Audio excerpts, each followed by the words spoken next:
Work.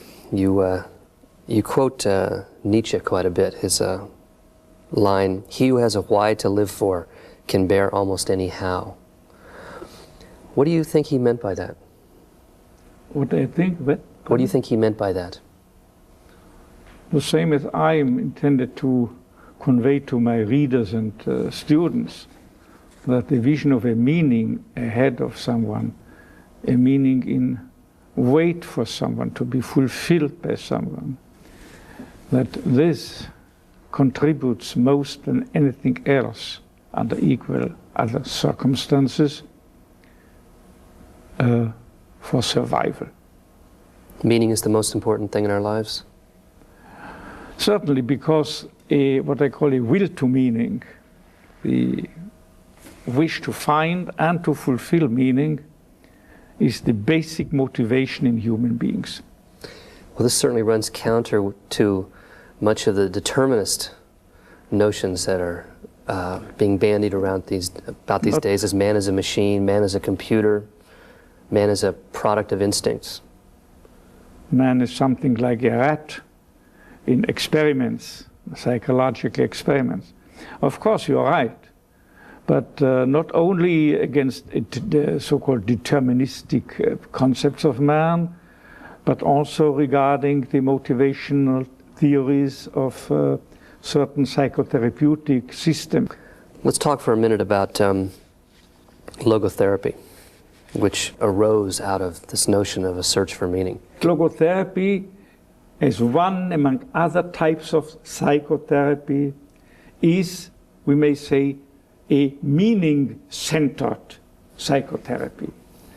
Inasmuch particularly as logotherapy sees a human being not predominantly determined, not to say dominated, by the will to pleasure, as you were mentioning, nor by the will to power along the lines of Adlerian teachings, but basically, fundamentally, by a will to meaning.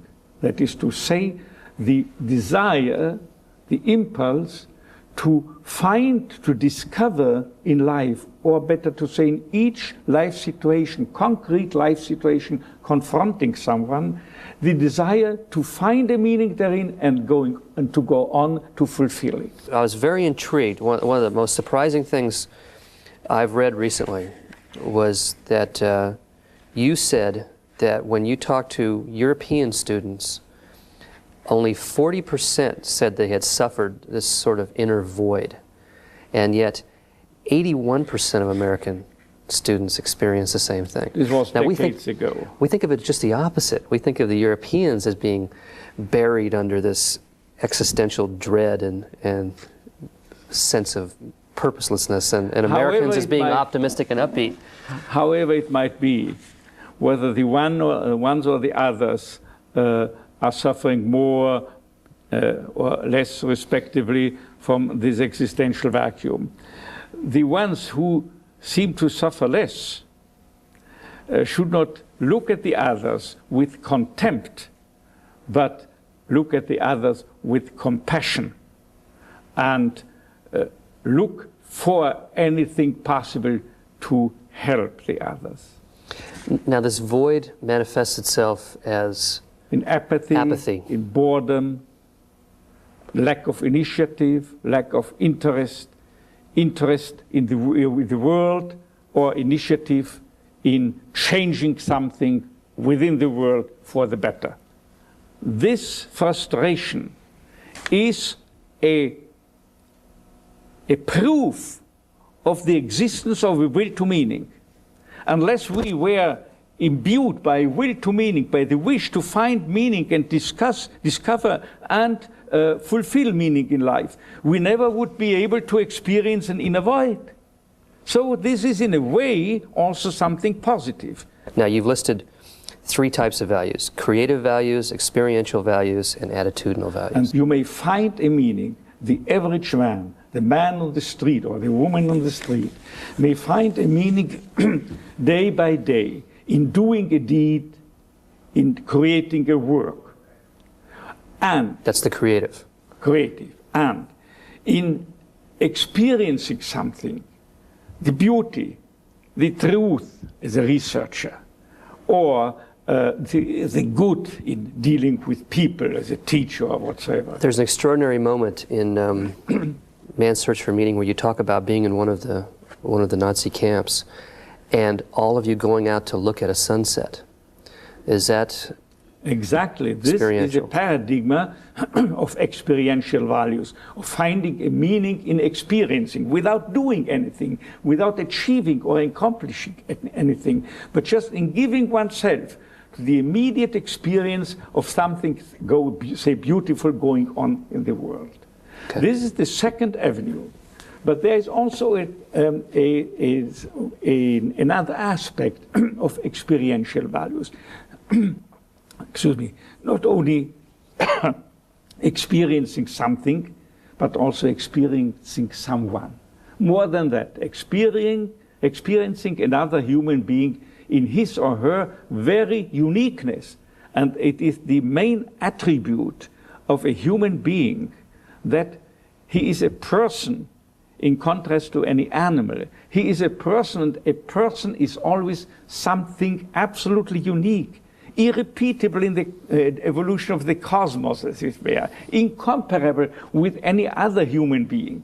And this uniqueness can be got hold of solely by a loving person, because he not only sees the essence, but also the potentials in the beloved person, thereby, as I put it before, promoting him, alleviating it to reach out to attain this potential and to fulfill and thereby actualize also himself, but not by preaching self-actualization. It's nonsense. Self-actualization can only fall into your lap automatically once that you have fulfilled a concrete meaning, done the best of a situation. Then you actualize yourself as a byproduct. Let's talk about the third set of values, which is the attitudinal, the idea of choosing how to respond to suffering. Choosing the attitude. Yes. Yeah. If there is no possibility in a given situation to fulfill the meaning of a situation by giving oneself to the experience of beauty and so forth, nor to, if you have lost the capability to do your job, to do your work, even then there is an ultimate possibility to find and fulfill meaning. Not only the ultimate, it is even the potential to fulfill the deepest meaning, to attain the highest values.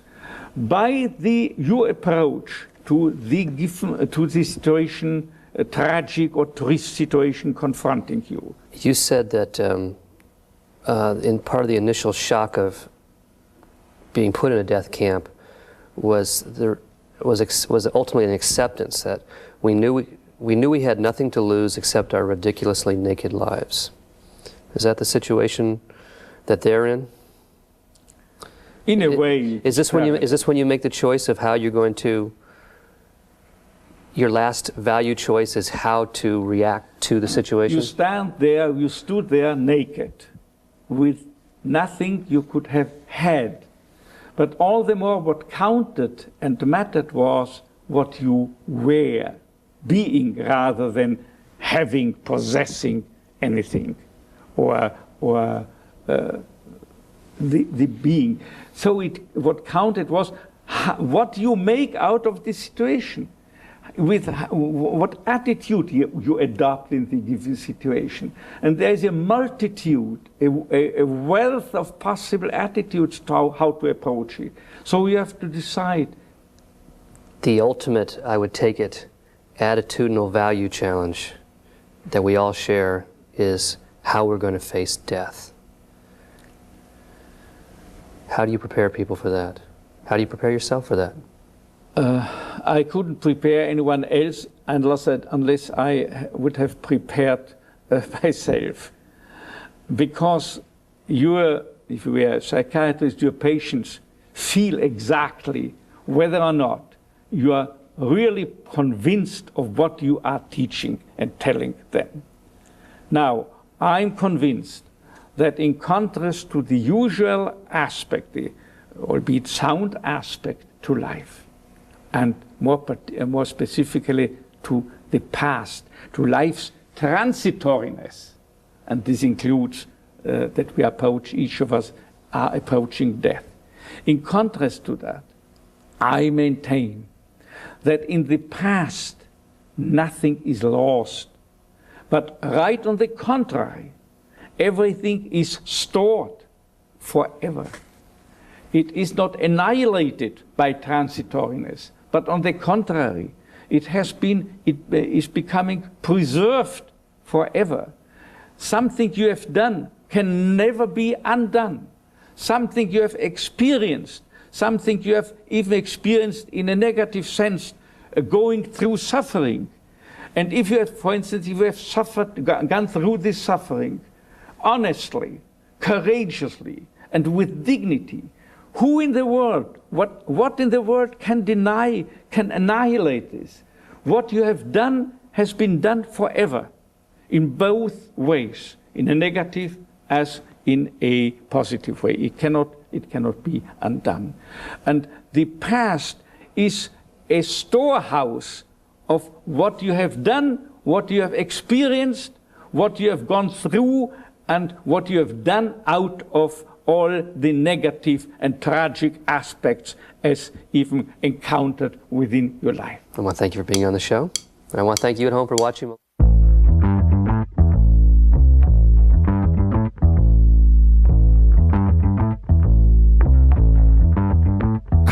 Yeah, I'm so fresh like the morning. Mouth wide open like they yawning. Every time they see me, they in G-Shock. Homie, this is too far. Homie, I feel too alive. You can see me like Illuminati. You can see me like Illuminati.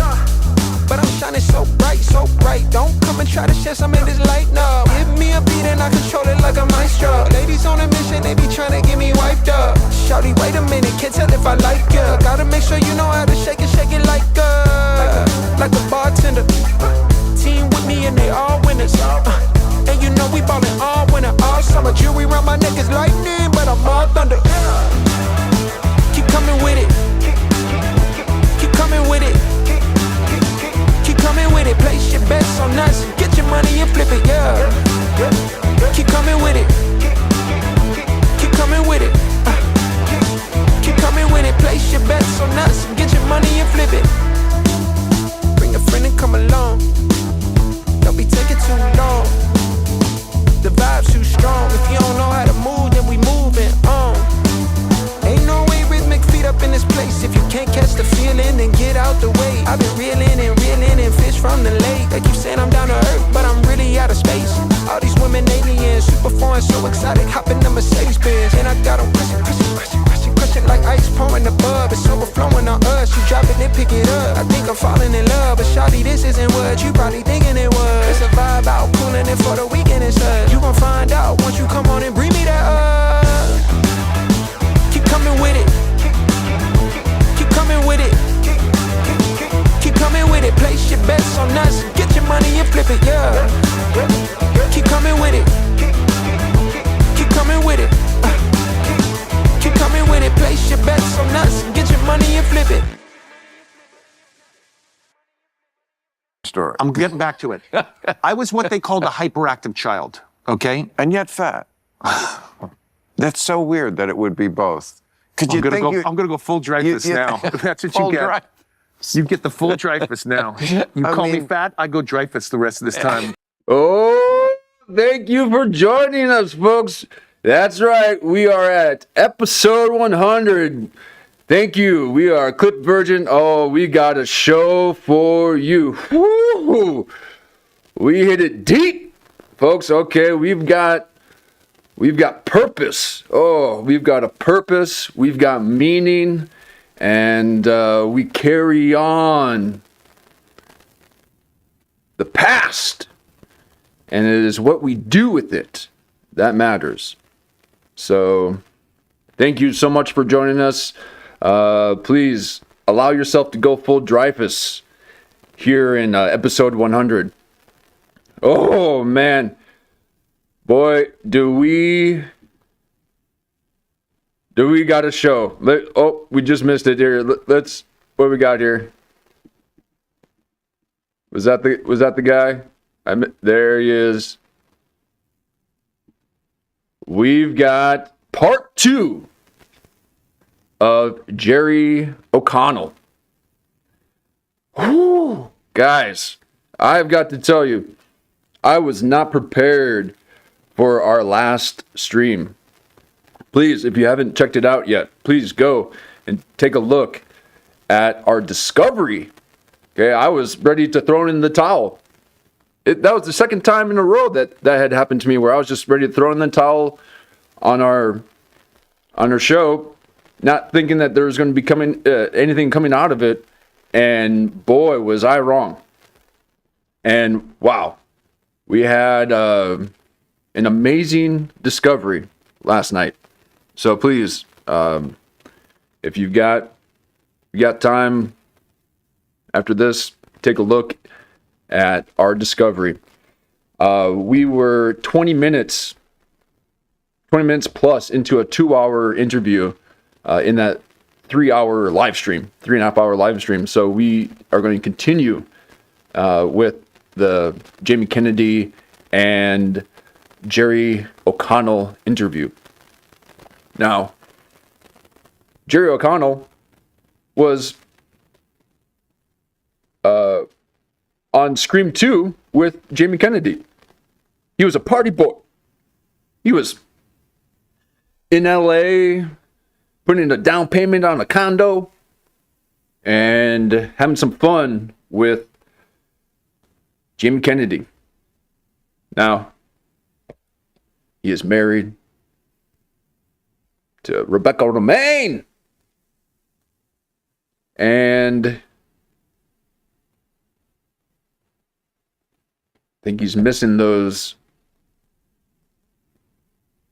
condo days. Okay, so I don't want to spoil it for you, but he is what he calls himself, hetero-ish sexual. Take that for what you mean it for, as Mersh says. So let's take a look. Let's just go right into where we left off, and continue to see if anything else unfolds. What I really enjoyed was that... Oh, where did I go? What I really enjoyed was that that Jamie Kennedy wouldn't... he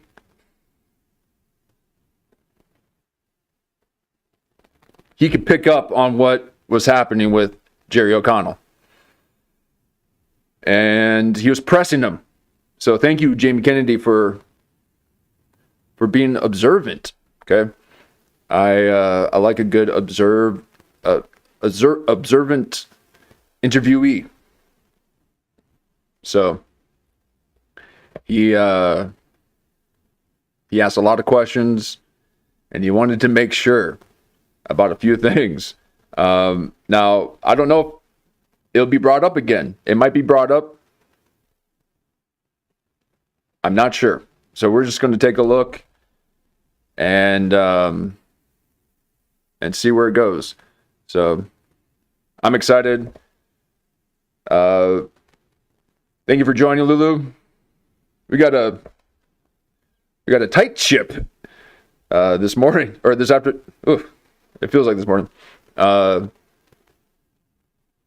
This evening here, it looks like YouTube doesn't like my title. I'm learning titles, folks. I learned it from the best, Asmongold. Okay, and Asmongold. Are you watching my streams? Have you seen my? Because we might, we might have another clipception here. I got to say, after last night's stream, or after I woke up this morning and checked my my feed, and I always love watching Asmongold as I'm drinking coffee and having my oatmeal, and I get caught up on the news and all that. I saw that Asmongold's got a nice little title there that says the whole internet called his ass out. And this was 13 hours ago. And he's got his classic, oh my God. Okay. So that was 13 hours ago. But 24 hours ago, I got this, the one that we did before Jerry O'Connell. This is last night's stream. I had a title. The whole internet is talking about this. And I got my hands up like this. Now, what? 13 hours ago, he's got a title, The Whole Internet, and he's got his arms like this. Folks, we might have a clipception. I can't believe it. Asmongold. Are you watching? Watching the clipvirgin? Oh my goodness. So, thank you so much, Asmon, for these little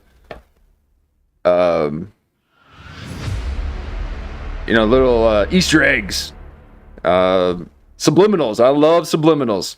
So please, Asmon, do not mention me. Okay, I'm not ready for them eyes. Okay, I can't have them many eyes on me.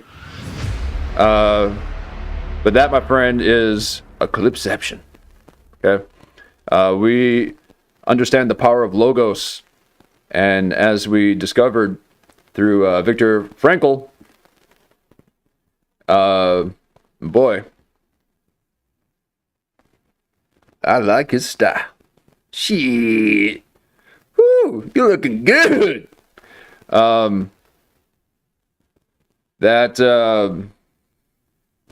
Self-actualization is not part of the goal, okay? It is a byproduct of finding purpose in your life, meaning. And there are a lot of people without meaning in their life, without purpose. And Jerry O'Connell, we are here to help, okay? We want to see you shine again. You want to see you smile. And we don't want to feel the tension that lies between you and your reality. Okay? And allow your hetero-ish sexual essence to flourish, please, because every day you don't is another day that you are not yourself. Okay, I mean, you die a little bit more each day, Jerry. So please, for us, if not for anyone, live your life, live your best life. And we will be here to soak in the rays of glory that would befall us as you embrace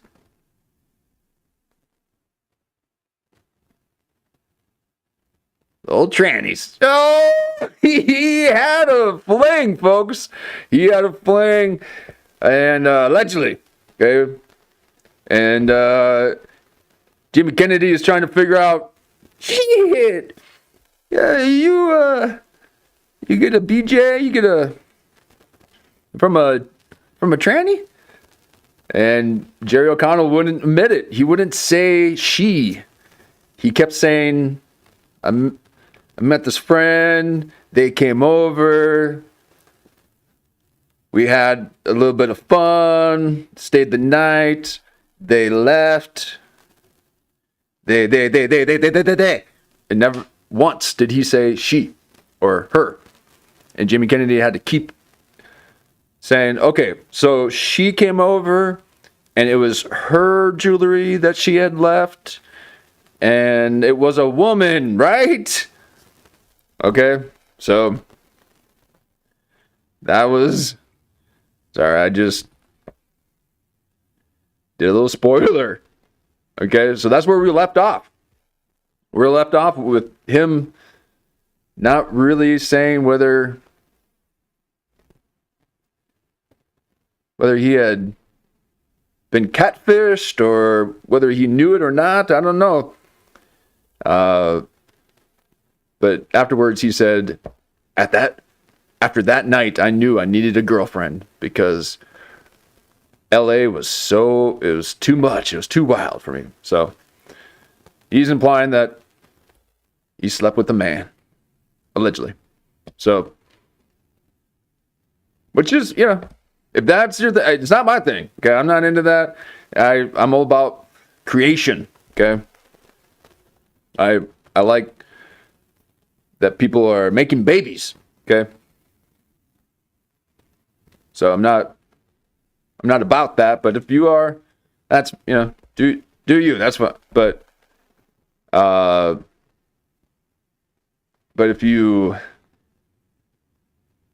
hide that, if you constantly resist that, that's a divided mind, and there's no man can live with a divided mind. So let's see where we're at now. We'll get caught up. I believe he's talking a little bit about being part of the Hollywood unemployment line. It's tough out there. So let's take a look. And again, Jerry, we are doing this because we care about you. Okay, we want to to really see you be yourself. Okay, so here we are. I gotta for the same reason. Yeah. And let's take it back here. Like bars, I like that environment. Good to see you. I have a feeling if I walk into an establishment, we're all there for the same reason. Yeah. And you're talking about his bar I really life. do have a thing. It's so funny. I don't think it at gyms, and I don't think it like on subways. But if we walk into a bar together or a restaurant, I believe that, and you're a stranger, I believe that fate has brought us together, and it's God's will that I come up and introduce myself and offer to buy you a drink because fate has brought us together. And it's funny, not that I'm even close to being single, but I've thought to myself, if I was ever single again, I would never go on the apps because life is my app. 100%. So maybe you caught that a little bit. Now, mind you, I was pissed my pants drunk the entire time I did that. So I mean, but you never affected your career. We could drink until 5 a.m. You'd have a 9 a.m. audition, and you'd show up lines, all of that. I think it affected my career. I really do. I Really? think I was less concentrated on. When I moved to Los Angeles, I was all about going out and having fun, and work was like sort of something I did on the side. And I think I convinced myself that made me more attractive in terms of professionally, that I wasn't like so concentrated on what the next job was. It was something I found in Los Angeles. Everybody does this in Los Angeles. I love that you say Los Angeles. If you have a job, only nerds say says, that. What are you working? If they see you, they immediately say, "What are you working on?" And if you're on a job with them, they say, "What are you working on next?" And it took me a few years of being here to really dare myself to look people in the eye and go, "I got nothing." Yeah. Because the real courage comes from looking. I like Jamie's laugh. One of your peers in the eye and going, It's been really quiet for me. I have nothing. That's balls. I have nothing going on right now. And it's interesting because it makes people really uncomfortable. It's so. And so even if I do have stuff going on, I always say to people, it's really quiet for me. I've got nothing. It's really tough. Have you heard of anything? I love that. I don't like it when we get on the set the first day. They're like, what are you working on next? I just got here. Yep. It's the first day of 64. Like, they always do that. It's interesting. I do have to say, I am very impressed with you, Jamie. You know, I'm here in Jamie's house. I hope I'm allowed to say that. You say that. Where he's got this home studio. You really have. You've always figured out a way to. Yeah. Well, you know, Jimmy Kennedy's got a content house. What? What do you mean? He's got 2 homes in LA. Oh, Jimmy Kennedy. He's got a content house. What? Yeah. He's got cameras everywhere. He's gonna film people like Fish Tank. Oh man, I can't wait. I want Andy Dick and Pauly Shaw. Put Jerry O'Connell in there. It'll be great. Jimmy Kennedy's got a content house. What? Jimmy Kennedy's in the content house. What? Jimmy Kennedy. It's Jimmy Kennedy. Jimmy Kennedy's content house. What?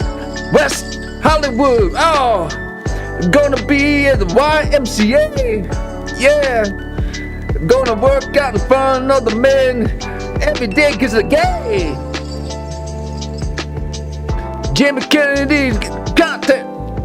All right, please stop. What just happened there? Oh my. Woo. Power of the music. That's right, folks. Jimmy Kennedy's got a content house. Ooh. It's nice to see. It's nice to see Jerry head on like this. Jerry, what can we cast you in? Ooh, look at that. If you grew this out and let it go down like this. Okay, grew this out a little bit, and more than this. Okay, you need about probably a good 4 or 5 months, something, at least 3 or 4 months of growth. Okay, get a little gray in there. And here, let this grow out a little bit. Slick it back.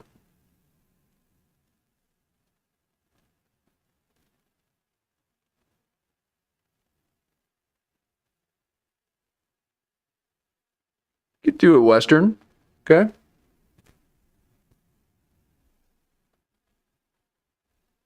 You could be the Rolling Stone, the Wanderer. I mean, look at the pain in his eyes. You don't want to lose the opportunity for not having some camera time with big old nice thick eyebrows like that. I mean, those draw you in. Your eyes are a little bit narrow, but you at least got big old thick bushy eyebrows. It means you're hard to deal with. And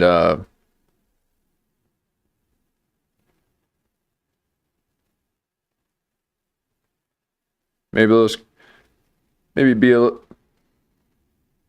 ex-military man.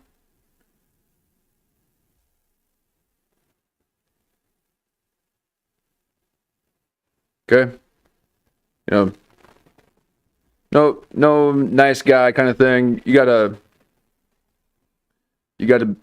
have a little bit of the tormented soul. Okay. A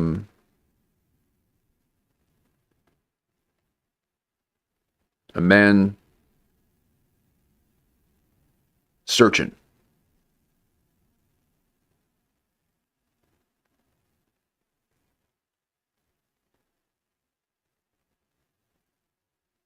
I don't know.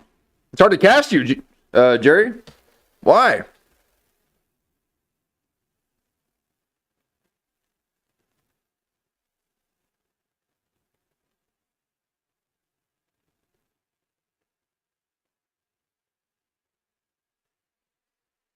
Because you haven't found purpose.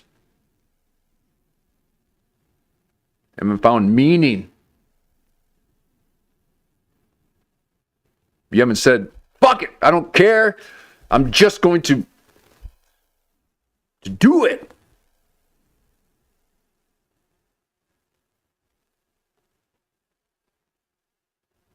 Don't be so concerned about being famous.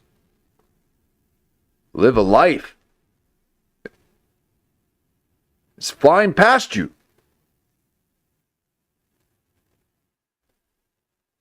I don't want to see shiny, tight skin around your eyes. I want to see some lines. I want to see some scars. That's what's wrong with Hollywood.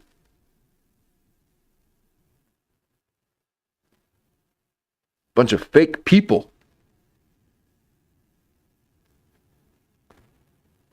Never lived a life. No experience except for auditioning.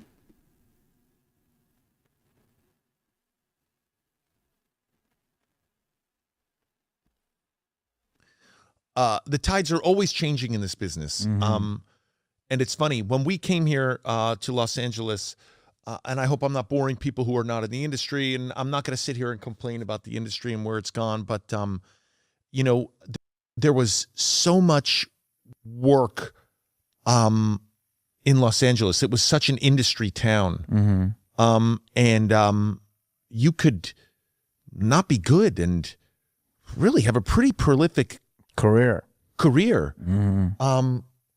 But it's really changed. And I think it's the simple fact that we just look at our phones all the time. I mean, I watch your podcast on my phone. I'm honored. I think everything has gone sort of the way of the phone. And really? You're honored about that?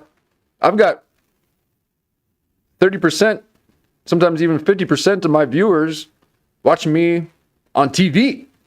They put me on TV. They're not even watching me on a phone. They stream me, they sync it up to their TV and watch me. That's right. I got the stats, folks. I can show you. Okay?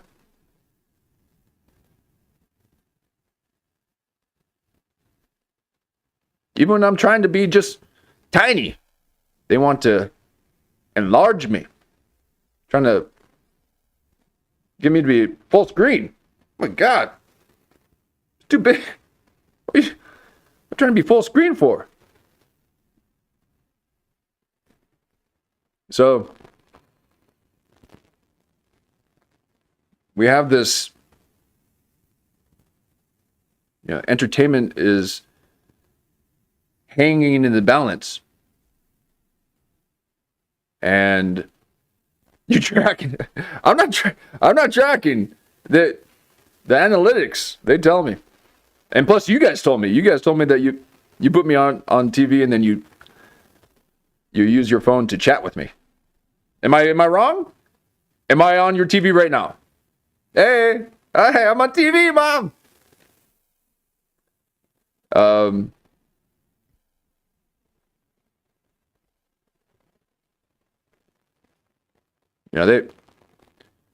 They want to hear my opinion of things. I mean, are you kidding me? You know how many times I've been ostracized for having an opinion? People want to get my take. I got no take. I give.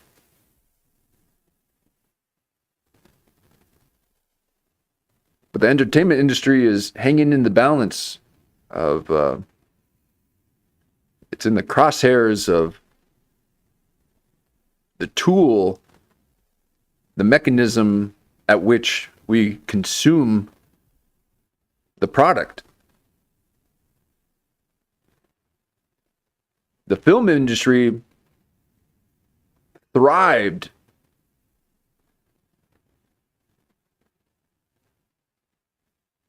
as a result of the foundation that was built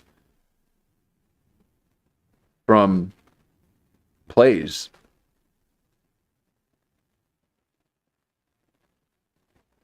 And I said film industry. It's because the actors that were in plays going over and over and over and doing several shows a week, and they were finely tuned machines, these empty vessels, to resonate the writings of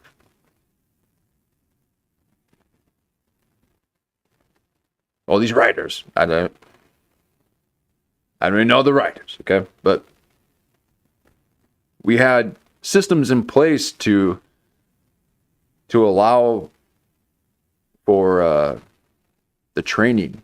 Well, once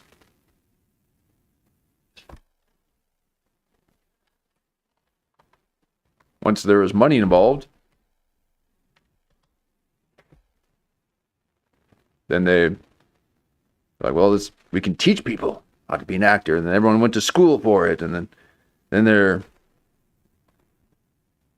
getting managers and trying to, I mean,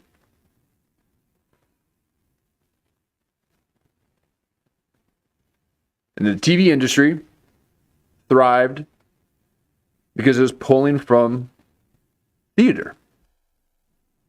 It was basically, sitcoms were basically plays that were being filmed at multiple angles at once.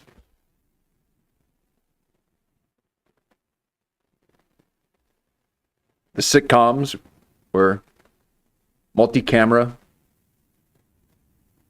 built in performed in a live studio audience, mostly.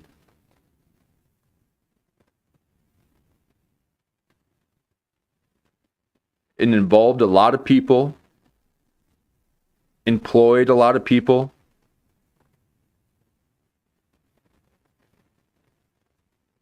And the cornerstone of that was advertising.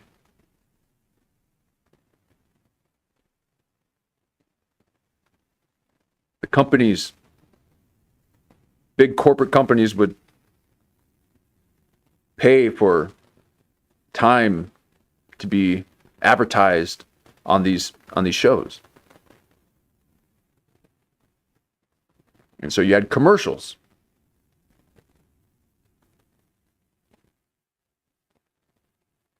So with all that money,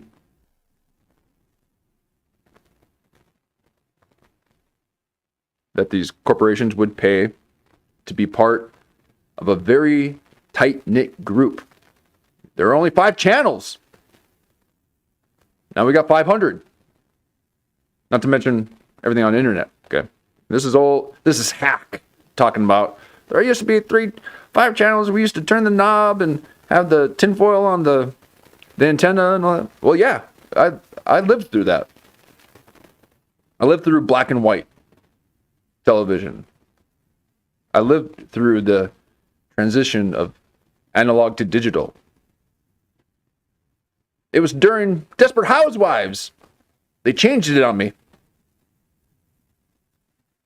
During Friends, I think. You go back and watch those shows,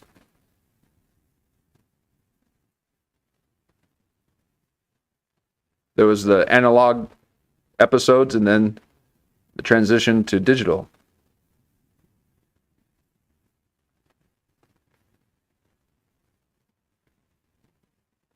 Oh, Desperate Housewives. The Latina lady, huh?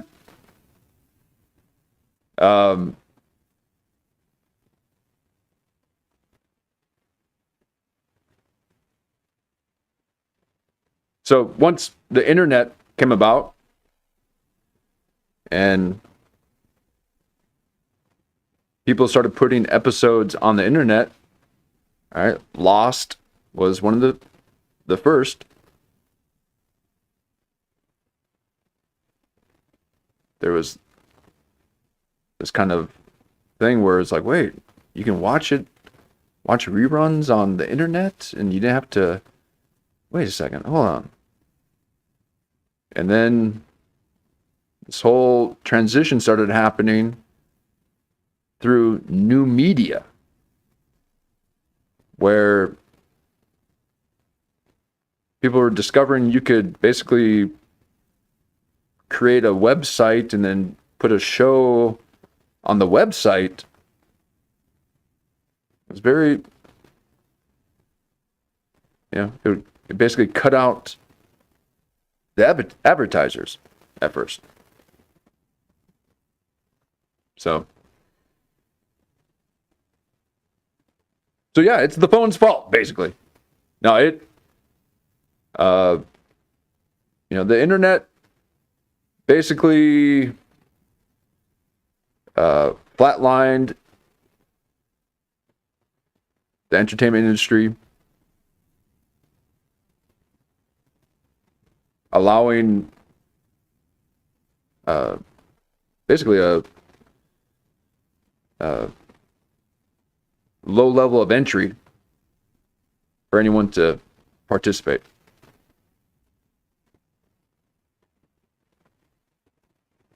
Cable was supposed to sit out advertising originally. Yeah, and then you had cable. Oh, cut out. Really? I didn't know that. Well, there was tons of commercials on cable. And that was the thing too. It's like, then there was a difference between cable television shows and network television shows. And the general rule is that you usually made way more money being on a network television show than you did being on a cable television show. And I would say, actually, it seemed that cable television had more commercials and more abstract ones, crazy ones. So, you had the ABC, NBC, CBS. What else? PBS. That was public. So that wasn't really advertising, but you only had a few channels. And then everyone watched just those. So it had, and we talked about this on the last stream, where the guy who played Big Bang Theory, the main guy who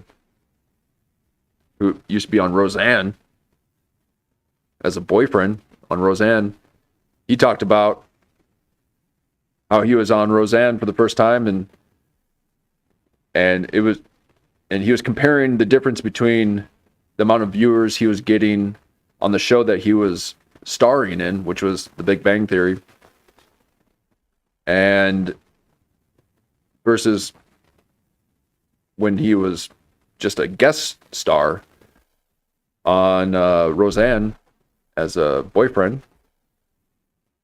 And he's just saying that there was like 60 million people watching Roseanne at the time. Maybe 40 to 60. Yeah, Johnny Galecki. Or how do you say his last name? SP. Yeah. So that with all those eyes, the advertisers were able to, the ad agencies were able to use that as leverage to charge a lot of money for these corporations to pay for 30-second slots in during the network television. But when you're not getting as many views anymore, then it's not worth as much. And then that means the studios are not getting that much money. And if the studios are not getting that much money, they're not paying as much for the actors and all that, then production value goes down. Then the quality goes down, and then you had reality television to kind of offset the cost of having writers and professional actors and all this. And so they're trying to find ways to kind of still do it. I mean, that's basically what streaming is. Like being a live streamer, like what we're doing is like the reality television of the internet, of YouTube. Oh my God, people just are unhinged. They're like, how come your show isn't polished and saying your words right after another and all that? It's like they're too used to scripted, edited YouTube videos. They're not used to people thinking, taking time to consider one's thoughts. To be able to think of your own thoughts, they're not used to that. So, but yeah, I'll pick up the pace. I know I'll get there. Like my pace will get up there, but so it's this whole trickle down effect. The dominoes are all knocked down, and one thing affects the other, and all the other analogies that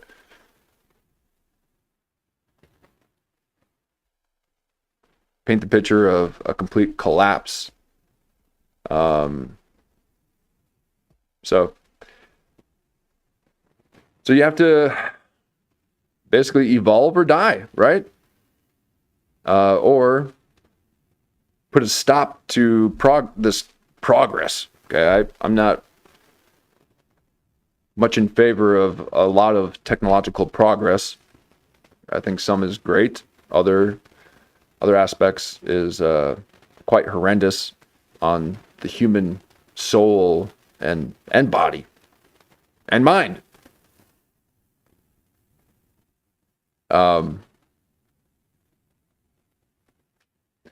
Any opinions about Coachella? I mean, I've never been a festival guy.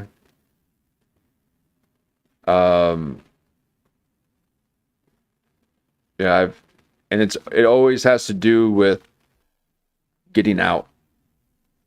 It's exciting when you get there. You're like, whoo, yeah. Which I've never been. But other festivals and concerts, and I'm just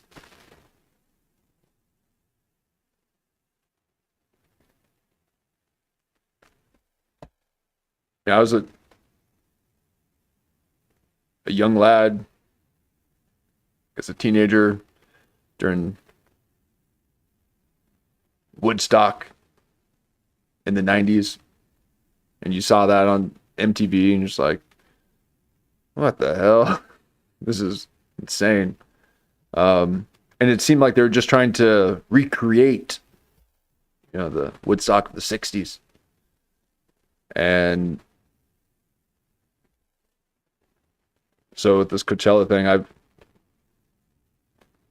would have friends that would go every year. And I'm like, just never been into it.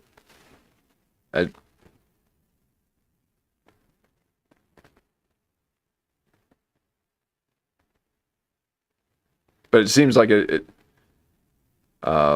haven't really followed up or paid much attention to this year, but some of the headlines seem to have shown that it was a mess. People waiting, for hours and hours just to go to the bathroom or take a shower, or I don't know. They're like 10 hours stuck in traffic. Are you kidding me? Sitting in the car for 10 hours. Not moving.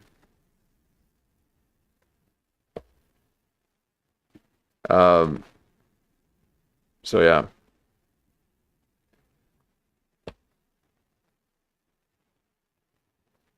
So the attention shifted, the eyes shifted, and yeah, so things are now more into the phone. And it's not a phone; it's just basically a spy device that we carry around, created by the government.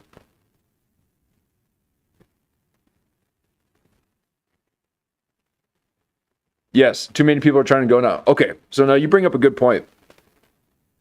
This is the problem with social media and the internet, is the overexposure that happens. I noticed that with myself in some really cool spots that I would go to, trails and different parts of the city that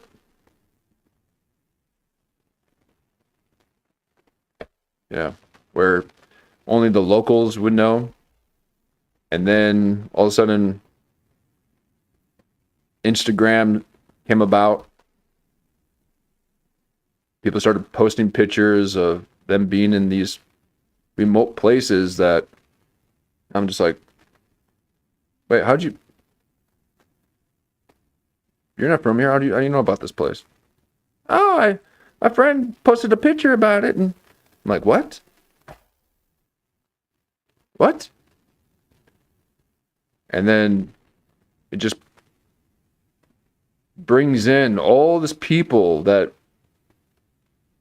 would have otherwise never known about it unless you reside in the area or knew the locals.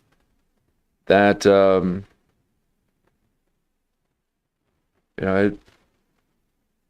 it really I would say social media devastated the local market, let's say, or the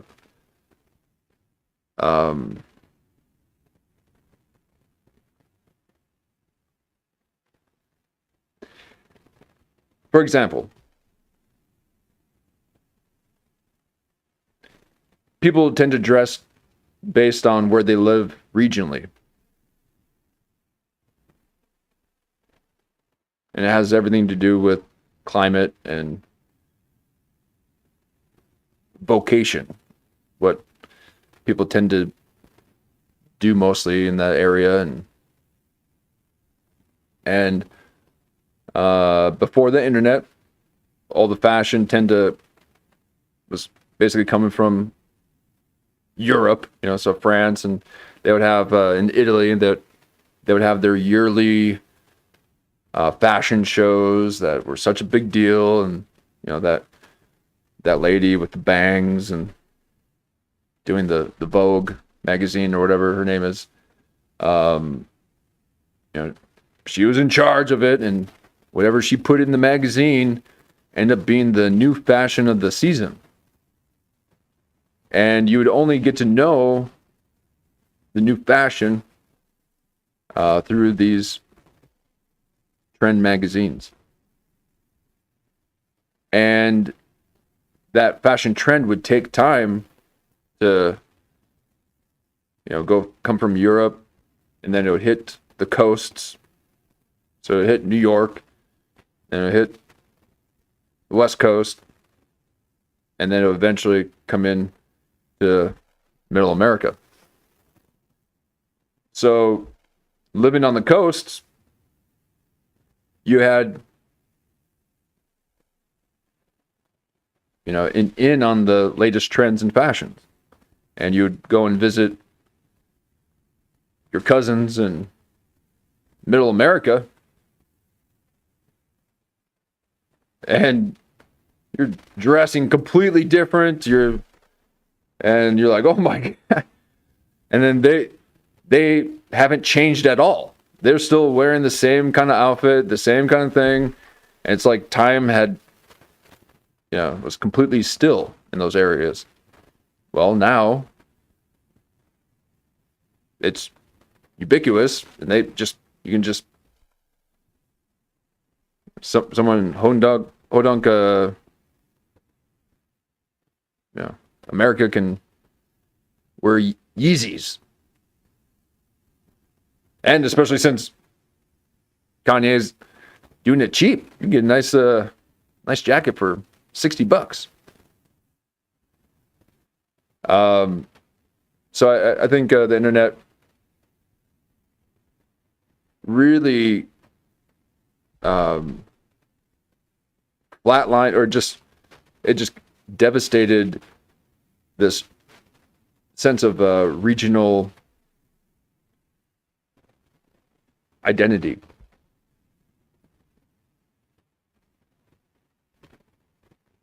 Much like what's happening in Europe right now.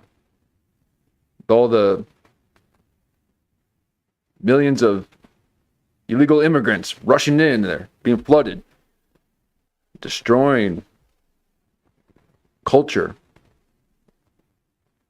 I'm not for this open border thing. When I visit parts of Europe, the great thing about it is to experience their own unique culture. I roll my eyes like Jerry O'Connell when I hear American pop music playing in the department stores of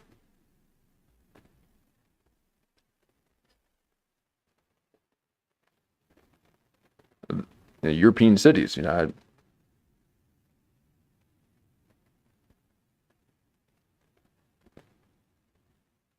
When you go to Japan, you want to see you don't want to see everything westernized, okay? So that's what's happening. Everything is becoming the same. Sounds a lot like communism to me. We're all going to be dressed in our Maoist jacket.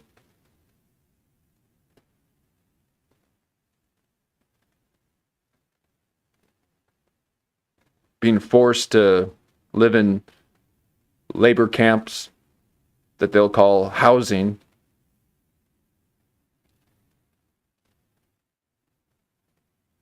Because no one can afford homes anymore. So they're like, oh, has the cost of living put a dent in your savings? Is it difficult to purchase a new home? Well,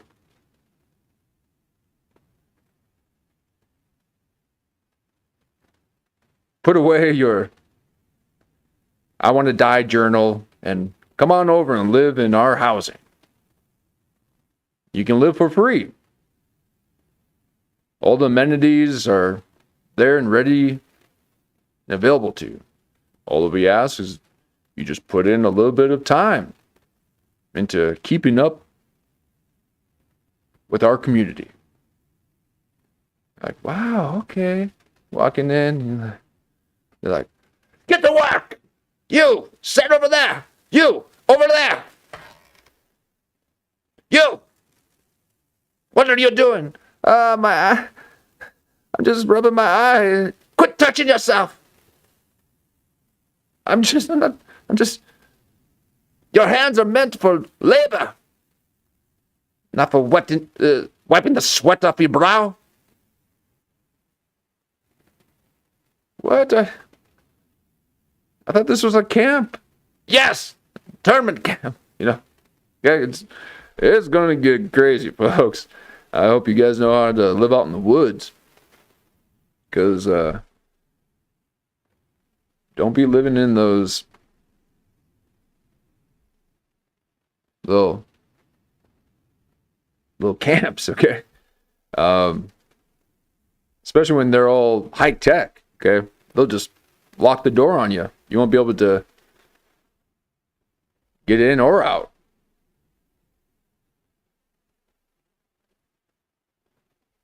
Elon Musk is like, oh, we can make these little pods for people to live in. It's great. Isn't it fun to live in a 200 square foot corner? It's not even a box. It's, yeah. And then everything is linked up to Skynet.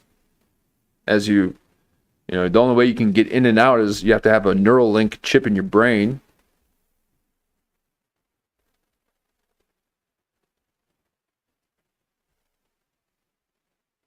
And then you go in and they won't let you rest until you put in enough labor hours in your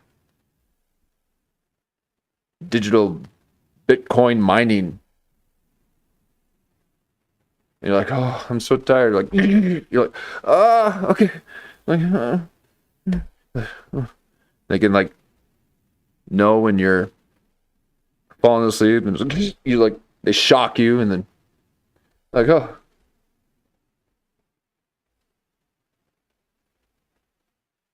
you start daydreaming about being out in nature, and they then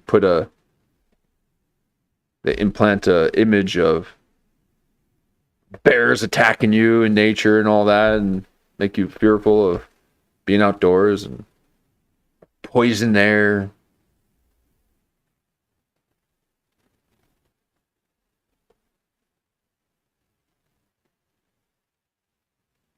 I hope there's some freedom fighters out there. I hope there's some freedom fighters out there. Sometimes it feels like I'm the only one.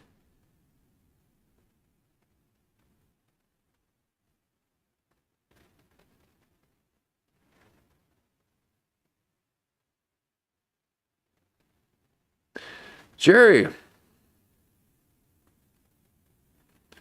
we should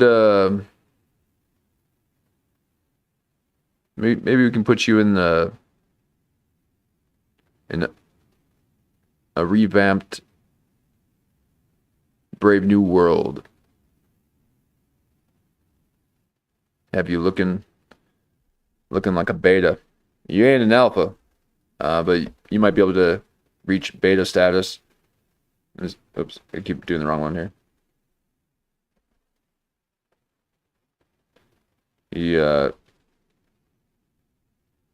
Let me see where he's working out here.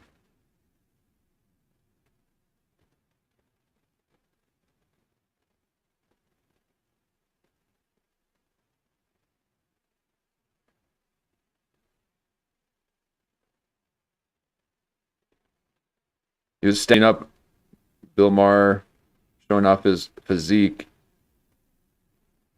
trying to get a new agent. Oh, man. Trying to find it in real time with Bill Maher. Where'd it go? Oh, who cares? Look at that. I got in a golf cart accident. I want a Percocet. But Look at that. No, it just seems odd. I'm in pain. Okay, so you're hyperactive. Hyperactive. The full Dreyfus now. You call me fat, I go Dreyfus the rest of this time. I got in a golf cart accident. I want a Percocet. But no, it just seems odd. Yeah, it does seem odd.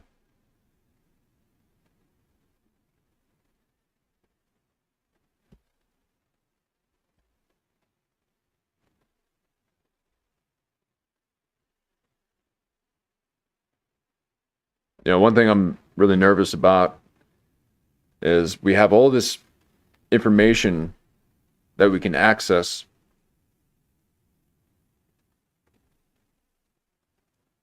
And I've never printed out and laminated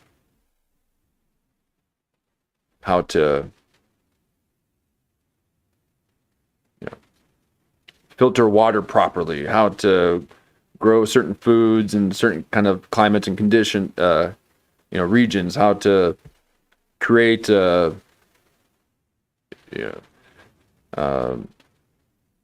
generator.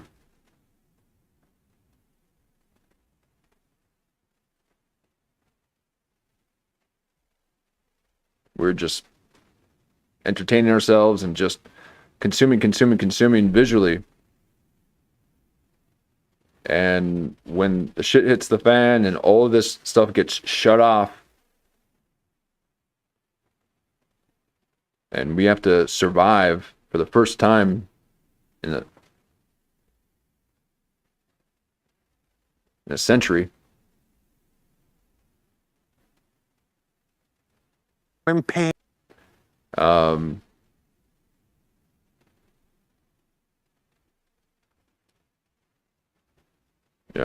Who's going to? Yeah, there's a lot of books. Yep, you're right. Yeah, I've got it. That's right. I do have a couple back to basic books. How to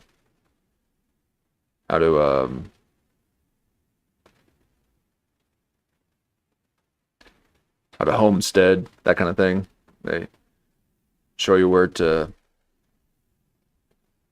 how to canvas land and where exactly to put the home based on the trees and wind direction or potential wind and water flow. Yep. And this is very troubling because the entertainment industry was the place that you could go and strike it rich, There are gold in them hills, okay? The Hollywood Hills, California, gold rush. And it's turning into Detroit.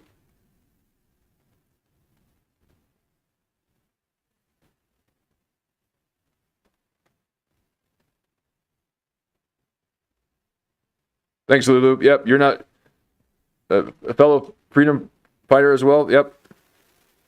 We got to, and again, don't,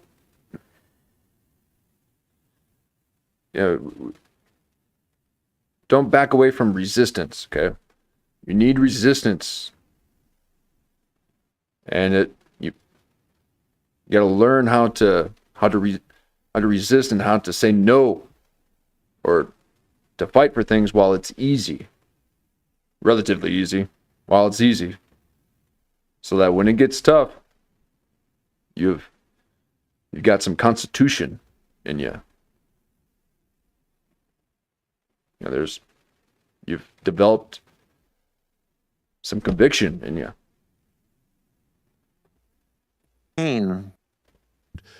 Because everything's the way of the phone, nothing is done through the studio system anymore, which is the way you and I came up. I mean, it's almost like watching like Rock Hudson or Judy Garland do an interview about like the studio system and how when they moved here, they were immediately put into dance classes. And it was a feeling of safety that you were part of the studio system and you would sign with a studio. We were sort of at the tail end of that sort of studio system, you know? They say our generation is the last.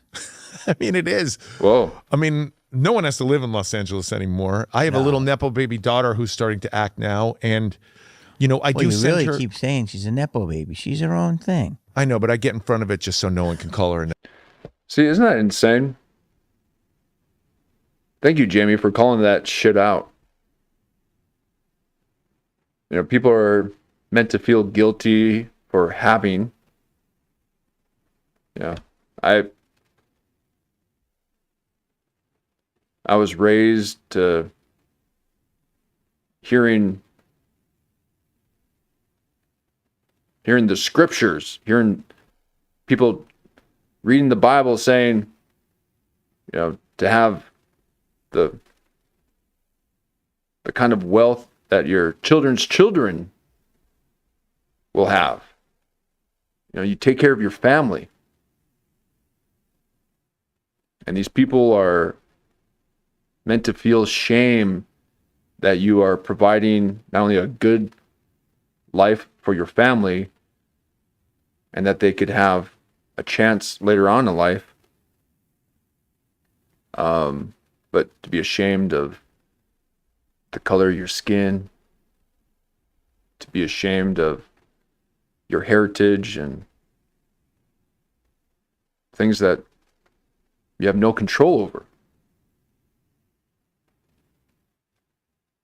And then they want to control your family, they want to divide the family. And they want each generation to have to start all over and just go back to zero and then try to find their way. And then that's meant to be heroic. And it is. It can be. And it can also be very, very difficult. Now, children are spoiled not because they have wealth, it's because of a lack of discipline.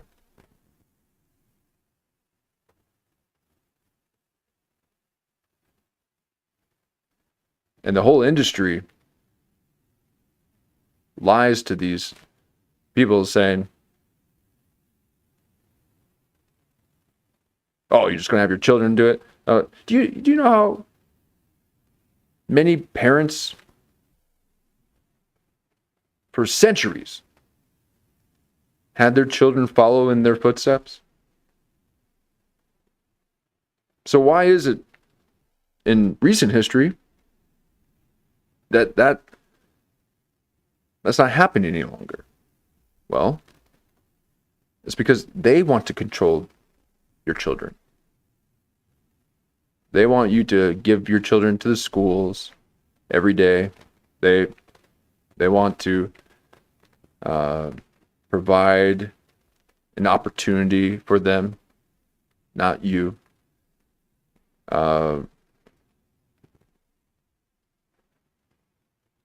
They want the children to be reliant on a complete stranger to provide them for a means of living than their own family members. They want the children isolated, living on their own, working for somebody that they don't know, who doesn't love or respect them, who doesn't have their best interest in mind, so that the children become isolated, depressed, lonely, and dependent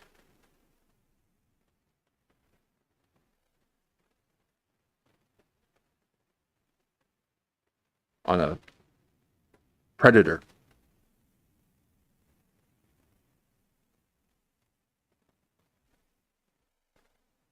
We're one of the few cultures that won't embrace generational living.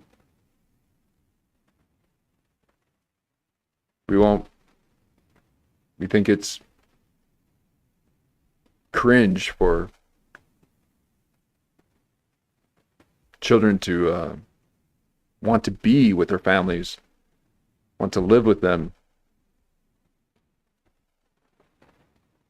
Every other culture, every other country has multi-generational dwellings.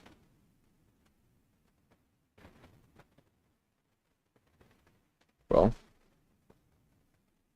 if they can separate the family, that's more the money that the banks are making for all the loans that they're having to give out, so that each person then, instead of having their own room or their own section in a bigger home, everyone is divided, isolated into their own ever increasing smaller and smaller and smaller dwellings.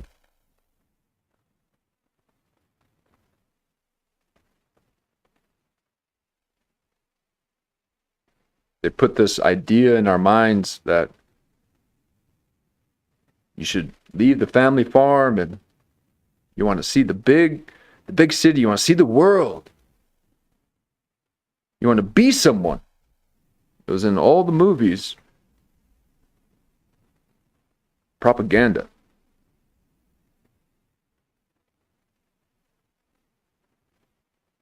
And then the families were left with no children to help with the farm. No labor. Children used to be labor. They were really good. They got a lot of energy. And they're really creative. And the schools beat it out of them. Force them to sit constantly, not able to generate their own energy, not able to even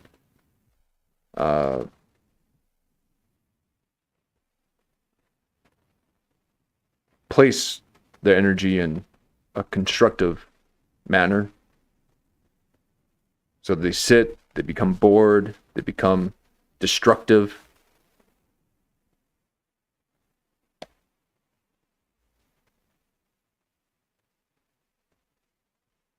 And then it's like, yeah, my daughter is living across the country. She's yeah, we get to talk to her and see her every once in a while, and she's working 2 jobs, going to school, she cries herself to sleep every night. What? I mean, what's happening?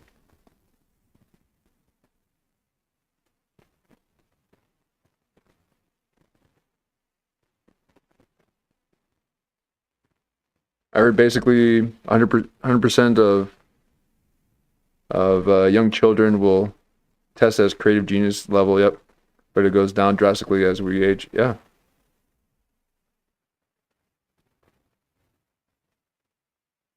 Yeah, children are artists. They dream of being artists. They want to paint and draw and build and run.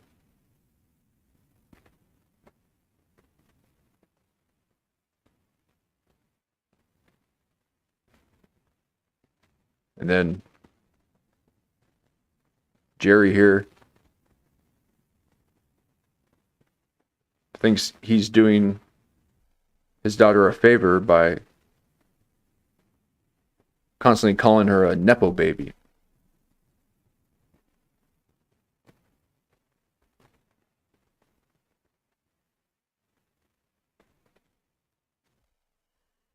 Now I understand some of it, okay? I'm all for merit. So yeah, it does suck if someone gets to be part of a role or position in the business or company just because they They're related. But so what? Start your own business.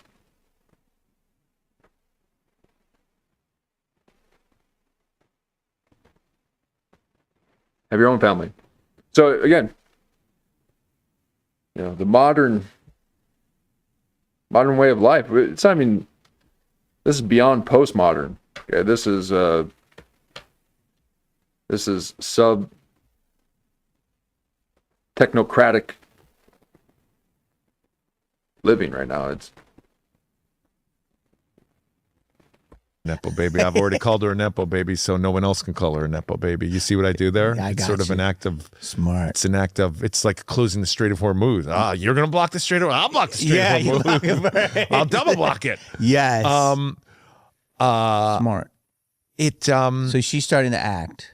Yeah, and she goes to like a self-tape place. For those who don't know, you go to an actor who is in between jobs. They have a camera set up with a background and nice lights. And you know what they do now for auditions? They have teleprompter, Jamie. Wow. So for those who don't know, you would get sides and have to memorize them, and you'd spend days just walking the streets of Los Angeles, just saying the lines of what Dewey would say. What would Dewey say? Oh God, no, that wasn't your character. No, I was Randy. Randy, sorry. You're Derek. Randy, Dewey, Derek. Dewey's Randy, David. Dewey, Huey, and Louie. Louie. Yeah, they break us of our nature to move and balance and jump and wonder why everyone is overweight. Yeah, they won't let us move around. They won't let us. I mean, at least back in seemed like the 60s and 70s, or maybe even a little bit earlier, maybe 50s, the school, it had all the videos of the school children like doing, like calisthenics, and not one single kid was overweight. Not one single kid was trying to shoot up a school. They had the kids,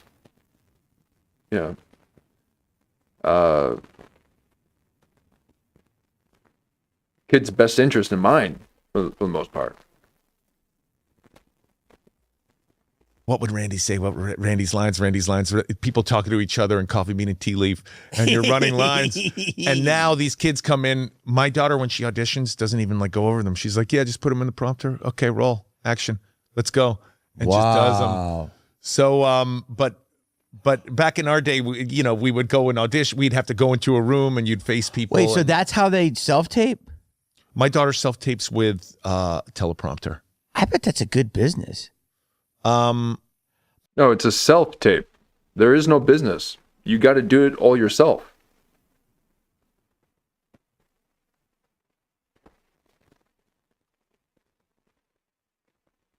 Ever since COVID, there's not even you go to auditions, go in the audition room, and hey, there's people in the room that film you, and there's people waiting outside. Like, hey, all right, well, thank you. And you'd be in the room, and there's the casting directors could get a sense of your essence, how you presented yourself within the room, how you carried yourself. Even your height. I'm on 4'3". I'll be like walking in. Hey.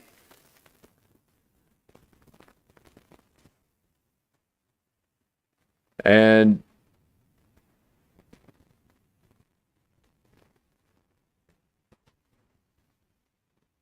there's a whole industry with that. And employed a handful of people. And you'd see people that you're familiar with. You're like, oh, hey Steve, oh, hey, how's it going? Oh yeah, I didn't get that last one. Yeah, that was a tough one. Oh, okay. Yeah, hey, you know what? We should hang out and and you're making connections and do all that. Well, now all that's gone. Now everyone's in solitary confinement. Filming their what do they call those? The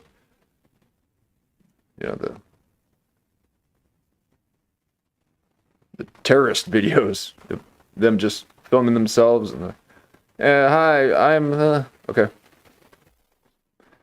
Very depressing.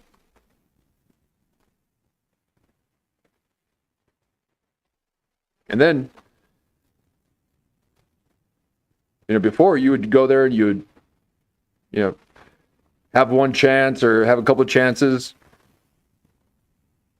and then you'd just be like, okay, thanks, and just leave. Well, now, and with that came a lot of like mental torment of like, oh, I wish I would have said this, or okay. Well, now imagine the kind of pressure that's on these people where they're all alone. They're self-taping now. And their managers or their agents,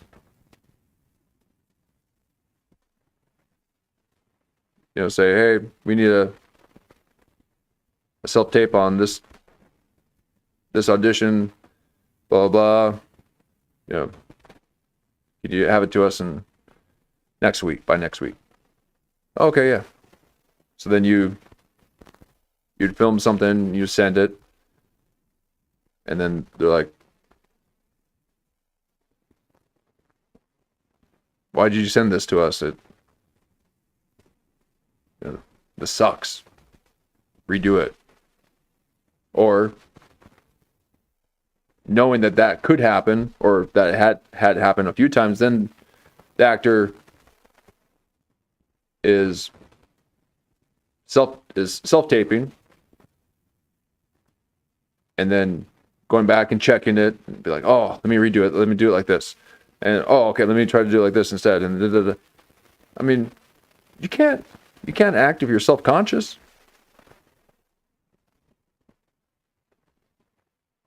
So you're watching yourself constantly, you're self-editing, you're going in and trying to perfect it. Any artist will tell you the moment you try to make something perfect, you destroy it.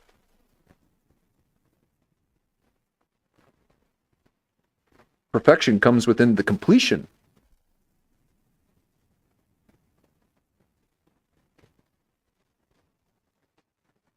So it's no wonder why most of the shows are dog shit, why the actors suck.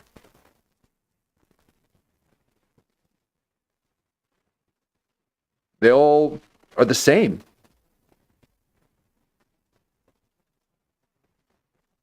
And what the hell has happened to the people in Hollywood? They look like shit.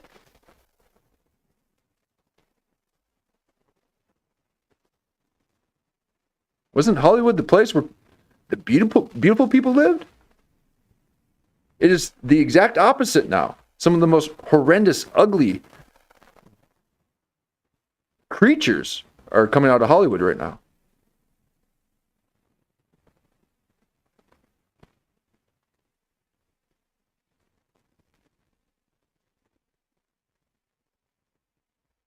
What? $40 a pop. $40 a pop. But I usually give 50 just because, the tip. But wait, it's the whole teleprompter, which is great. Yeah. But what is she auditioning for? Netflix? My daughter is not in the union, so it's a lot of what they call verticals. So she's going to do the verticals. For those of you watching on your phone. It will take over. She's smart. Now, I do have to say, reading the scripts of these verticals, because I go over these lines with my daughter, because she is a Nepo baby. How dare you? I know. How dare you call her? Listen, she's got two parents in the game. Listen, calm down. I'm joking. A Nepo you're just baby. tuning in. She's a little Nepo baby. A Nepo baby. The vertical scripts seem like they're written with AI. They're terrible. There's a lot of violence. They're terrible. It's almost like I mean, the only thing I can Well, equate also them there's to. ones that are like the housekeeper's husband next door. Tell me, I don't know what you're talking about. Just like steamy love stories. Oh, steamy love stories. I don't watch them, but I've heard this. This is how they hook you in because I like housewife material. Okay. But the vertical world is expanding. Yeah. So my daughter's doing those, but they're pretty insipid. You know. What's that word mean? They're pretty dopey. They're shallow. Shallow. Yeah, that's what they are. But it's really different, Jamie. It's funny coming here. I was very nostalgic on my way driving here, just because. And I know you talk about it a lot on your show, and I try not to be an old guy on the internet who's like, things were way better than when we were younger, you know. But it's just such an interesting business. You can do it anywhere now, you know. You're more involved with stand-up comedy, so you probably have to be here in Southern California, but. What? Then again, you don't. You could probably do stand-up comedy anywhere in the United States. I could live in Vegas. It is funny how stand-up comedy is not just in Southern California. That was very odd. No. Comedy's everywhere. Just the entertainment industry doesn't. I'm living in Los Angeles because I'll never leave this city, and I love it. Thank you. And I've heard you say that. Yes. I just it's taken me Quit calling it Los decades Angeles to really figure it out. Like You to went to the drive World here. Series 7 games. The Or Dodgers. how many did you go to? I went to a few, but some watching. I'm not a Dodgers fan. I know you're a Mets fan, Yeah, but you went. Oh, no, you're also a Yankees fan. a little bit, but mostly a Mets fan. You're a Mets guy. You went. I went. I didn't see you that day, but you went like 7 days in a row. Were you where the celebrities live? Where the celebrities sit? No, but I was. You weren't either. I was on that left side of home plate, a couple sections back, meaning, and you were over left of me. We were in this. I think we're in the second level. Second levels. That's where I think we were second level. you have to buy your tickets. I did, but I got a deal. Did you buy yours? Yeah, I bought mine. I got them from a guy who was like a director, Larry. Said my buddy has them, and he just wants to give them. So we bought them face value. It was like $200. Wow, It's crazy. I didn't pay that. Was yours more? Really? I had to buy them on. You were website. you were in Dodger Dog Land. I was way up top. Yeah, you were up there. I was up so high. The drones from the broadcast were hundreds of feet below me. You got it. I was above airspace. You got FAA airspace. You got good press out of it. Wait, let's focus. You got a lot going on. I got nothing going on. I don't even know what my next job is. No, I'm saying in your head. Okay, so now that's the second time, if not the third time, you said that.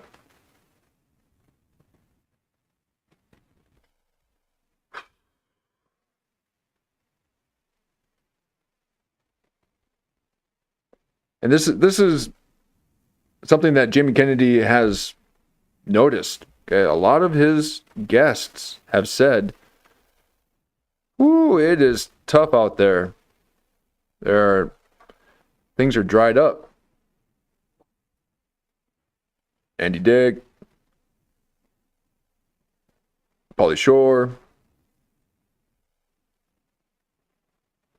Nasia.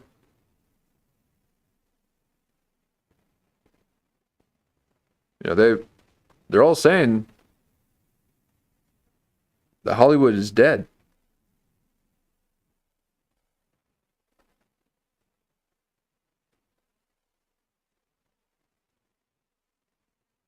And I really hope that Jamie Kennedy can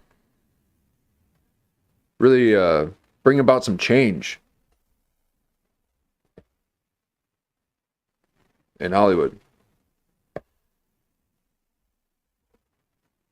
I'm gonna let this play for a little bit. I'm feeling a little down. Okay, we went a little too deep, and I gotta start thinking about the end of the world a little too much here. We might have to spice in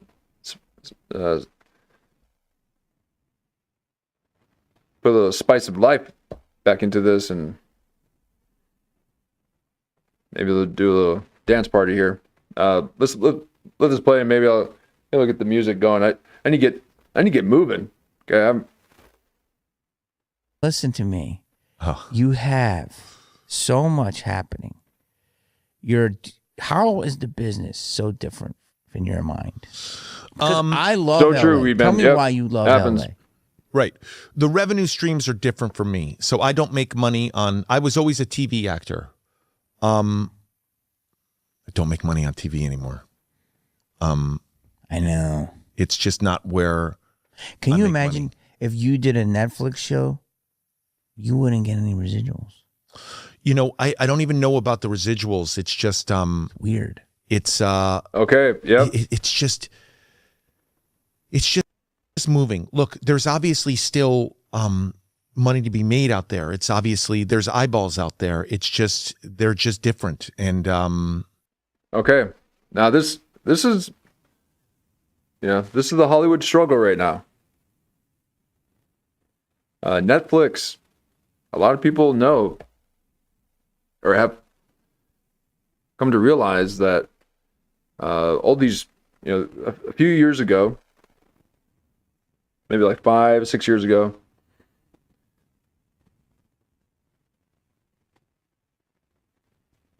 there was a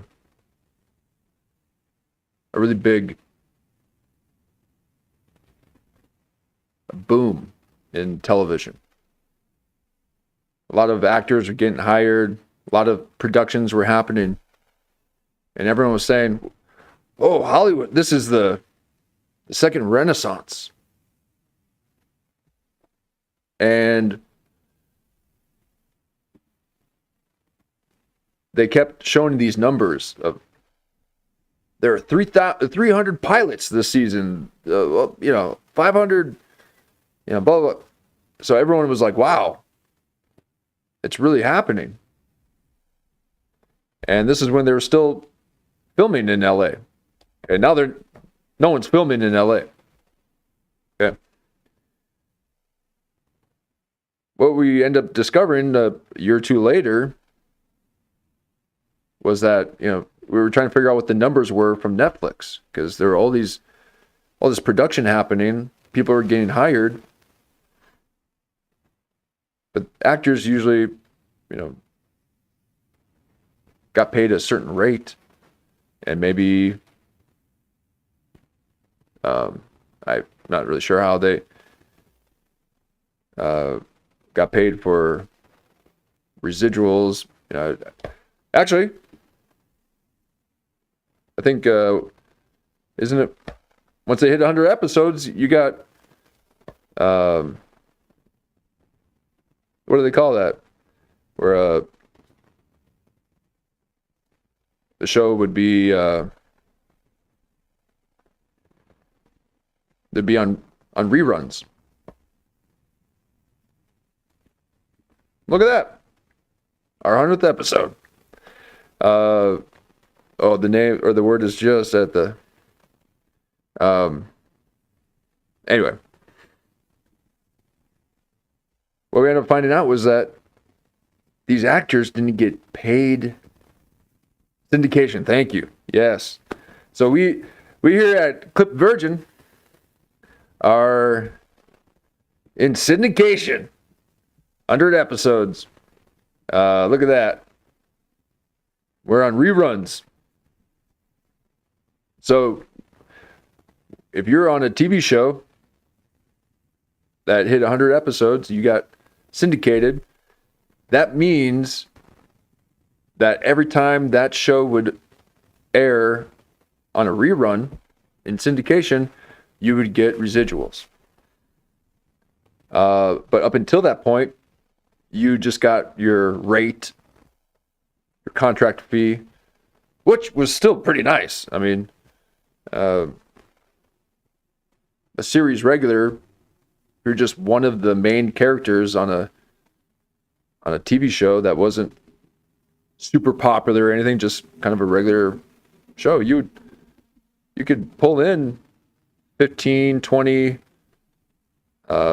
maybe even $30,000 a week per episode. I would say 30,000 was probably on the high end, but anywhere between 15 to 30,000 $1,000 per episode. So these actors would come in to audition for these leading roles. And before they would go into the audition, they would have to sign a contract. And this only happened for the leading role department auditions. But any other people, there's not contracts signed before you audition. But when you audition for a leading role, before you do that audition, you sign a contract saying that you will be available for this series. Because some people, when they do pilots or they audition for pilots, they are up for a couple different pilots. And so you're telling them that you will be available to shoot the pilot, to film the pilot.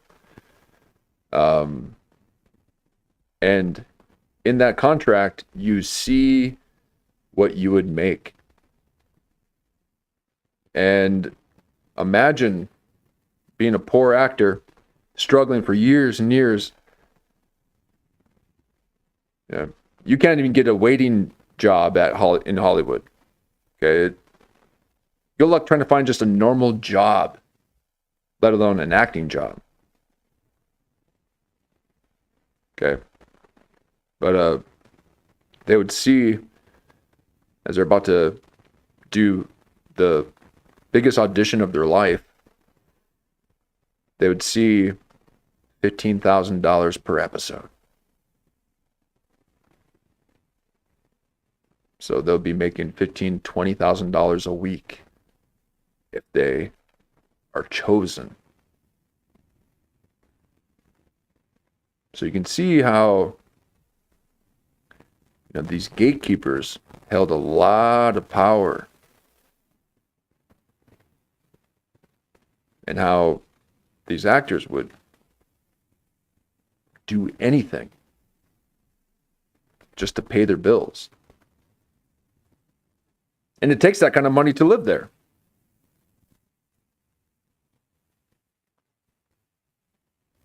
So you'd see what you could make, and then from there you would then have to audition. So then you got your mind swirling, just like, oh my God, I could finally not struggle anymore. I could put a down payment on a condo, or a deposit on a condo like Jerry O'Connell. And that can be a lot of pressure for people. Well, now with Netflix, as it turns out, when they had the writers' strike a few years back, the main reason for this writer's strike, and then what followed after that was the actor's strike, was the fact that no one was getting paid. They weren't making any money off of these Netflix shows. The main actors were getting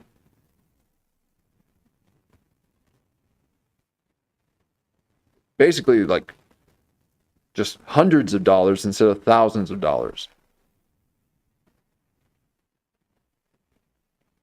And because they didn't have the numbers, the actors and the agents didn't know how many people were watching, how popular the show was. Netflix kept that all hidden.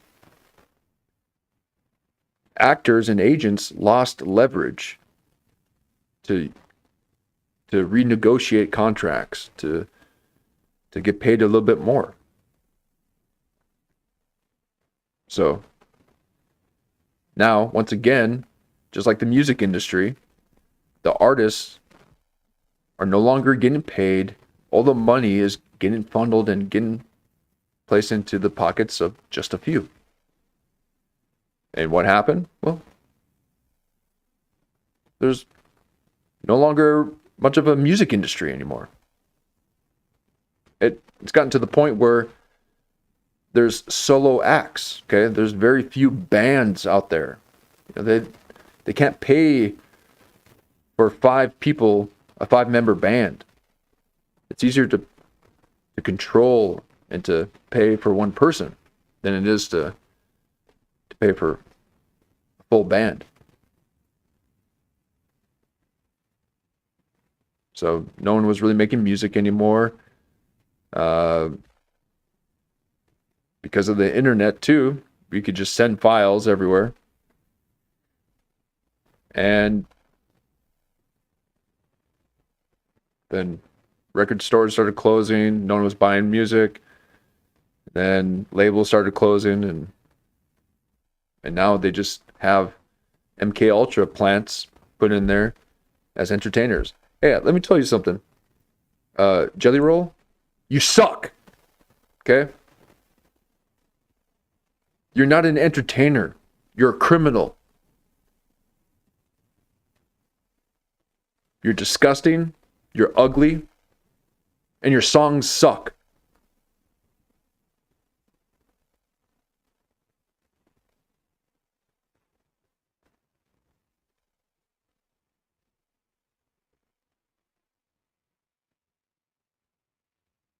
I'm sick of your Christian grifting. You're a phony, Jelly Roll. How about that? So, now you got these actors not even knowing what they're going to get paid anymore. And there's videos on TikTok and YouTube of these actors opening up their residual checks and showing, hey, look, I made $15, or I was one of the lead roles and I only was making $1,000 a week or $1,500. Like, okay, so what's going to happen? Well, the quality is going to go down, all this, and then so it's like, well, we don't have good quality actors doing it anymore. Barely anyone's getting paid, so they're going to have to put in artificial intelligence, AI actors to then fill in the gaps that were created by the same technology.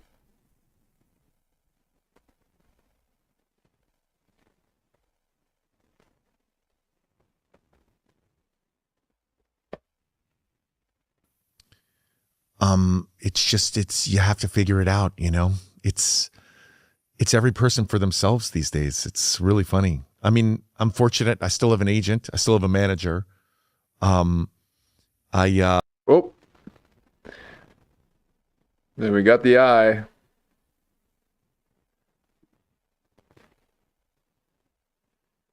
Let me take the banners off here.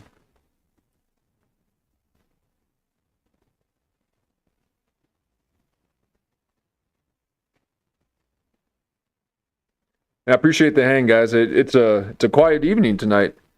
I might have to change the title. This one didn't get sent out because, again, too,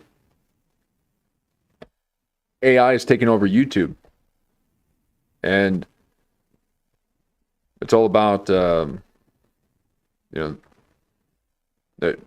one's getting pushed out to their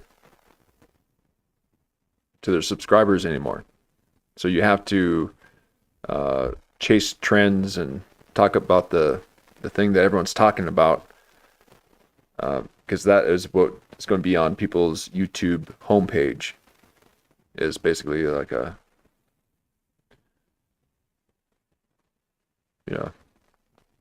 news trend. So everyone's got to be talking about, what's happening in politics or the crazy thing. And it's hard for shows like this to just have a show and just do our own thing and grow our audience organically, because they'll just stop it. But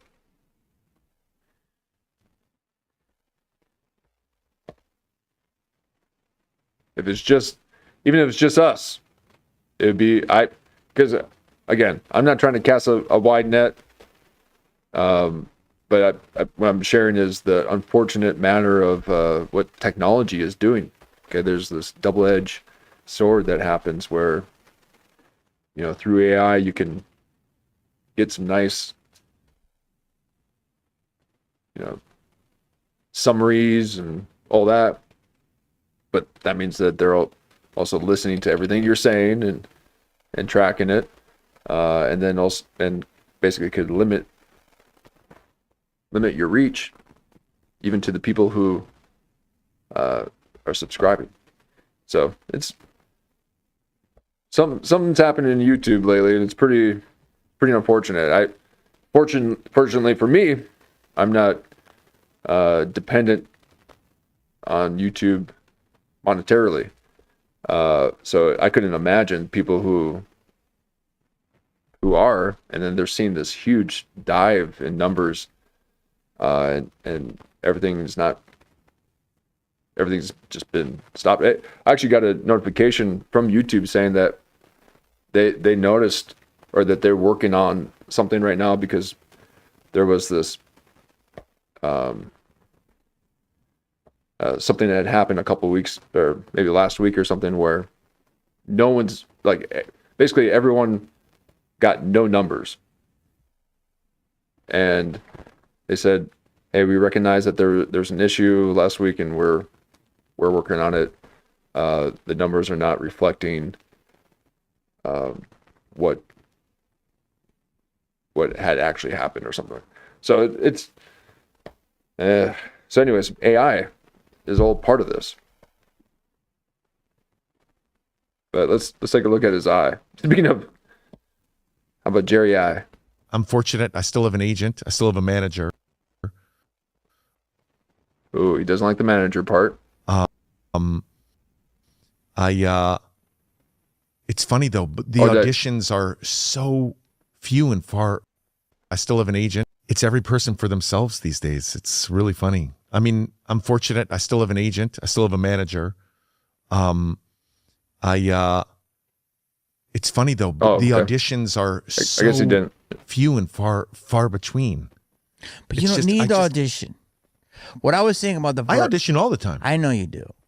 Okay. He's like, wait, no, I audition all the time. I thought you just said they're few and far between. Now, this is why I like Jamie Kennedy. Okay, he's kind of goofy. He's kind of, but he's an innovator. He doesn't wait for things to happen. He makes things happen. He knows he's got to. Sorry about this. The noise on my microphone cord here. He knows that he's got to do things to have things set in motion. It's not just going to happen to him because you're tall and fit like Jerry O'Connell. You don't audition? I do, but I don't. Only if it's something I really care about. Okay, but Jamie Kennedy started his own thing. Okay, and there might be some ebbs and flows with his numbers. We saw that his solo episodes that he was doing. He was talking about how he's got to rethink those as well, because the numbers were low. Okay, but he's still going for it. And now he's got this thing to where he does the interviews. So Jamie Kennedy will do interviews and do a solo thing.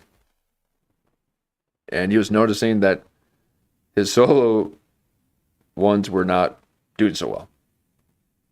But he thinks it's because of the things that he's talking about. Like how I think that my numbers are low because I'm not titling my live streams. Again, imagine having to title something before it actually happens. I don't know what's going to happen in the live stream. I didn't know that last stream was going to be this epic reveal. Okay? And the number one thing that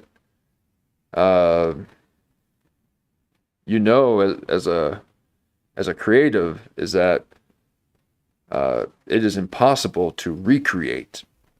Okay, so I treat each live as its own thing, even though this is a continuation. But we can't recreate what happened last night. And last night was coming off of another amazing stream that we had. Just so much was happening. And again, we can't recreate that. So we have to be present. We have to observe, react to the given circumstances, not to what we wish would happen. And Jerry O'Connell is living in this world of once was. He's trying to recreate the life he had when Hollywood was popping. And Jamie Kennedy is the exact opposite. Jamie Kennedy will, put action into his ideas. And that's why he is saying, well, you don't need to audition. And he's right.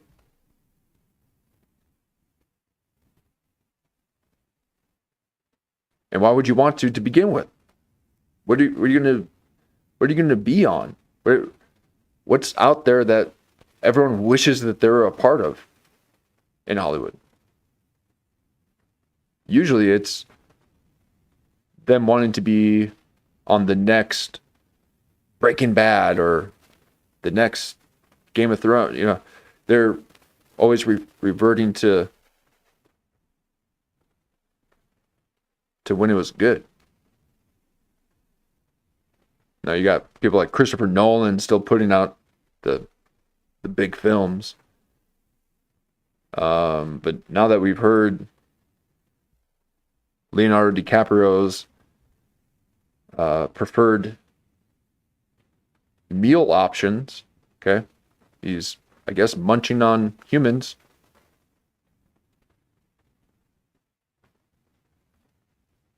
Allegedly, according to all the articles that's out there.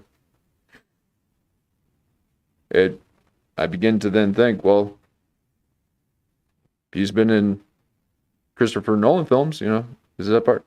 What's with Martin Scorsese? Was he a groomer? Did he groom Leonardo DiCaprio as a child? Was he part of some kind of crazy, dark seance where they invited Jonah Hill to be part of the inner circle? If Jonah would let them touch him, and then they have to eat a human, allegedly. Okay, it's all out there. So this is another reason why people are like, "What? No." I'm like, slow down. The chicks are here. They need to make a living. They need to make a living. Hell no. You know you'd want to stay. Fuck no. Yeah, I'm like, that's dark. Okay.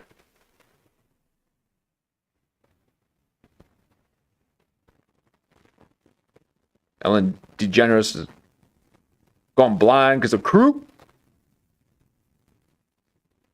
Or Kuru?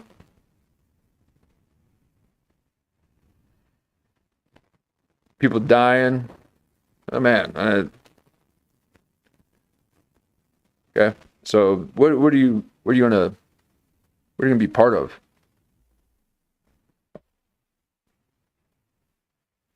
Everybody. You can get offers, but you might not like the movies that they offer you. They might go straight to Tubi or something. Ironically enough, this is not a bit. I have a movie coming out on Tubi. Yeah. Tubi or something. Ironically enough, this is not a bit. I have a movie coming out on Tubi this spring. Yes, there's nothing wrong with Summer's it. Last Resort. This is What I was saying about the I audition all the time. Sorry guys, I was bumping the key. I didn't even know it. It's funny though, but the audition.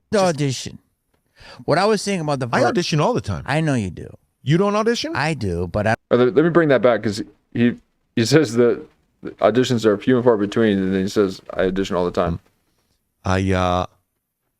It's funny though, but the auditions are so few and far between. But you don't need to audition. What I was saying about the I audition all the time. I know you do. You don't audition? I do, but I don't. Only if it's something I really care about. You can get offers, but you might not like the movies that they offer you. They might go straight to Tubi or something. Ironically enough, this is not a bit. I have a movie coming out on Tubi this spring. Yes, there's nothing wrong with Summer's it. Last Resort. I have some it's an there incredible now. film that I made with incredible cast. And I bet you didn't audition. Violet McGraw. Did I audition? No.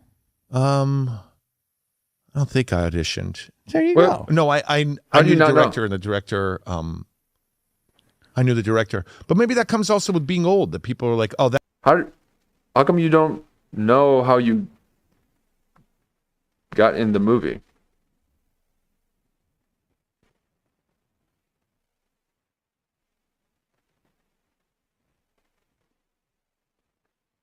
Is it because that's where you got this cold sore from?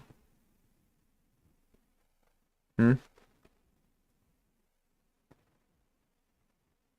you desperate and had to be part of the casting couch? Violet McGraw. Did I audition? No.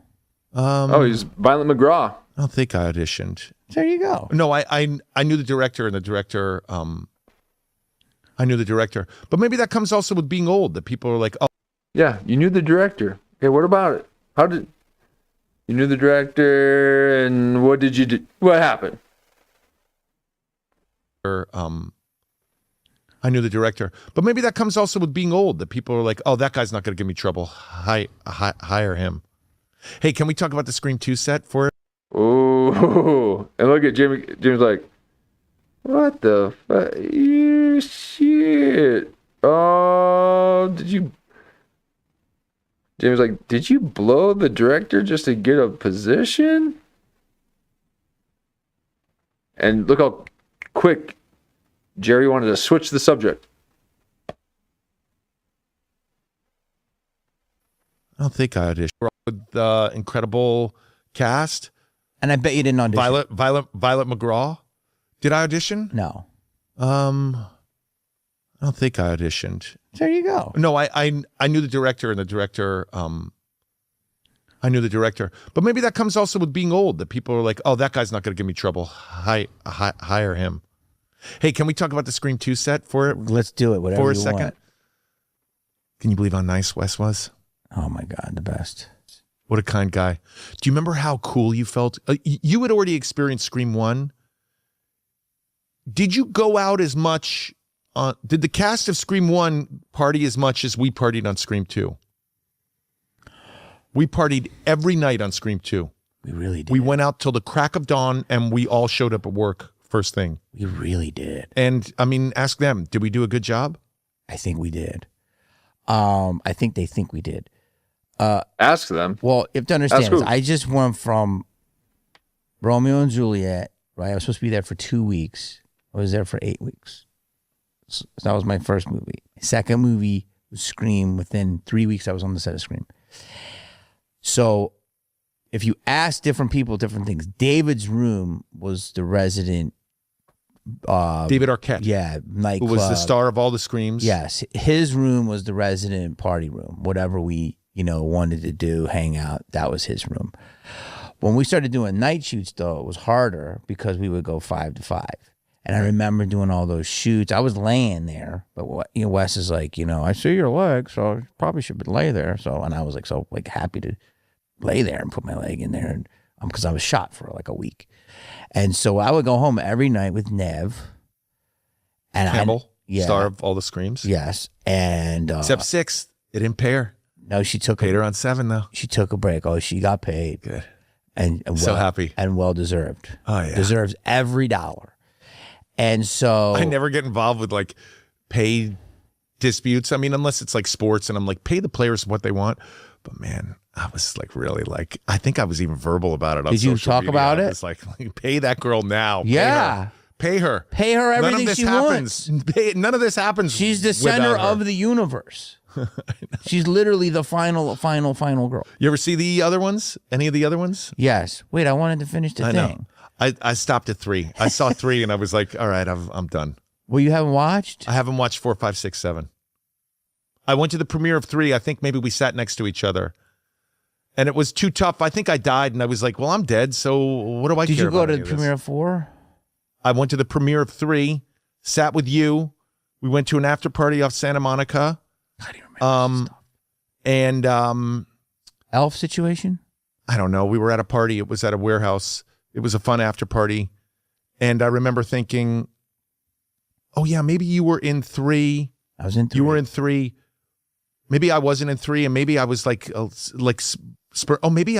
maybe my Stand By Me. They're not inviting me to these. They're not inviting me to be on these things anymore. Spoiler alert: my character did pass away in the second one, but your character passed away too, right? In the second one, unfortunately. Yeah. But they still brought you back in the third one. Videotape. Have they brought you back in any other ones? Picture. They brought me back in the 5th one, but through a painting. I'm so sorry to pry. Do you get paid for that? Silly. I mean, let's get to the nitty gritty. Whoa. I got paid a very nice, normal fee. Okay, so that's why after 3, I was like, no, I'm out. I'm done. By the way, like, again, getting back to what we were talking about earlier, with Stand By Me, it took me years to be like, so I don't talk to these guys every day? Like, we don't, like, that's it? Like, we did a job and then we were in a submarine and then we're not, and then we just, like, leave each other, and then if I run into you at 7-Eleven, we exchange pleasantries and that's it? And probably after Scream 3, I was like, oh, so I'm not involved in this anymore? Okay, bye, everybody. So you left. Yeah, maybe that's, I haven't seen another one since. Well, they stopped for 11 years. I've ignored them. It's so funny. I got invited to this premiere of Scream 7 and I was like, no. You got invited. Yeah. Oh, you didn't? Why? Did you, are you on bad terms with the people? You got invited. I'm pretty sure there was an email. You got invited. No. You did not get invited.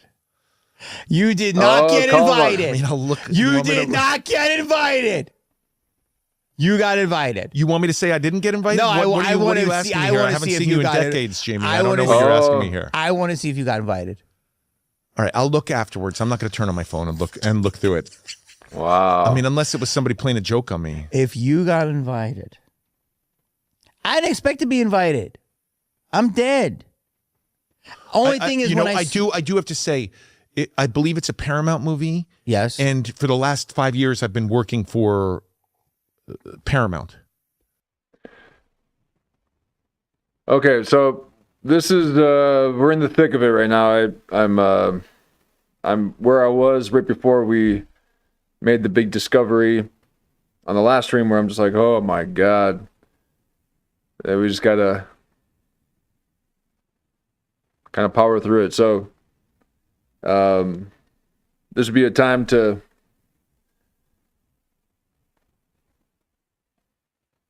kind of refill your drink, get some snacks, stretch a bit.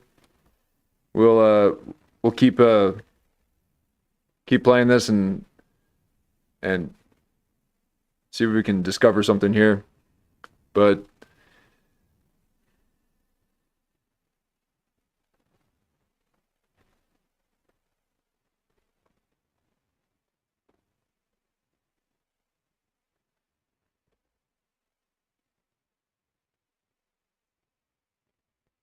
I mean, I'm trying to figure out a way to title this. If you guys got suggestions, there's nothing here, okay? But I just gotta trust the process, see what happens. And I grew up on the outskirts of Philly. My sister was an artist. So I've always had people, but there weren't so much trans as there were a guy that like wore a dress and, you know, was like cross-dressing. That was bigger. So, but in the city had this forever. So, and you grew up in the city. So the point is that if you see something that I think you would say, well, that's interesting, that's different. The fact that we can't comment on the things that used to be one way and now they're completely different. And the fact that we say something about it, it's called hate speech, is crazy to me. Well, Jamie, that's crazy to me, Jerry. You listen. I watched your Drew. All right, let me take that back here. What? That was bigger. So, but in the city had this forever. So, and you grew up in the city. So the point is that if you see something that I think you would say, well, that's interesting, that's different. The fact that we can't comment on the things that used to be one way and now they're completely different. And the fact that we say something about it, it's called hate speech, is crazy to me. Well, Jamie, that's crazy to me, Jerry. You listen. I watched your Drewski episode that was on here. Oh boy, you really thank you. Yeah, and I thought it was really interesting because it was because you're a comedian. Yeah, and you have. I did we watched the Drewski one briefly, and that one, I did a little video, and that kind of took off. Quite a few people saw that one. Anything that's over 1,000 views, I think it's viral. Okay, that's my baseline. If I get over 1,000 views, I went viral. Okay, but my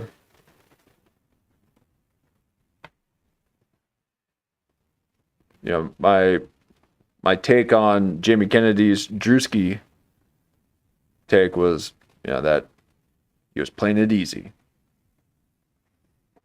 And I said, something along the lines of, Erich can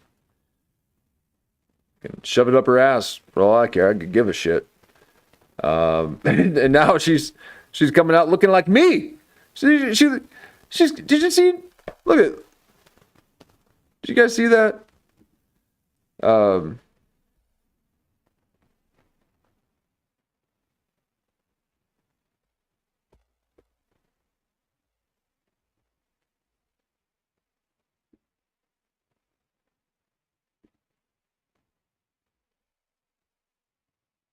Look at that. What you doing? Looking like me. Edgar Kirk, did you watch my video that went viral? You fake as hell, Edgar Kirk.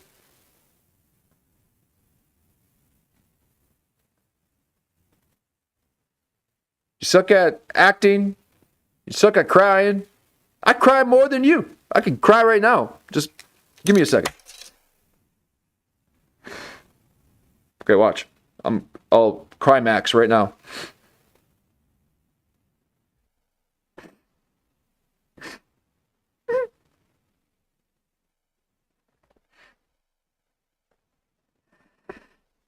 And now he's gone.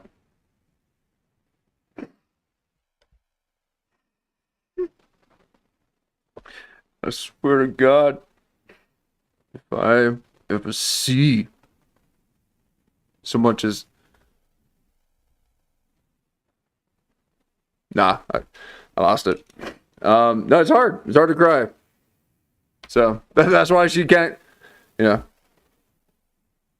she can't do it. But quit dressing like me, Erich Kirk.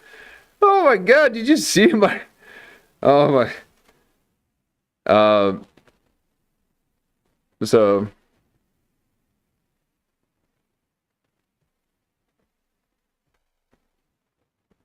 Suck at crying, you suck at acting. We all know you're a honeypot. There ain't no way you're loving Charlie. Okay? You just got more jacked up smile than Red Bar World guy.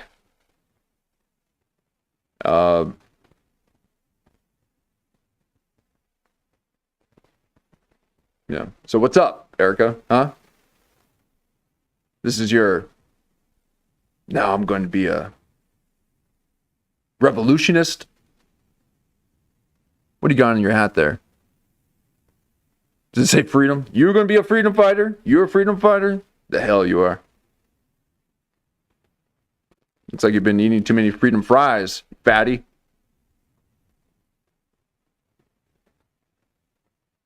Carrying all your weight on here. You're chunky. Like Jerry O'Connell. And stand by me. Stand by me. 'Cause Erich Kirk ain't strong. She's a fat ass.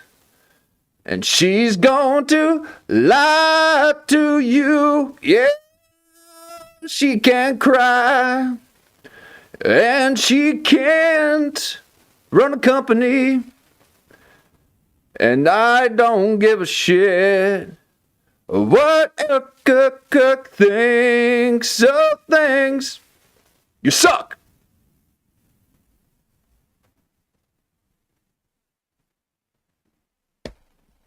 You didn't say shit. Boy, he only comments on the lightest shit. You don't comment on any of that shit. The dark shit. Get it? Any of that. You didn't say shit. Boy, he only comments on the lightest shit. You don't comment on any of that shit. The dark shit. Get it? That's what I said to you, Jamie. I said you're not even, you're trying to play it easy.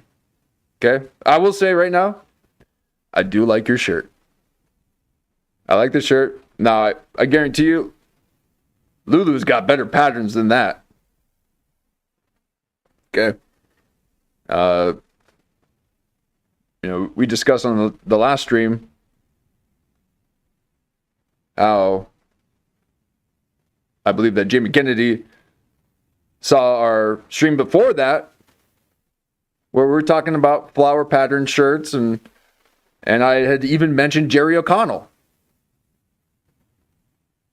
And then look at, he's wearing a flowered shirt and he's got Jerry O'Connell on the show. And now he's taking my essence and trying to push it on my reaction to Jamie Kennedy and pushing it on Jerry O'Connell. Because you're a comedian. Yeah. And you have... You didn't say shit. Boy, he only comments on the lightest shit. You don't comment on any of that shit. The dark shit. Get it? I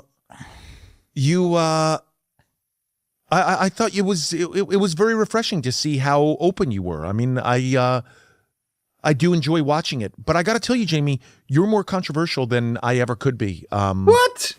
You are. Yeah. You say what? You're much more honest than I ever could be. Oh, of course. Okay. Every closeted gay man says that. Oh, I wish I could be as honest as you. Yeah, you've been lying to us this whole time, Jerry. Okay? Telling us that you had this guest over at your condo that you had to deposit on.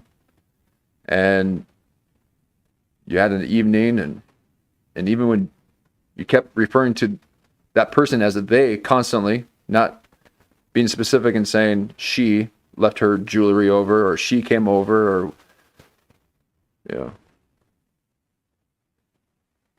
I drove her home.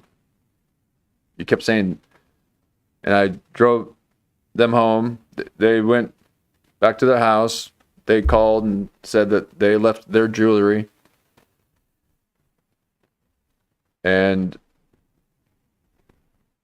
being that you were at a gay bar, we're like, okay, so it was either a man or a trans, and you're not telling us. So yeah, Jamie Kennedy can be honest because he's not in the closet.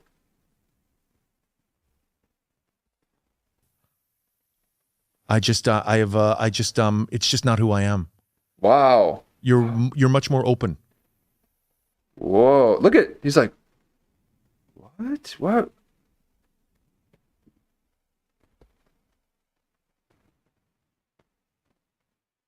What kind of life is that?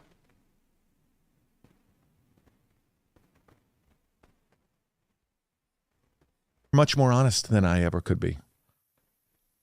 It's just not who I am. You're much more open.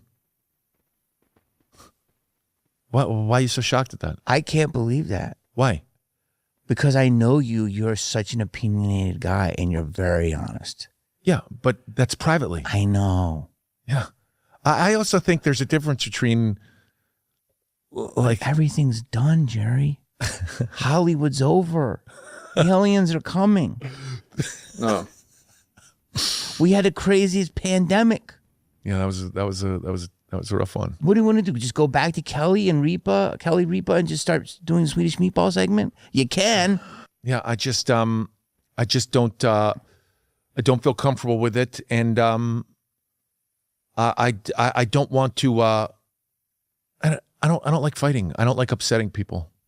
Well, you're okay. That's very well. I first of all, it's a very honest answer, and I love that. Yeah. You are a great guy. You bring merriment to the world. Yeah. And I don't try to fight with people, but I do question things, and that's kind of in my nature. If you look at characters. Oh, I love fighting. I love it. Anybody can make friends, but it takes a special someone to make an enemy. I love making enemies. Jerry Connell, you are on my list.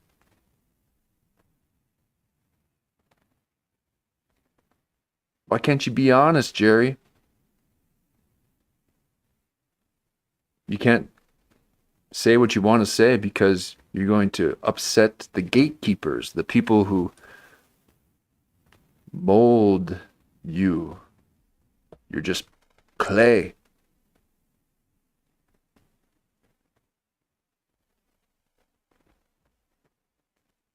Want to I don't like fighting. I don't like upsetting people. Well, you're okay. That's very well. I first of all, it's a very honest answer. And it's probably why he can't be cast in anything, because he has no strong opinion, no strong point of view.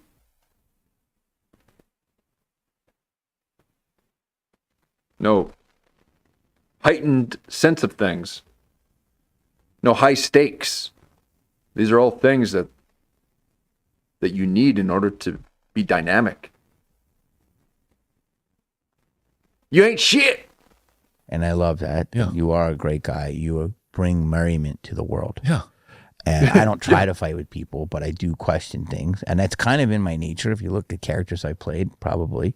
Yeah. And probably who I am. I don't mean to be controversial, but I have opinions. And I think that you're a dude, man, and you're a real motherfucker. And that's when I posted the other night, because right down the street, somebody was shot. And it's just crazy. I saw that on the news. I saw that. Terrible. And so it's like, but you know, you live in the city, so there's always shootings. There's always shootings in Philly. Listen, all I'm saying is everything's crazy. I have to tell you also, I will never leave Los Angeles. I realize right now all cities are sort of going through it. It's been my experience and the generation that I come from. The 70s and 80s in New York City were pretty insane. Pretty insane. I can only imagine. And then it got, some would say, really too nice. It's funny. I went to dinner the other night with my wife, and we were in a... You do a lot with the wife. Yeah, I'm married. Yes. By the way, just the wife and I. No cucking happening. Okay. It wasn't a third. No, it was just her and I. You know what the cucks do, right? They sit and watch when their significant others have sex with someone else. Yeah, you know who it is. The guy. It's usually like a pool guy or a gardener or delivery guy. You get a lot of Amazon packages. Is that from the verticals that you keep watching? Wow. So, now why did Jerry say that? Jerry cucks?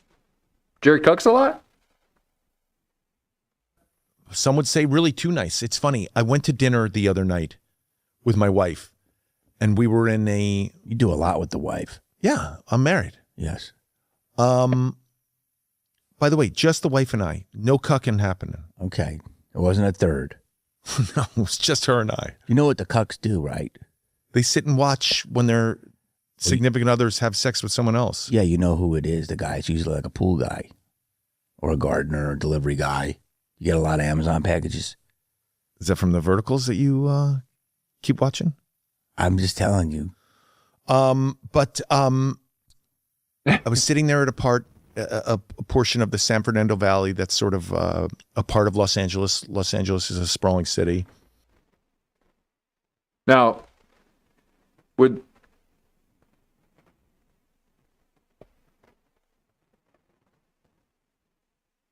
Jerry O'Connell,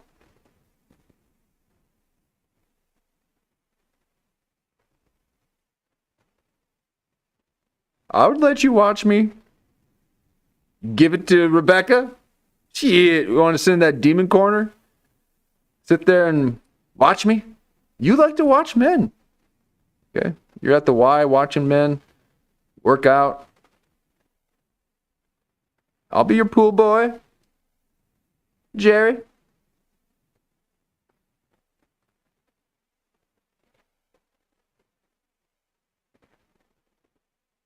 Why do you say cuck? Is that just something that people think that Jerry is? Jerry, I never thought of you as a cuck. I just thought you like trans.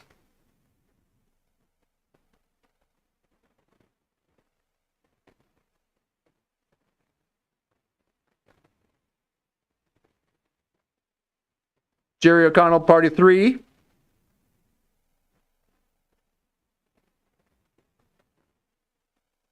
Cooking it tonight. I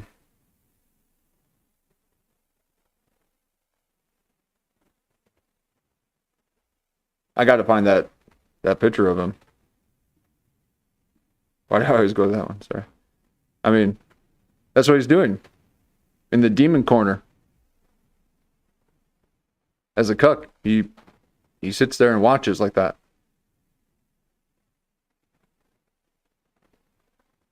I've never seen a man sit like that before in my life. Okay?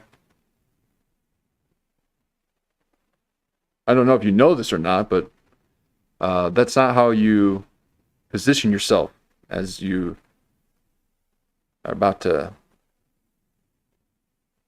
make love. Okay?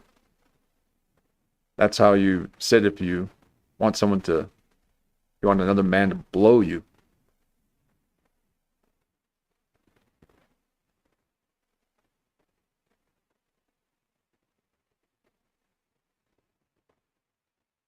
Jerry.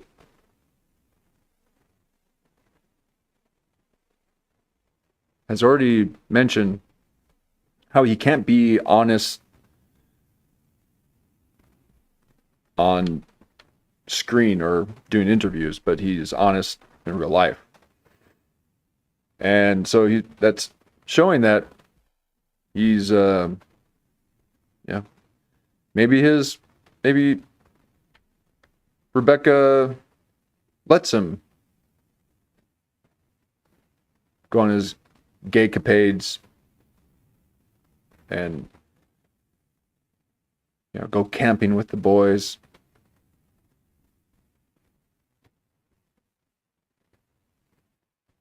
And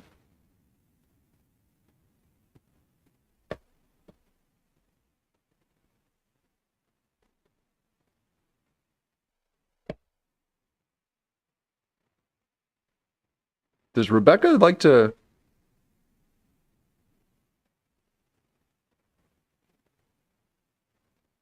have some flings?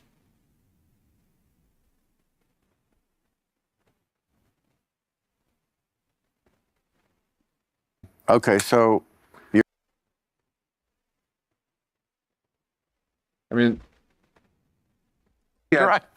You get the full Dreyfus now. You I call me mean- fat, I go Dreyfus the rest of this time. I got in a golf cart accident. I want a Percocet. but no, it just seems odd. I'm in pain.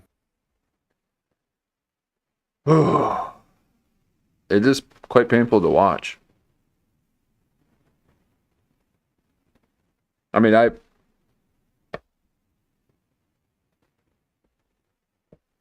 almost feel sorry for you if you weren't such a cock.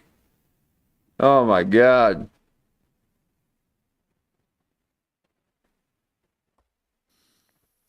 And it's a neighborhood that's sort of going through it a little bit in the San Fernando Valley. Which we want? You don't want to name it? No, I don't want to name it. Oh God, you're gonna upset the neighborhood. Well, someone might own a home there, and they don't want you publicly saying, Encino. hate to break it to you, that I'm saying their neighborhood is like, then you're devaluing their property. So Tarzana. So it's a town in the San Fernando Valley. And I said to my wife, I said, hey, this neighborhood's going to turn around and it's going to get fancy. And then we're going to complain about how it's like too fancy now. And it was way better when it was like grimy and everything. Cause I've seen it like go through. So I predict in your lifetime, someone's going to come and do, hate to break it to you. And you're going to go, I remember when people were shitting right outside my house and getting shot and stuff. And now it's like, oh, here we are, fancy area. No one shits anywhere. No one gets shot. I predict you're going to complain that the neighborhood's like too nice and there's like no crime. Oh, I wish. Do you miss the city? Well, I'm looking at something. Do you miss the city? I do have to say I went to a party on Melrose the other day and For a friend's birthday. They were at a bar. And that's old school. I drove in from Calabasas, not a gated community. And past the Commons? All right, so you did the eye thing. Now the Commons is where you'll find the Kardashians, where you'll find Howie Mandel sitting outside constantly, sunning his big old bald head. Occasionally, and actually quite often, I'll be walking through the Commons and I'll just go, just as he's sitting there on his phone, I'll just whack him in the back of the head.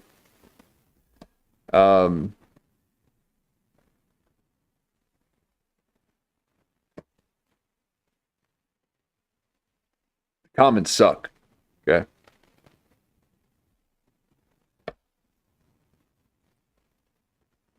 Your little outdoor mall. It's not even like a couple of stores and that's it. Okay.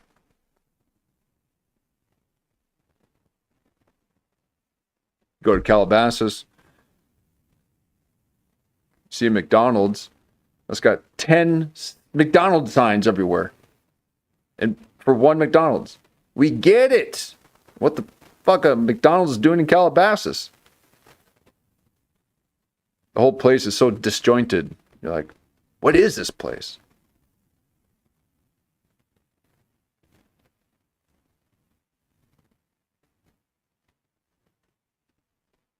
And you're like walking and you're wondering why this lady's staring at you, and you're like, what's up? And you're like, hey, what? And then someone's like, it's Kim Kardashian. It's like, who? Why she? Can I help you? What are you doing? Quit staring at me. She's just wanting to be noticed all the time. Will Smith is walking out of the school that he started, the Scientology school. It's like,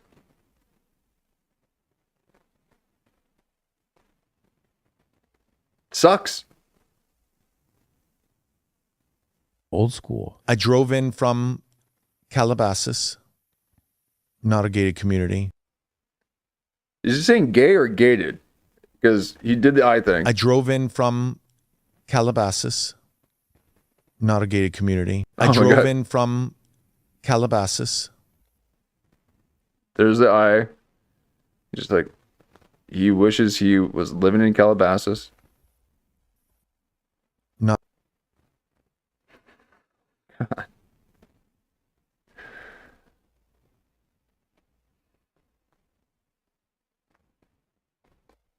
I've never seen people do this so much.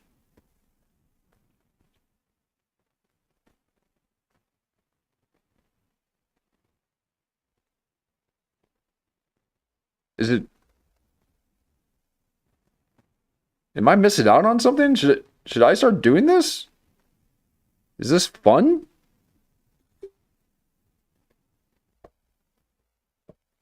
Look, he's like, what the? That's old school. I drove in from Calabasas, not a gated community, and Past the Commons? that's a mall in Calabasas. I drove into By town, Jamie Foxx? and I came early because I fully expected to not get any parking on Melrose. You used to have to circle for a long time to get a space, and then you'd usually have to circle for a long time to get a space, and then you'd. That's a good one. It's like, I mean, here, we need to slow this one down.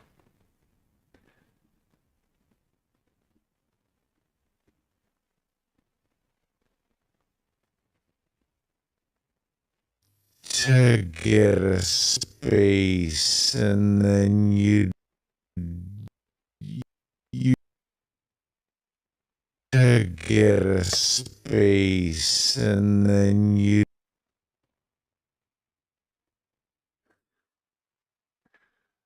Oh man, we are definitely not mainstream. Oh man.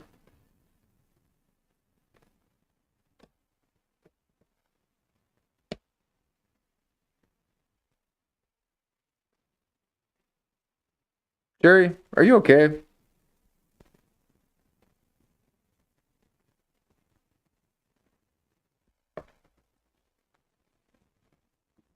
Is everything okay at home? You. Oh my God. Usually have to pay $20 to go into a lot anyway. Wow. I got a space right on Melrose, man. And it was like wide open. Life is good, huh? You got a space on Melrose. You didn't have to pay $20 for parking. You,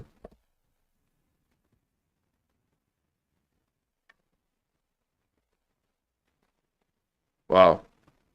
Gee, can it be part of that elite society? Open. And I was like, ooh, this is a little scary. Like, there's no, like, Melrose was the spot when we were running around on Stream 2 and you couldn't get a space, and bars were spilling out with people, and stores, and LA's dead. It was a little urban blighty. This just depressed me. I know. That depressed me. And I got a space right in front of where I was going. Which means there was nothing going on. Oh, that's terrible. That depressed me right there. But mind you, a couple decades from now, I'll be looking for a spot and it'll be packed and people will be spilling out. And they'll go, man, I remember when I could park right in front of this place. I think we're in a turn now. You think it's coming back? Yeah, there's a hipster place that makes breakfast sandwiches a line around the corner. Yeah. I saw the burger place up there on Santa Monica. I Yeah. can't wait to go there. There's a I lot. want to try it. Herbs. Let's give them a Herbs. shout out. Yeah, Herbs is Good. great. Oh, okay. So, hey, there's a retail place. There's a restaurant that opened up. Hollywood's back, baby. Woo, yeah. We've got a person that came from out of town and started a business and doesn't quite know the landscape.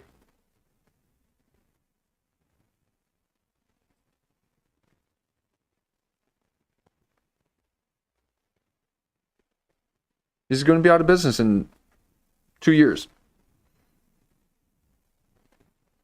Didn't know Jumper, and he mess up Melrose.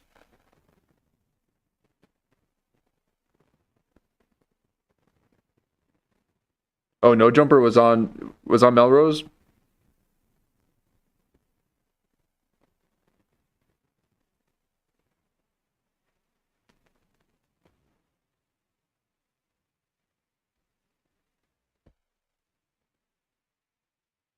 Yeah, Melrose is a mess.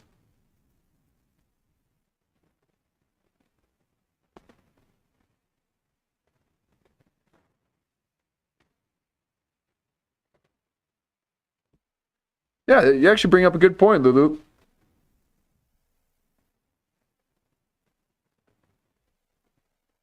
It's the influencers. The influencers.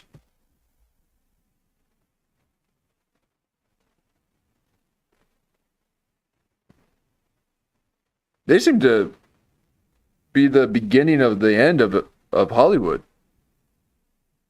Yeah, the Paul brothers moving in and making a ruckus in the neighborhood. You got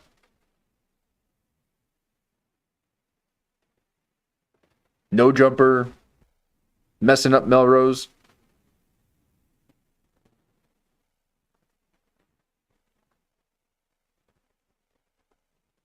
It's YouTube.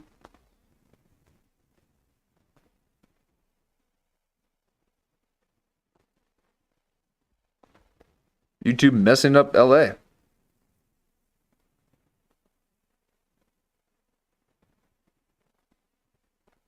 Yeah, and Coachella.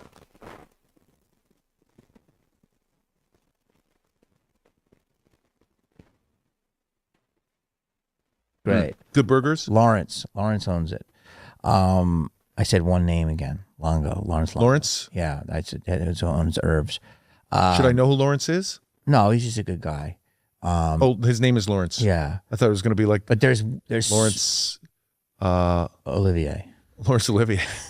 Wait, I know we've here for a while, so this is crazy, Jerry. It's crazy that Say my name.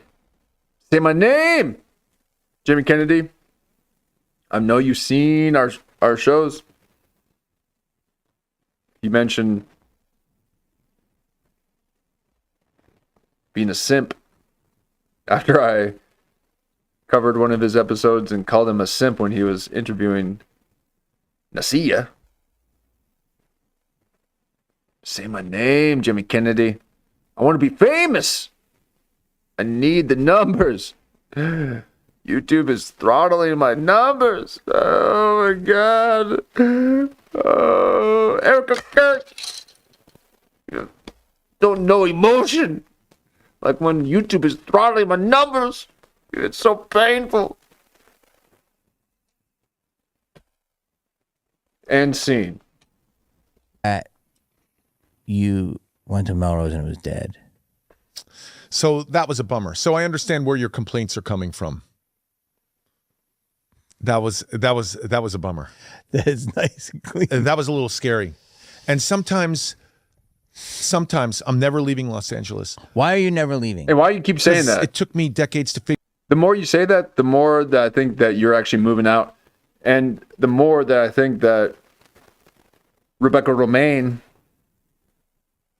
is no longer going to be remaining with you.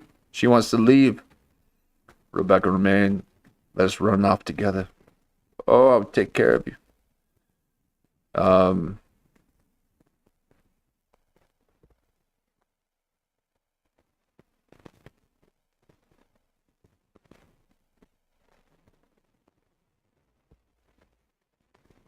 He's leaving LA.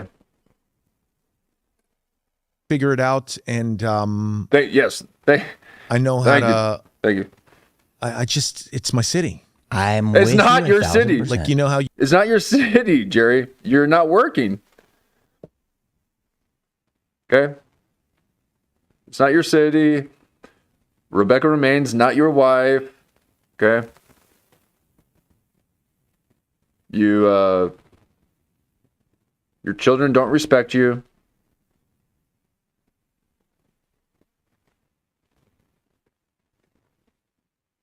Jamie won't reply back to your messages.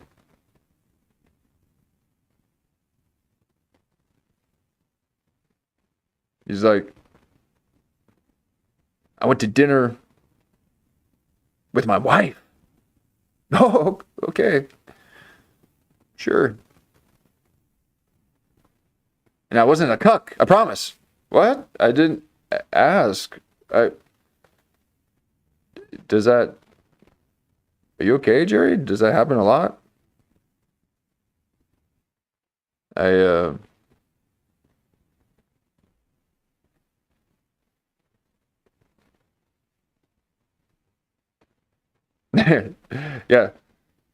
At least they have Uncle Jesse. Okay. At least, good one, Lou. Yeah. You can stay in LA. That's fine. They'll just move in with Uncle Jesse to Utah and learn horseback riding.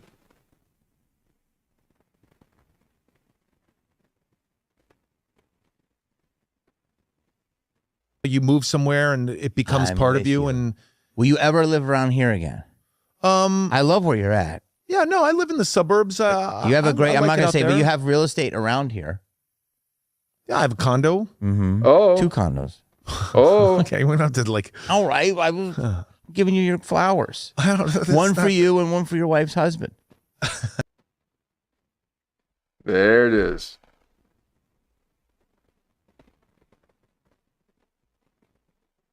Oh, interesting. So there is something, huh?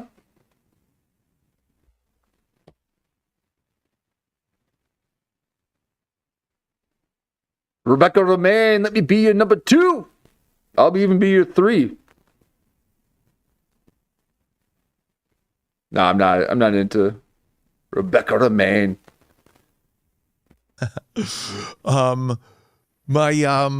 That was the joke of the cuck. Call back. I'm not a cuck. You're not a cuck. Not at all. What?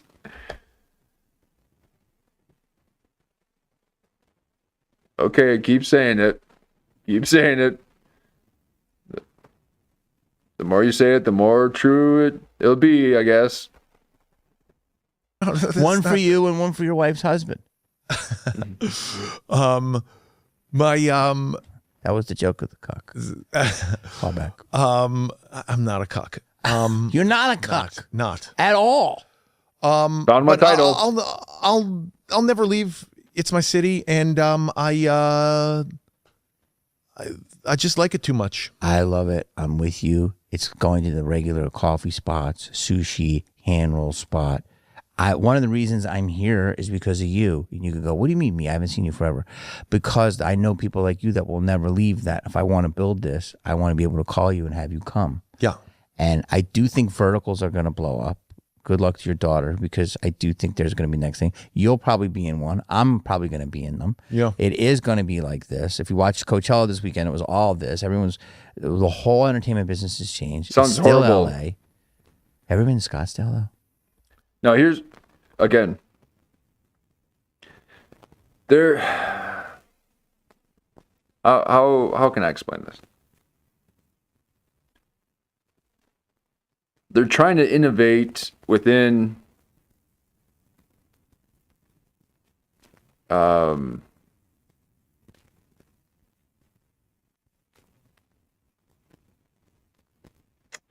this vertical thing, okay? They're trying to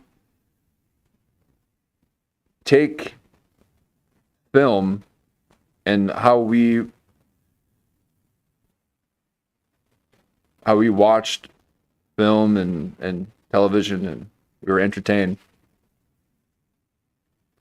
And they're just trying to do that with this new device.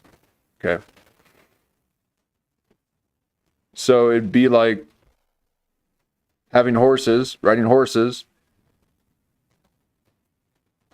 and putting them on, trying to ride them on a highway. It's going to be clunky and awkward, and it's not. You put this old means of transportation, this old means of doing something onto a new infrastructure, and saying, "Hey, look at I'm being transported on the interstate. I'm traveling." Yeah, but now your horse's feet are all busted. You're not going very fast. You can't run. The horse can't run because it's on pavement. So just because it's on this new infrastructure doesn't mean it's good. Okay? So you got to consider the tech, the infrastructure. Now, that's why podcasts, live streaming, TikTok and Twitter and social media platforms have exploded, because it's consumable on this new infrastructure. Most of which you become the main character. Okay? So we're not seeking out movie stars to entertain us. We get to be the ones who are the entertainers. I'm an entertainer. Okay? And just like this whole Nepo baby thing, where they try to make you feel guilty about providing an avenue for employment for your family, they gaslight people like myself, people who are performers, and will say, "Oh, he's got main character syndrome," or whatever they call it, right? Because you can't be too entertaining. You can't,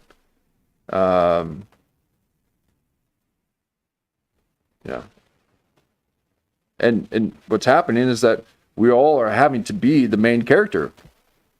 Okay. Well, for the longest time, we were never even the main characters of our own life. Okay. We allowed other people to dictate who we are, what we do.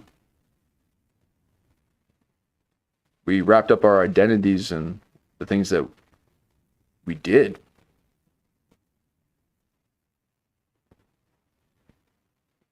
But now all that's gone. Okay. And then what you're left is yourself. And Jerry doesn't want to be left with himself. He's got to then face his demons.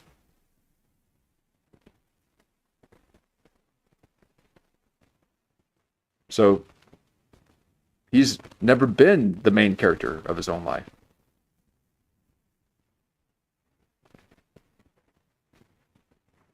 And now he's in a position where he can't distract himself by trying to play other characters, because, as he said, the auditions are few and far between. And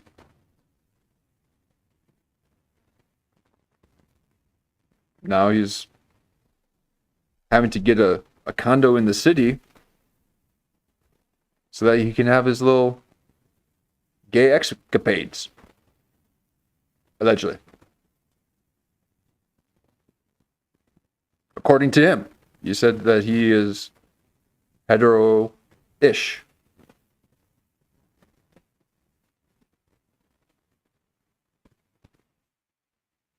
Yeah, and it's not a selfish thing to be the main character of your own life. For the love of God, please have a bit of a bit of will.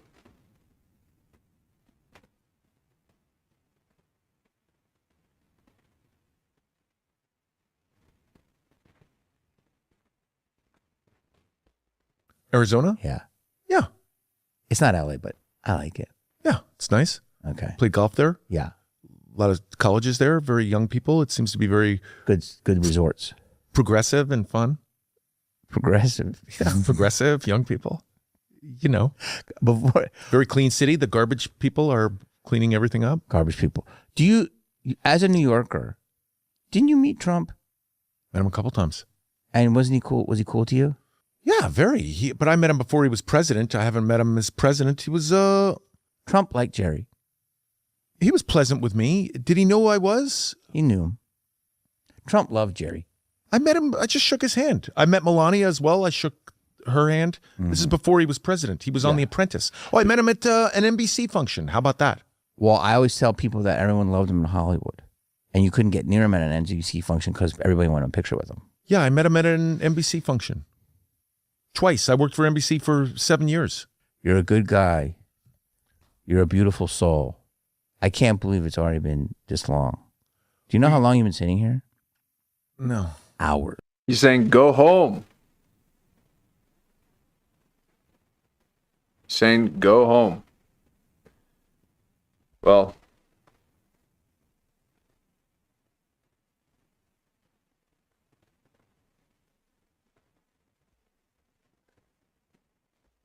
Really? It's insane. Chop it up into like 10 minutes. TikTok. Blah, blah, blah, Well, blah, I'll blah. definitely make clips. oh. Out of Like 10 minutes. TikTok. Blah, blah, blah. Well, I'll definitely make clips. Oh, that was. Yeah, he's like, oh yeah, you bet I'm gonna make some clips. He's like, I got a good one. Okay, Jamie knows what he's sitting on. He's sitting on a gold mine. Okay, he got basically Jerry O'Connell to admit that he was in a transaction.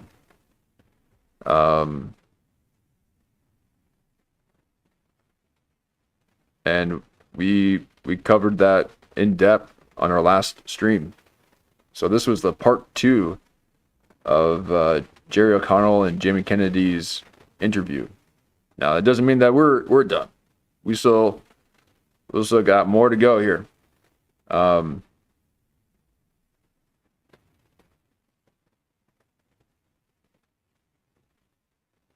But he's excited about clipping the omission. He's omitting that there wasn't a woman involved. All right. I love you, buddy. Love you too. I want you to promote what you want. I have a movie on Tubi. Tubi coming out. It's called Summer's Last Resort. It's coming out sometime this spring. And I guess I'm on Yelp. I give reviews of places on Yelp. You do? California. Yeah, I do. I do a funny thing where I always mention like celebrities and stuff. Like I'll give a Yelp review to Irv's Burgers and say I once saw Jamie Kennedy there. It's like funny. I'm really funny on Yelp. All right, Jimmy, I love you. Let's make Love it less you. than Watch 20 his years. new movie. Oh Scream my 2. God! Look at that sleeve. Yelp. Bro, there's no way you ain't gay.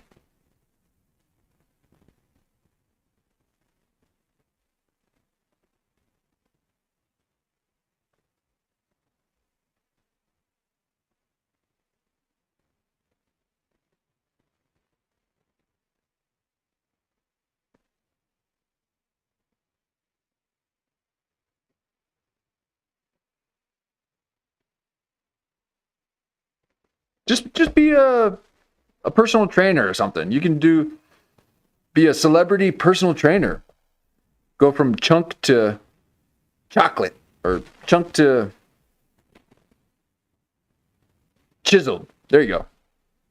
Jerry O'Connell, personal trainer, chunk to chiseled in just 6 weeks. Okay, there you go. Run with that, Jerry. I'm giving you things, okay? I need you to have some meaning in your life so you quit lying to yourself.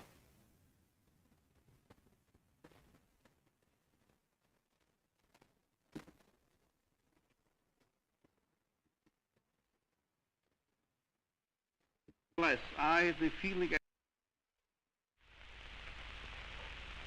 This is Dr. Viktor Frankl, professor of psychiatry and neurology at the University of Vienna. On top of that, president of the Austrian Medical Society for Psychotherapy. On top of that, he's the author of some of the widely read books in our time. Among them, From Death Camp to Existentialism, The Doctor in the Soul, and his newest book, Man's Search for Meaning. Dr. Frankl from Vienna is here to discuss with us tonight some of the crucial questions which haunt all of us regarding modern man, his troubles, his anxieties, and his hopes for the future. It's been said that there are 3 revolutions that have come out of Vienna. Adler with his will to power, Freud with his search for pleasure, and now Dr. Frankl, who speaks to modern man wherever he is about the will to meaning.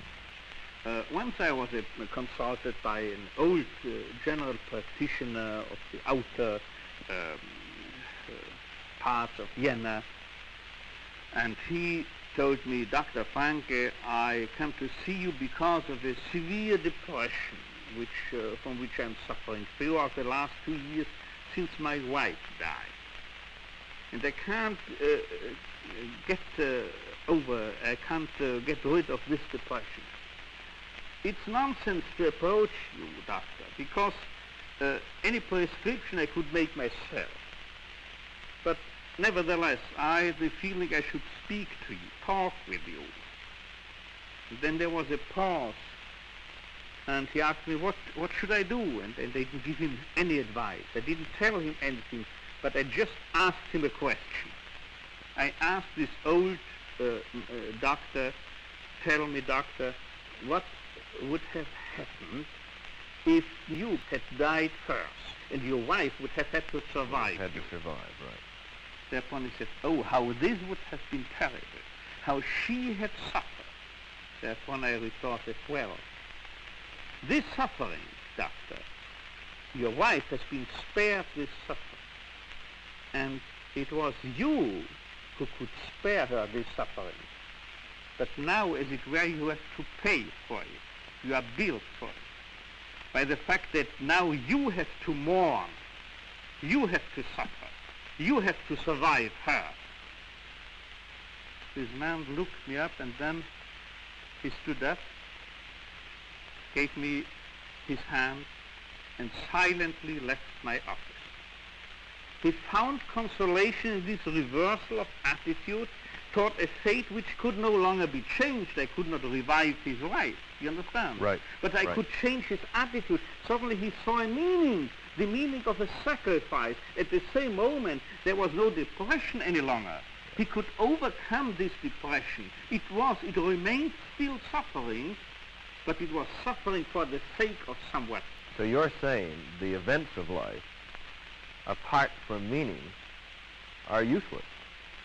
Man cannot be healthy without meaning, without a meaning beckoning him. He could not even remain alive. You know who has said this? Albert Einstein. Sounds familiar. No psychiatrist. Right. And now I think psychiatry should be reminded of this primary motivational force in man. That man is primarily and basically reaching out for meaning. And man must be prepared to endure the tension between the meaning which is in wait for him and the being, the actual state of affairs. This gap between what he is and what he should become, what he ought to be, this gap must be endured. And so I would, you certainly want to remind me that the homeostasis principle is prevalent, prevailing and dominating present-day psychology. That man is a being which just wants to satisfy his drive, to gratify his desire, to fulfill the needs, to follow his drive. This, I believe, is not the actual tool. I think that man is no being in steady quest for maintaining or restoring his inner equilibrium, and for this purpose, satisfying needs and drives. Man is primarily a being reaching out for meaning. And this causes tensions, indispensable tensions. Not a tensionless state of inner equilibrium is what is needed. Right. So let's come back a minute to your case of the older physician.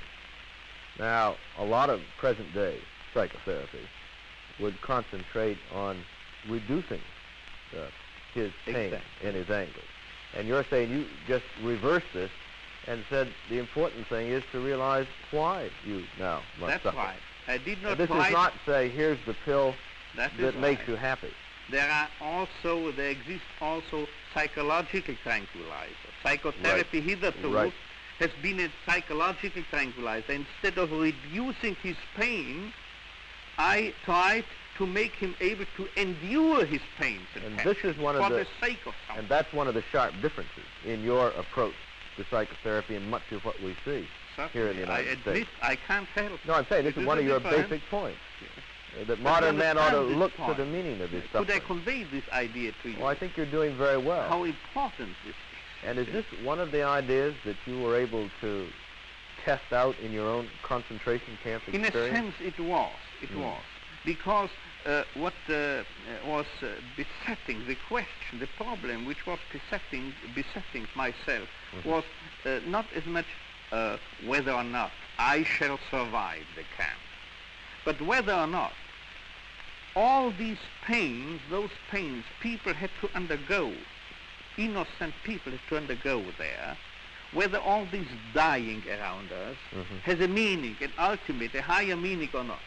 For if it had no meaning, I didn't see any meaning even to survival. I wonder if you understand what Oh, yes, I do. You're saying survival is not enough, nor even the basic question. Survival for what? This is not the basic question That's right. survive. Right. Along with this very basic thought about not having the tranquilizer, but making sense out of suffering and pain, what are some of the other basic ideas which have become a part of your own approach to I would say, people? Doctor, I would say that this teaching body of logotherapy is mainly based upon three pillars, three tenets, three basic assumptions. The first is the will to meaning as opposed to a mere will to pleasure principle according to psychoanalysis, or will to power according to Adler. Right. Secondly, can I interrupt that a minute before you take the second one? Now, doesn't one need a backlog of some interpretation to make an experience meaningful? You see, for you to say to the old man, suffering is a precious responsibility of yours, this you had something that made you give him this interpretation. Certainly, but I could evidence that even the simple man, average man on the street, is primarily or ultimately, whatever term you would prefer, searching for meaning.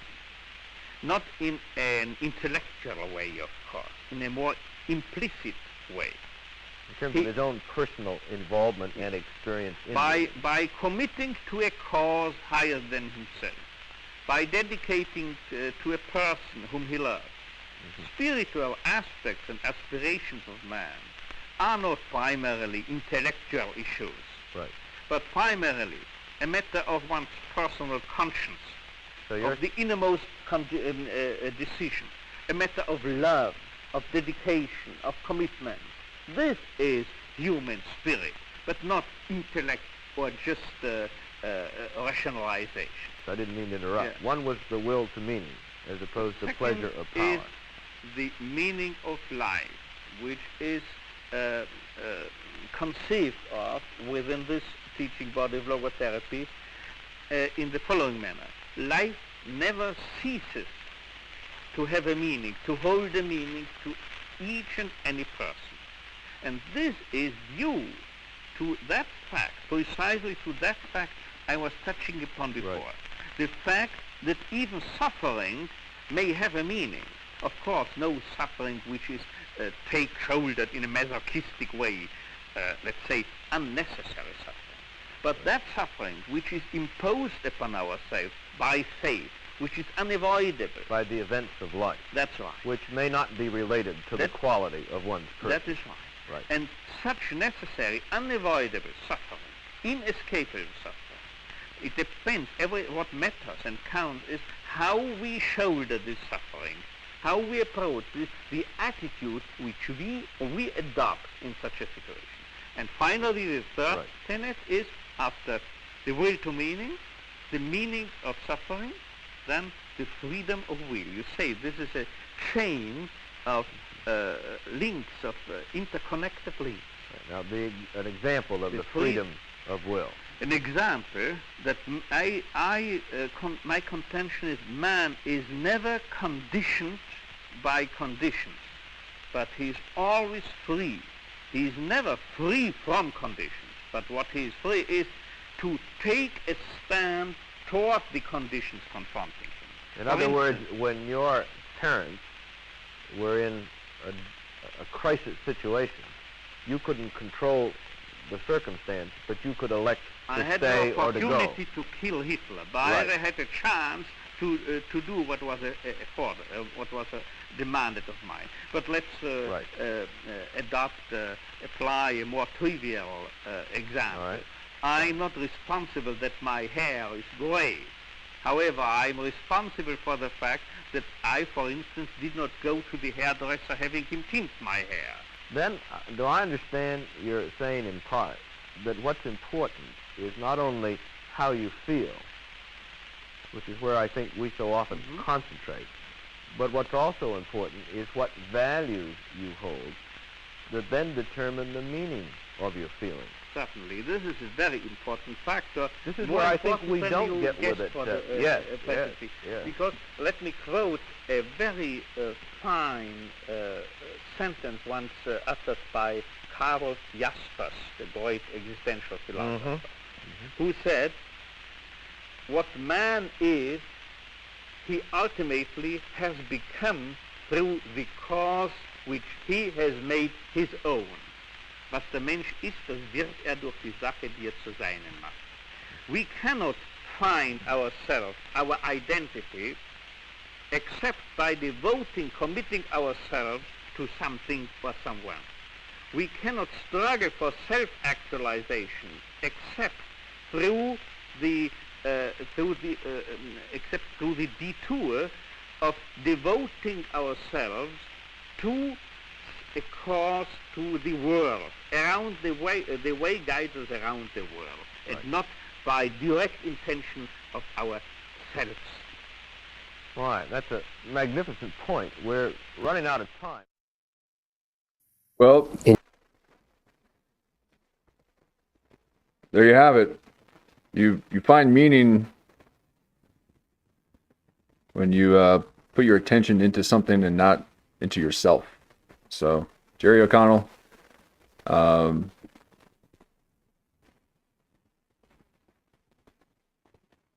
we're here to help.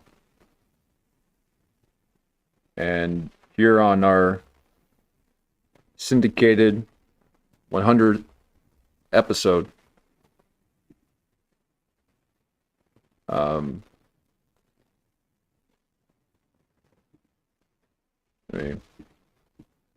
you are. We want you to know that we want to see you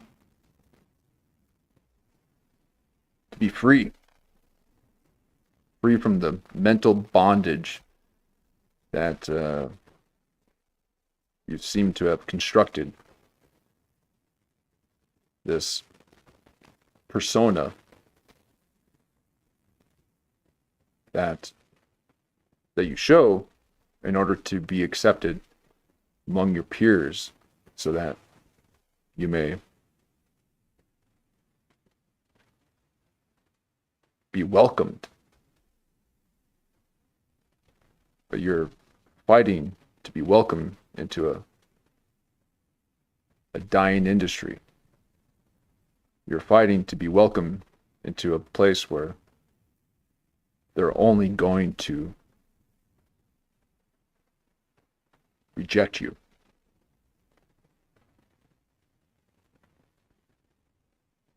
So, stop rejecting yourself. Live. Be free. And we will be here to see the reawakening of Jerry O'Connell.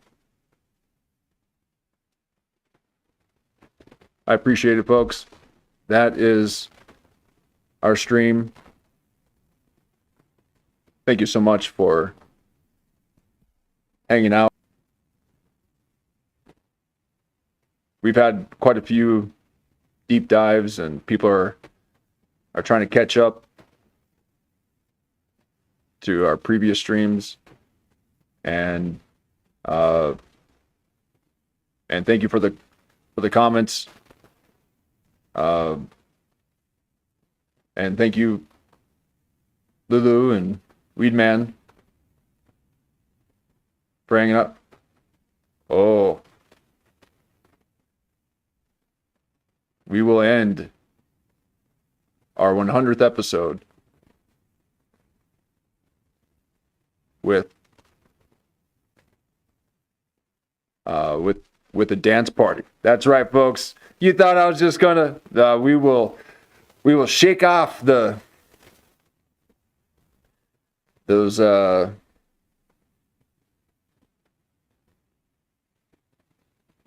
Hollywood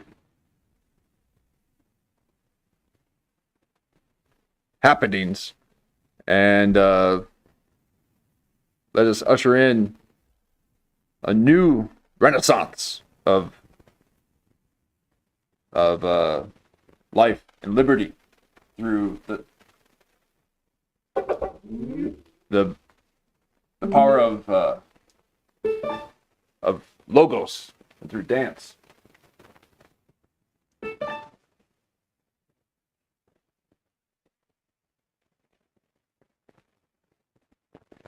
Thank you so much for hanging out.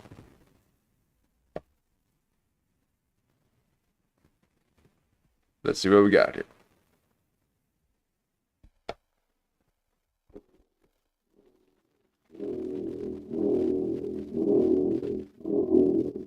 It was one of the worst performances I've seen in my life.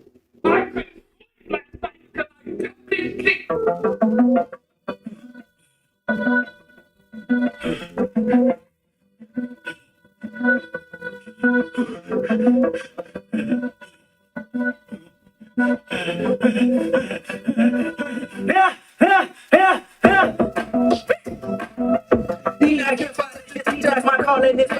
Transformation, I must have 1,000 lives and like 3,000 wives. You should know that I'm slightly off, fighting off demons that been outside. Better known as myself, I'm a demigod. Every thought is created, sometimes I'm afraid of my own mind. On my mind and it's heavy.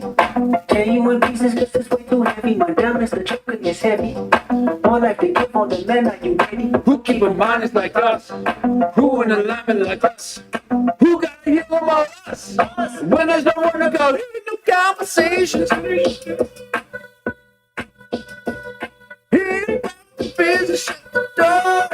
It's a celebration. Hit the shit and busting. What's the formula? Stepping out in the way. Lives in that flow. Stepping out in the way. Lives in that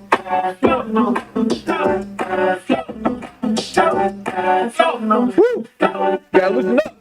See your fathers in deep meditation, my spirit's awakened, my brain is asleep. I got a new temperature, jumping in multiple threats in the fate I believe. I think about Robert Kelly. If he were molested, I wondered if life was fairly. I wondered if I were from exposure, the way that she goes to the hurt that a woman carries. My mother abused young, like another mother's back where we from. Past this time, every family members. At the repast, they said, Papa, shaking what you know about black drama. Having this kicking back is another genre. Dollar bury the face of 1,000 rappers using violence to cover what really happened. I know somebody's listening. Past life regression to know my conditions is based off experience. Come up for my habits insensitive, watching my cousin struggle with addiction. Then watching the firstborn make $1 million, then both of them off the grid for forgiveness. I'm sacrificing myself to start the healing and shit on my mind, and it's heavy. Tell you in pieces, cause it's way too heavy. My diamonds, the joker, is heavy. More like to give on demand, are you ready? Who keep them honest like us? Who in alignment like us? Who gotta heal them all us? When there's no one to call us? We can do it. It's time to heal. You're frustrated. I can feel. Call the love. It's time to play. Call the truth. Holler back. Call the love. It's time to play. Call the truth. Holler back.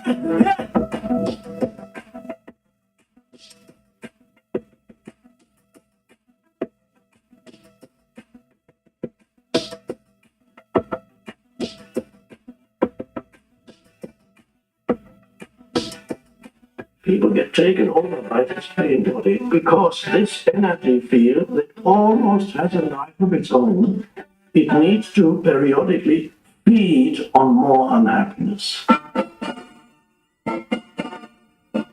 Oh yeah.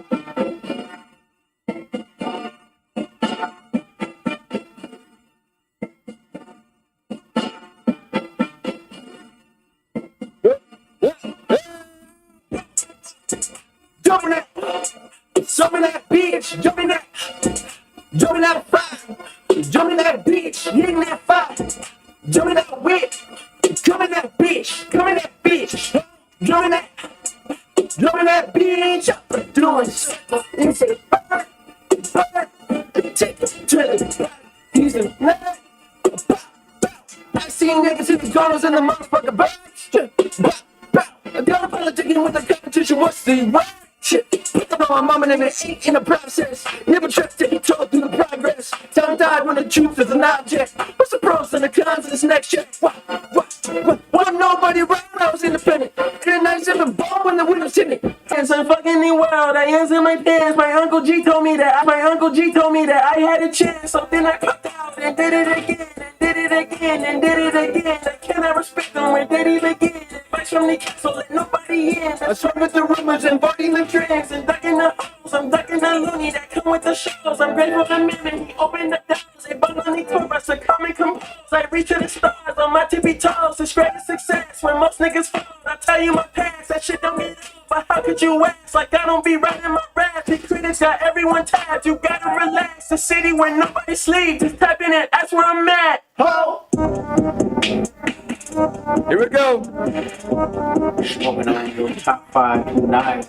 You smoking on your what's the name? Let's go, man. Let's go. Tonight. Smoking on your shows ain't tonight. I am the Omega. Preaching ain't rolling game. That's how you don't you address it unless you with 4 letters. Bitch, I thought you know better. I've been ducking the pandemic. I've been social gimmicks. I've been ducking the overnight activist shit. I'm not a gender topic. I'm a Omega's playing with me, man. I am the Omega. Preaching ain't rolling game. That's how you don't you address me unless with 4 letters. Bitch, I thought you know better. I've been ducking the pandemic. I've been ducking the social gimmicks. I've been ducking the overnight activist shit. I'm not a gender topic. I'm a prophet. I answer to Metatron and Gabrielle. Bitch, looking for a better me. I am a legacy. I go from the 70s to the Al Green. Now spring guns in the melody. The big shot wrist on cryotherapy. Soon as I press that button, never play it right like the emblems. I'm stupid and I can't be through nothing. You got at least one being I'm tripping, I'm jumping my mental amazing, brother. Pop off on the occasion, brother. Rich dipping on all made it, brother. Go figuring out complications, brother. Face it, brother. Patience, brother. New pros come and be patient, brother.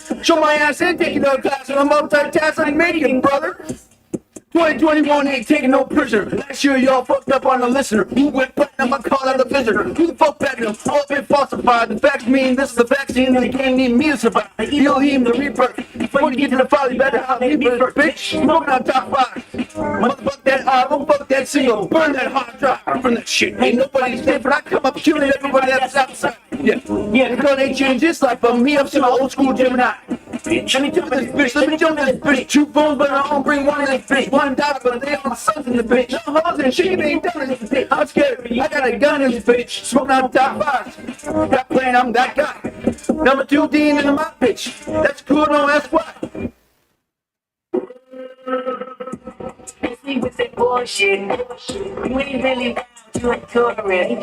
I be blacking out with the tourists. I made 100,000, I freaked it. I made 500,000, I freaked it. I bought an 87 for the weekend. The weekend. This ain't what you want. This ain't what you want.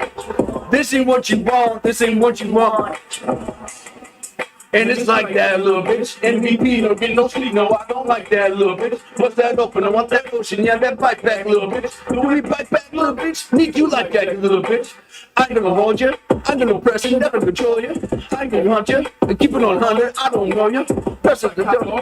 Press up like I told you, Lord. Trust the 7. And the Hall of Fame and on the poster. I've been ready. My grip been ready. My brick been ready. My tension ready. My shit been ready. My tension ready. My shit's on full. That's all I'm getting. I got pulled. Open already. My game I'm full. You know what I'm ready. I gotta go get it. I gotta go get it. I gotta go get it. I gotta go get it. My name gonna hold. My team gonna hold. My name gonna hold. My team gonna hold. My shots on fire. My team gonna hold. My Nazi drive. My team gonna hold. I know I'm ready. You know I'm ready. I'm ready all day. Yo, come fit. I gotta go get it. I gotta go get it. I gotta go get it. I gotta go get it. This me with that bullshit. Member gang member, you a tourist. A tourist. I be blacking out. I be blacking out. About 83 colors for the weekend. Ooh, 83. I got 85. Then I hate it. I put a Rolls Royce on my wrist, oh yeah. Fuckers spending mine, but trying to sneak it. I took it to my house and I freaked it. I freaked it. I had to make my mind up, should I keep it? Should I keep it? I got big dogs, heads that ain't no secret. This shit.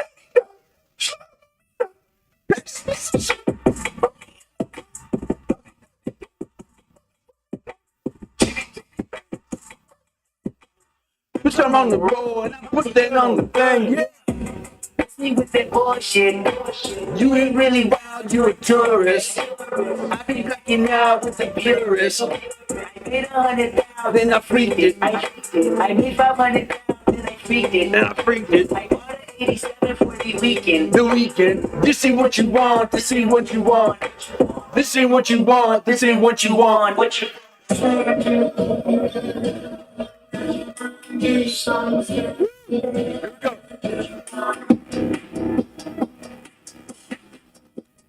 Green light, red light, green light, green light, red light. We like fast cars, fast money, fast life, fast rods. Egotistic, bombastic. Why God? Oh, look at what see it. I don't feel it. I'm paraplegic. Captain with a mask, being come down with a back tears and a pump in the background. I was absent of OG standout. I was like in everything. I was put down with a magnum, hold a magnum with a magnum that I had lived and seen out loud. Never had freaks, never had ends, and never had hope. I was like, nope. I was like, ooh, yeah. Booyah, yeah, beat up the day, no beat up to beat up the play on the place, don't beat up, I beat up your head. When they on C4, I'm way up the head. Fuck your integrity, fuck your pedigree, fuck your feeling, fuck your culture, fuck your world, fuck your family, fuck your tribe, fuck your land, fuck your children, fuck your wives. Who am I? Not your brother, not your reason, not your future, not your comfort, not your river, not your little, not your heaven, not your angel, not your mirror, not your man, not your freedom, not your people, not your name, not your people, not your evil, not the time y'all want me on the kill my red light, green light, red light, green light, red light, green light, red light, we like fast cars. I'd rather have a horse. I'd rather have a horse. If I here we and Crips all got along, they probably gun me down by the end of the song. Seem like the whole city go against me. Every time I'm in the street, I hear yeah. Man down, where you from? Where you from?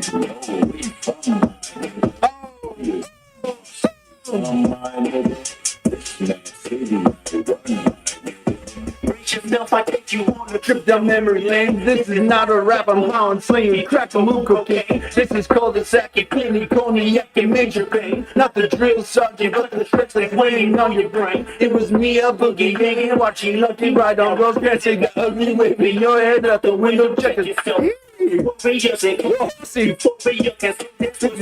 See the driver seat, the first one to get killed. Seen the light skin nigga with his brain blown out. At the same burger sandwich hanged out. No, this is not a tape recorder saying that he did it. But ever since the day I was looking at them different. That was back when I was 9. Sure, we packed a 9.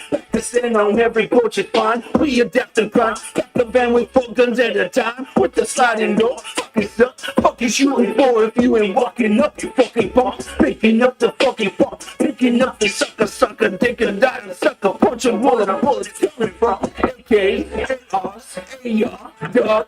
That's what mama said when we was eating that free lunch. Oh man, goddamn, all hell broke loose. You killed my cousin back in 94. Fuck your truce. Now call your head in the news. You wind up dead on the news. Ain't no peace treaty, just piece of PG's up to bulletproof. Bodies on top of bodies, obbies on top of obbies. Obviously the coroner between the sheets like the obbies. When you hop on that trolley, make sure your color's correct. Make sure your corporate or they be color your mother collect. They say the governor collect all of the taxes except when we in traffic and in traffic heads. That shit ain't no threat. You moving backwards if you suggest that you sleep with a check. Go buy a chopper and have a doctor like me, that I guess. That's it. And down, where you from? You know where you from, my nigga? Where you from, my state? My nigga. Ride that horsey.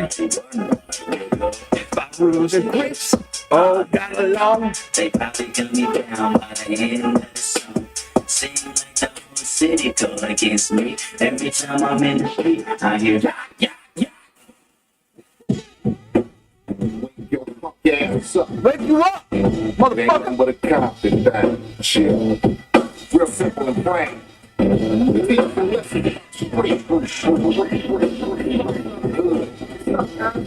Ain't nothing but a cop. Oh yeah, shit. How we do? Fresh out of school, I got a high school grad. Sleeping in the living room on my mama's pad. Reality struck, I seen a white car crash. The light pulled, 2 neighbors hopped out of front and dashed. My pop said I needed a job, I thought I believed him. Security guard for a month, I ended up leaving. In fact, I got 5 2005 by all of my friends to stage a robbery. The 3rd, 2nd day I clocked in. Projects thrown up, gang signs get thrown up. Cocaine laced in marijuana. And they wonder why I really smoke now. Imagine if your first blunt had you foaming at the mouth. I was straight drinking the next week and we broke even. I made allegiance and made a promise to see you bleeding. You know the reasons, but still I never know my life. Kendrick, aka Compton, human sacrifice. Yeah. Cocaine, weed. Niggas been mixing shit since the 80s, yo. Sheriff states butt naked. Yeah, making it flesh. You the man, weed man. Shit. One time's crooked as shit. Lock a nigga in. Alive. Lulu. In the house. In the hood. Yeah, that's cool. Yeah, hood took me here to so I follow the rules. Yeah, that's like me. I grew up in the hood where they bang and niggas that rep colors is doing the same thing.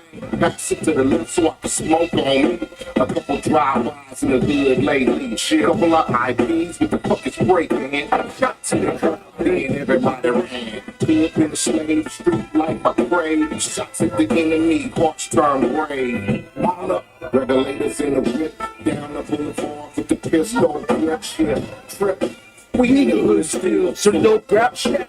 Yeah, it's so real. Yeah, you with the outcome shot. When they hand them burn 10 grams, the motherfucker stand. Try kill that nigga at 16, would you believe me? See me to be innocent Kendrick, you seen in the street with a basketball, so now latest to eat. If I'm matching up with my skeletons, would you jump in the sea? Would you say my intelligence now is great relief? And it's safe to say that our next generation maybe can sleep with dreams of being a lawyer, doctor, instead of a boy with a chopper. They hold the colors like hostage, kill them all if they gossip. The children of the corn, they've been alive in the option of living a life. Drop their body with toxins, constantly drinking and driving. Hit the party that watch this flame that arrive inside. This account with the constant stain and they bang in the slide. How that bitch with the pots and the price on his head. The tots probably go to the projects. Live inside the belly of the rust. Compton USA made me an angel and angel.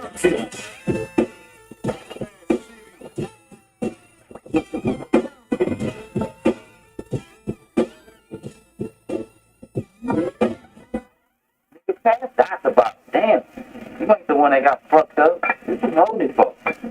It's always acting unsensitive and shit. Nigga, that ain't no word. Nigga, shut up. The doctor good, my nigga. Don't even trip. Just lay back and drink that.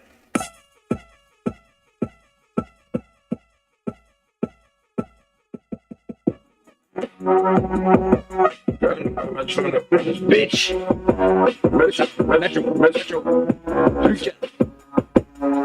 Yeah. Sticking to the code, all these hoes for the street. Up in their nose, that's gonna make up pussy. Pussy niggas ain't gonna make up at these shit.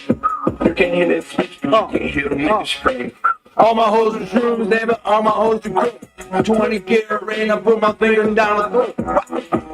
If I lose a carrot, she might choke. I know she gon' swallow shit. Oh, that sounds amazing, Lulu. Yes. She said, she's not happy, but she attractive. That's that shit that gets the shooters in the corner like a pack. She thinks she's a bitch, she attractive. That's the shit that get you put up out the section. And the models still the same. Ball like I won a championship game. You know these hoes hungry, they gon' fuck for a name. I put her on the game, she get fucked for a chain. Got your girl and this bitch is throwing on the dick. Turn up in this bitch, turn up in this bitch. Everybody hurts in this bitch, we murder in this bitch. All the opponents on me, know we never game time. Bring a friend, never fucking at the same time.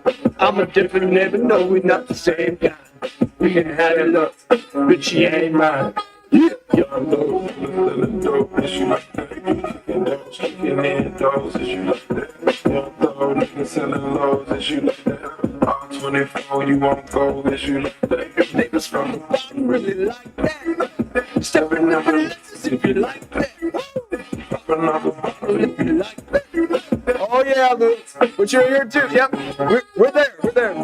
These neighbors stocking out of their necks, but pull no copping out of your mouth. They make you wearing oil full of dirt. Hey, let's get it, bro. DOD, the money, power, respect. The last one is better. Say it's a lot of goofies with a chick. I mean, all them sentiments and violence. I take them in bipolar, I choose bonds. Okay, let's get it up. It's time for him to prove that he's a problem. Niggas clicking up, okay, not be legit. No 41. Tell them, yeah, get up with me. Fuck, see this first person shoot. I hope they came with 3 switches. I crack shots like fuck rap. Just mellow if I had to. Got 2 G's with me. I'm such a cheat and burning tattoos. It's up. Lost too many soldiers not to play it safe. If you walk around that thing, it ain't Andre DK. Think I won't drop the location. I still got PTSD. Motherfuck the big 3. Nigga, it's just big me. Nigga, bum.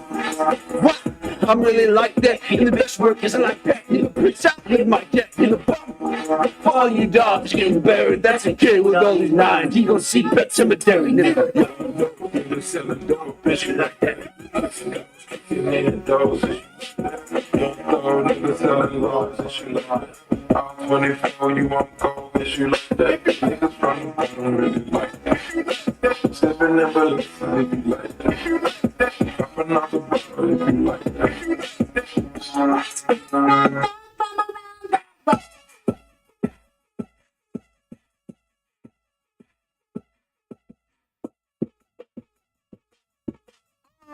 Oh, yeah. Oh.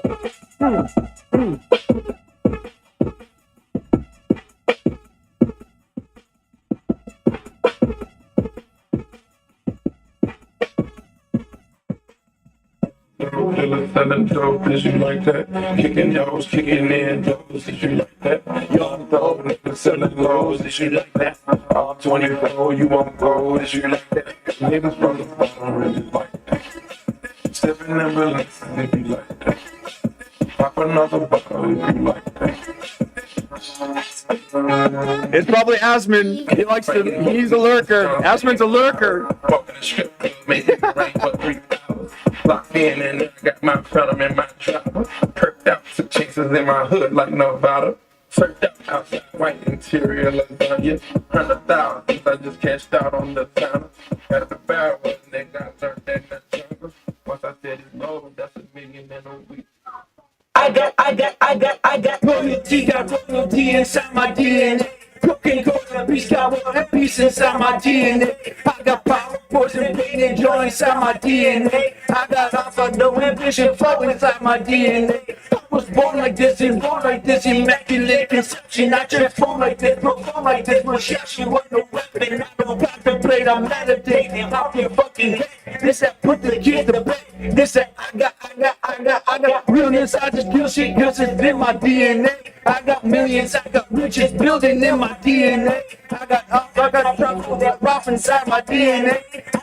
I got trouble some hot inside my DNA. I just win again and win again like Wimbledon I serve. Yeah, that's him again, the sound the engine in is like a bird. You see fireworks and corporate tires skirt the boulevard. I know how you work, I know just who you are. You use it, picture on the body switch inside your DNA. Problem is, all that sucker shit inside your DNA. Daddy probably snitch, heritage inside your DNA. That bone don't exist, bone outside ain't jellyfish I gauge. See my pedigree, most definitely don't tolerate the front. Shit I've been through probably offends you, this is bottom to all the sun. I know murder, conviction, burners, butchers, burgers, ballers, dead, redemption, scholars, fathers, dead, kids, and I was shot, dead, forgiveness, yeah, soldier's DNA, born inside the beast max. He checked out in second grade. When I was 9, on some motel, we didn't have nowhere to stay. 29, I've done so well, hit cartwheel in my estate. And I'm gonna shine like I'm supposed to, antisocial extrovert. And excellent mean extrovert. And that's a myth, no, fuck you hurt. And pass the myth, and shut my nerve. And that's the rest of the bleed this case. The reason my power is here. Truth, the truth for the prophecy. I got loyalty, got royalty inside my DNA.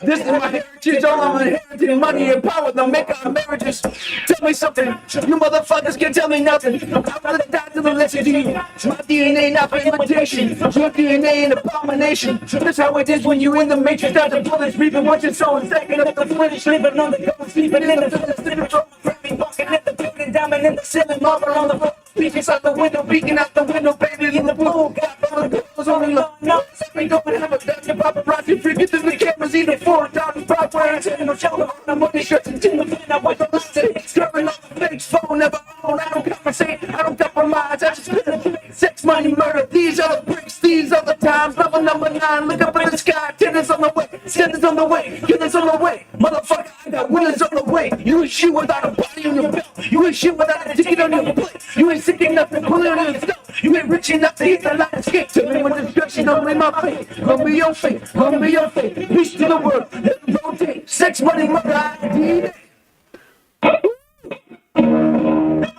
Upside down, baby. That day for me. Yeah. I remember syrup sandwiches and crime allowances, finesse a neighbor with some counterfeits, but now I'm counting this. Parmesan with my accountant list. In fact, I'm down in this. Tuesday with my booty, tasting Kool-Aid for the analyst. I could buy your ass the world with my pay stuff. Ooh, that pussy good, won't you set it on my taste buds? I get way too petty, won't you take it down the extras? Pull up on your block, I'm breaking down and playing Tetris. AM to the PM, PM to the AM funk. Push out your per diem, that's just cut that AM funk. If I quit the season, I can rock Mercedes funk. If I quit the season, I still rock the latest funk. My last stroke just went viral. Right stroke, put a baby in a spiral. Soprano C, we like to keep it on a high note. There's levels to it, you and I know. Bitch, be humble. Huh, bitch, sit down, little bitch, be humble. Huh, bitch, sit down. Be humble. Alright, bitch, sit down, little bitch, be humble. Sit down. Be humble. Sit down, little bitch, be humble. Sit down, be humble. Bitch, sit down, little be humble. Sit down. Who that never thinking that you're fronting on with me? Get the fuck off my stage, I'm the same man. Get the fuck off my dick, that ain't right. I make a play, fucking up your whole life. I'm so fucking sick and tired of the Photoshop. Show me something natural like Apple Rome with your pride. Show me something natural like ass with some stretch marks. Still I take you down right on your mama couch and photo side. Hey, these shit way too crazy, hey. You do not amaze me, hey. I'm the crew from AZ, hey. All the bugs is crazy, hey. I don't fabricate it, hey. Most of y'all be faking, hey. I don't know this about it, hey. She elaborated, hey. This ain't great poop on the AV on the TED Talk, hey. Watch my soul. control speed, you let the man stop. Hey, if I kill a neighbor, it won't be the alcohol. Hey, I'm the realest neighbor after all. Bitch, be humble. Sit down. Be humble. Sit down. Be humble. Bitch, sit down, little bitch. Be humble. Bitch, sit down. Be humble. Sit down. Be humble. Sit down. Be humble. Bitch, sit down, little bitch. Be humble. Sit down.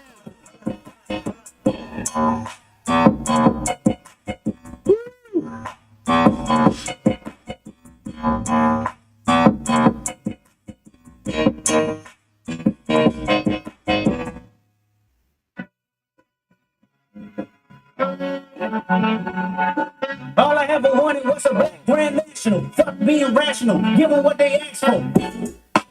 It's not enough. Few telling niggas left, but it's not enough. Few bitches that would really step, but it's not enough. Saying bigger than myself, but it's not enough. I get on the ass, yeah, somebody gotta do it. I make a neighbor mad, yeah, somebody gotta do it. I take a cheap ass shit, watch a neighbor do it. We survive outside or from the music neighbor. What?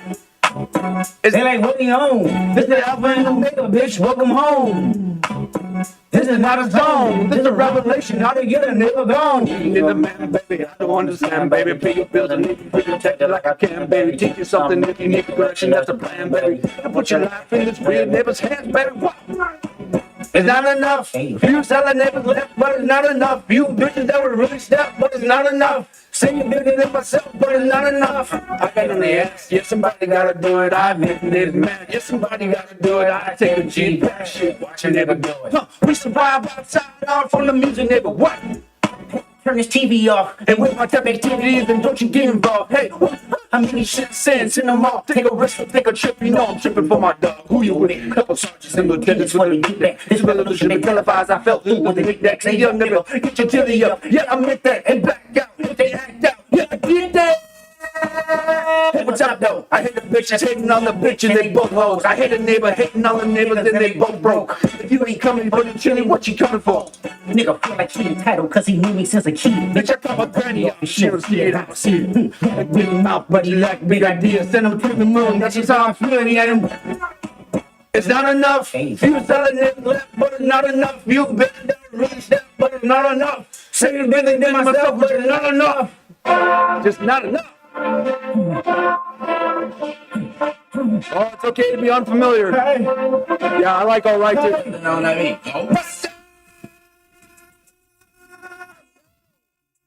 Yeah, it's bad, but somebody gotta do it. Got my foot up on the gas, but somebody gotta do it. Turn the TV off, turn the TV off. Turn the TV off, turn the TV off. Turn the TV off, turn the TV off. Turn the TV off, turn the TV off. Ain't no other king in this rap thing that's sipping. Nothing but my children. One shot, they're disappearing. I'm in the city with a flame, getting thrown like it was past interference. Padlock around the building, crash falling in the mall. Short just to play free set with a bone to pick like it was sea bass. So I made it out, I made about 50K from a show. Try to show niggas a rope before they hung from a rope. I'm prophetic, they only talk about it, I get it. Only buildings that they facing cosmetics. How many hits I gotta take to level my aesthetics? Hurry up and get your muscle up with the plot. Metric, nigga right up by the looks. Up the highest metric, the city humidity sweet, you get diabetic. They mock me, full of deceit that these cowards sell it. Walking New Orleans with their etiquette, LA yelling. Niggas acting bad, but somebody gotta do it. Got my foot up on the gas, but somebody gotta do it. Turn the TV off, turn the TV off. Turn the TV off, turn the TV off. Turn the TV off, turn the TV off. Turn this TV off, turn this TV off. Get crazy, scary, spooky, hilarious, crazy, scary, spooky, hilarious, crazy, scary, spooky, hilarious, crazy, scary, spooky, hilarious, crazy, scary, spooky, hilarious, crazy, scary, spooky, hilarious, crazy, scary, spooky, hilarious, crazy, scary, spooky, hilarious. Woo!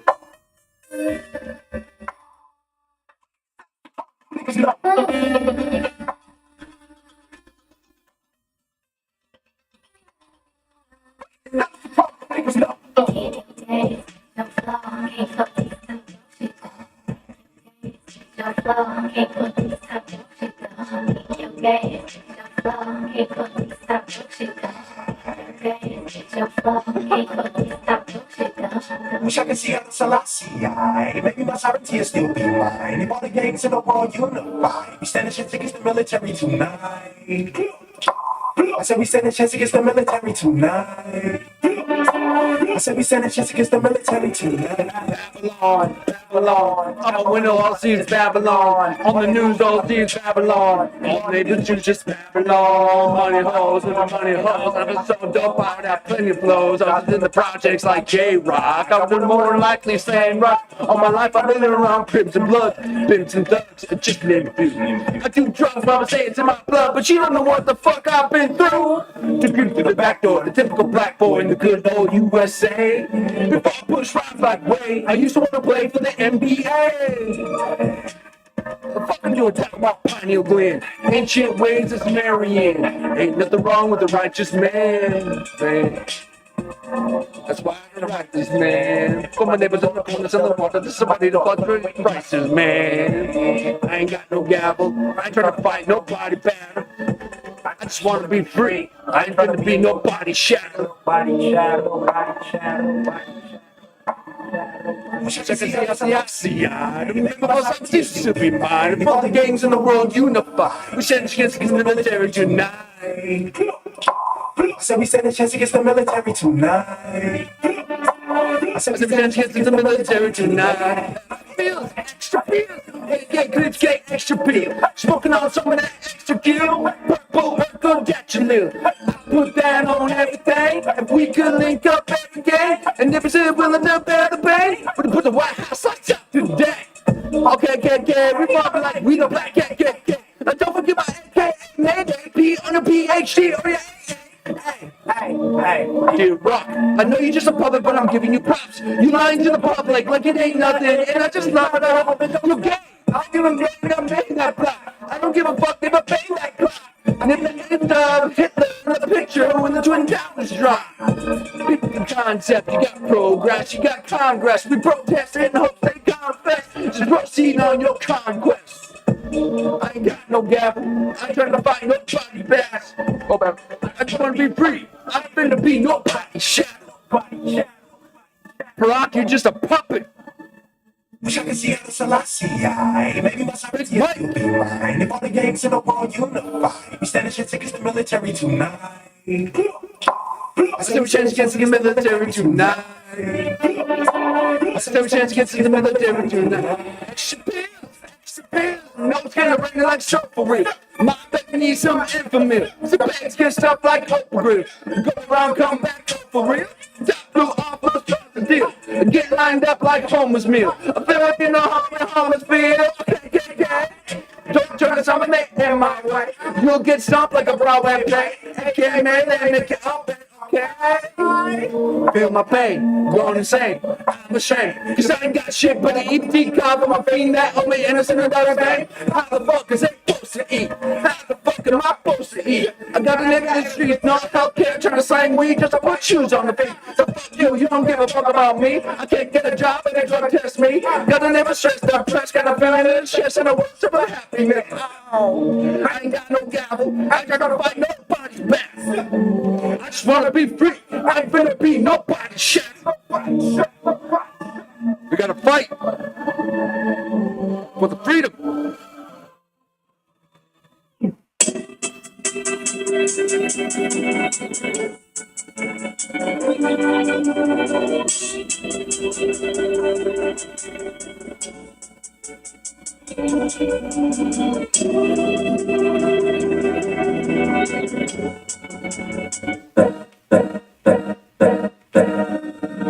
My life, I has to fight. This is for we, man. My life, all times like, that shit like, yeah. That's what I'm fucked up. You know you're up, and we gonna be alright. We gonna be alright. We gonna be alright. We gonna be alright. We can live in your food, we gonna be alright. We gonna be alright. We gonna be alright. Nigga, we gonna be alright. Do you hear me? Do you feel me? We gonna be alright. And when I wake up, I recognize you looking at me for the pay cut. Behind my side, you're looking at the face down. I'm back 11 in the room with the bass down. Stripping, and then they think about life. Pretty killers only put me in a twilight. Pretty birds get bitch and it's the highlight. I tell my mama I love her, but it's what I like. Love no. Put the yellow in my shirt and I'm gonna come and get me reaping everything I sow. So my daughter come and have no preliminary hearings on my record. I'm a motherfucking nation. I'm silence for the record. No, it's too late. You got going crazy. My business all day. Won't you please believe when I say what you know? We've been hurt, been down before. Never give up when I put this low. Looking at the world like where do we go? Never and late. When the killers they hit the street for sure. Never, I'm man. My knees getting weak and my blood might. Remember when life was like when this album came out? Simpler times.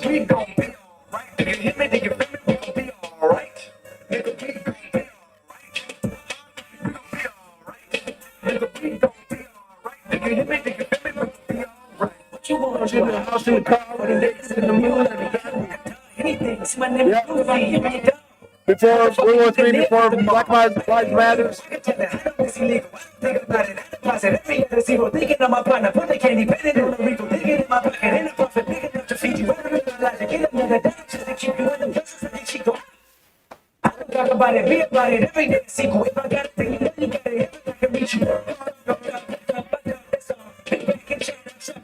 Y'all. I rap from back on tracks and raps to show my rights, no rhymes, I write till I write will go. You know, we've been hurt, been down before. Nigga, when the pride was born, looking at the world like, where do we go? Nigga, and we hit pop, when the killers dead in the street for sure. Nigga, I'm at the preacher's door, my knees getting weak and my girl might blow, and we gonna be alright. We gonna be alright. We gonna be alright. Nigga, we gonna be alright. We gonna be alright. We gonna be alright.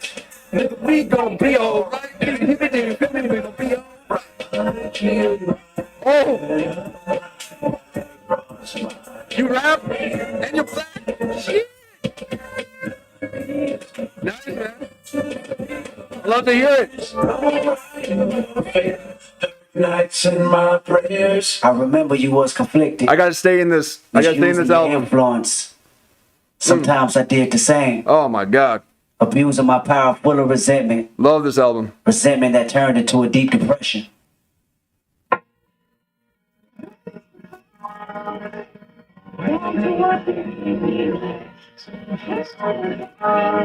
This goes out to Jesus Be Man. Oh, oh, oh, oh, oh, oh,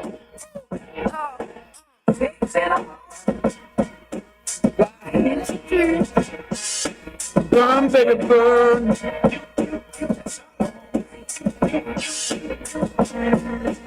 sometimes I get off watching you die. It's such a shame. It makes me crazy. It makes sense. I'm still writing you something wrong. It ain't me.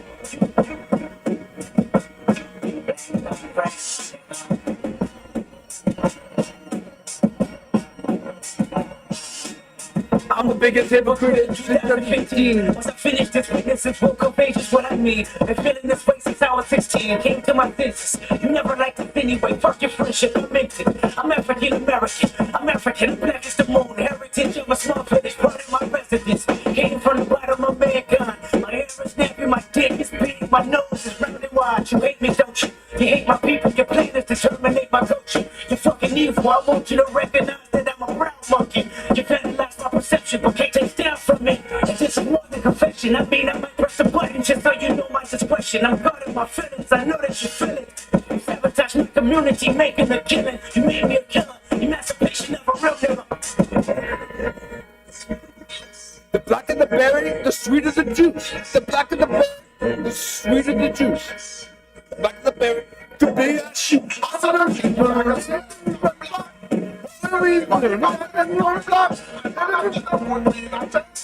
been a while since I heard this one.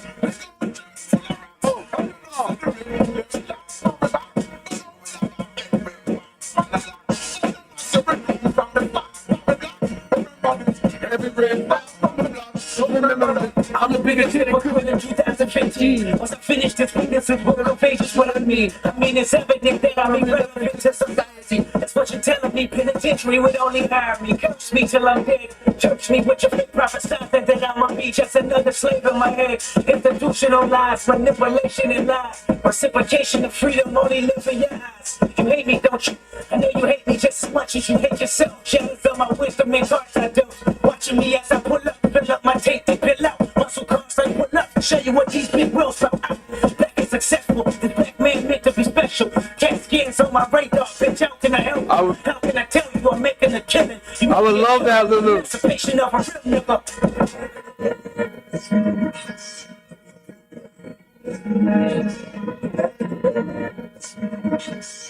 Yeah, y'all like to hear Jesus Big Man's stuff.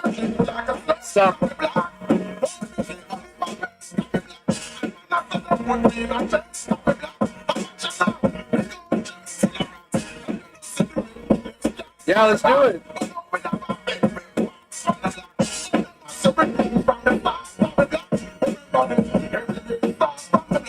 Remember that. I'm a big infiltrator in 2015. Oh, man, remember 2015? Man. Generational hatred. This cynicism is grimy little justification. I'm African American. I'm African. I'm black at the heart of a fucking area. Black is the name of Tyrone and Darian. Excuse my French, but fuck you, no fuck y'all. That's as blunt as it gets. I know you hate me, don't you? You hate my people. I can tell cause you flex when I see you. I can tell cause your waist is equal. No, I can tell because you in love with the desert eagle. Thinking maliciously, you get a chain and you gon' bleed them. It's funny how I'm fooling with those that might go to war. Two tribal armies that wanna build and destroy. Remind me of these Compton quick games that live next door. Beefing with pride rules, only death settle the score. So no matter how much I say I like to preach with the Panthers, or tell Georgia State Marcus Garvey got all the answers, or try to celebrate February like it's my B-Day, or eat watermelon chicken and Kool-Aid on weekdays, or jump high enough to get Michael Jordan endorsements, or watch BET cause urban support is important. So why did I weep when Trayvon Martin was in the street? When Kane Bacon made me kill a nigga blacker than me? Hypocrite.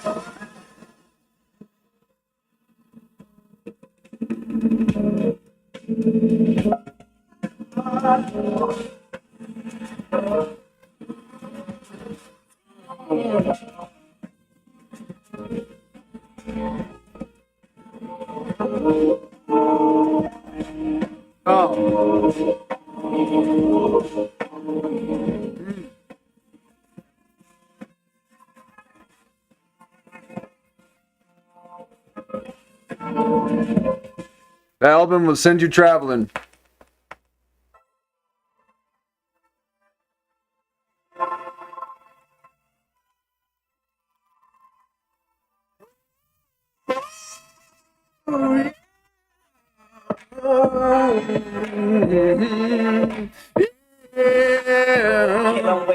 Stand over, shake his hand, and go back in that mini fan, double back to his black and black. I ain't backing down for nothing. I'm gonna back him down like shot with his black 223 in my hand. Better pray that the shot can jam like a radio signal, man. Police radio signal saying that the one in these sending man on your corner. Coroners come from your mama, he said the next morning I toasted up with my homies. We drink and smoke marijuana. Want us to change our ways, You see this game we play come from uncles who raised me in Compton. Ask me what I have accomplished. I don't know, I don't have conscience. I just look up and dumping on enemies. I'm ain't no sympathy, ain't no love when you're in the streets. This is something, protect your neck as they come. For self-respect with your onion, the chop, protect your head, tumbling like gymnastics. Oh. Cause ignorance bless everybody, put your hands up high. If you don't give a fuck, put your hands up high. This is the hardest shit you heard from LA this far. I mean this far from a dish up. Never will I dish up. When y'all was on the ball, and when I got the rock out dish up. Until the day I picture whipping poses till you're pissed off. Peel off in the hoopty. Come back and make these neighbors wanna shoot me. And these bitches wanna salute me or seduce me. And nobody I'm too street. And nobody I'm gonna do me. Better than your bitch would. Cause you niggas too weak. But just give me 2 weeks and I'm good. I'll make an album that'll put a smile on Malcolm. Make Martin Luther tell God I'm the future for heaven's talent. No terror God reading off of seeing you neighbors vanish. Not only from the rap game, I'm including the planet. Cats so watered down, clams can sink Titanic. Titanium around the neck. And watch a panic. Give me respect, damage or did damage.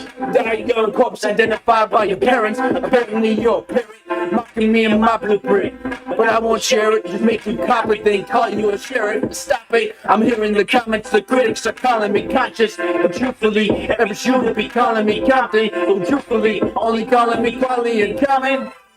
Proves ignorance is bliss. Everybody put your hands up high. If you don't give a fuck, put your hands up high. This is the hardest shit you heard from LA this far. I'm this far from a dish shot, but never will I dish up. We are world, I grab the universe and they play football. And they wonder why these California earthquakes hit so hard. SoCal, you so-called rappers need a go-kart. Ghostbusters or shoe busters, I'm careful when I go off. I show up to show out to show off. You're 100% behind me, and if you hard, you wrecking car, then walk up to my crime scene. I remember being 17, wishing someone would sign me. Now the only way these labels get me back is when they rewind me. Backing down bargains, backing down bitches. We're gonna flip her once she off that blue dolphin. We're gonna tip her.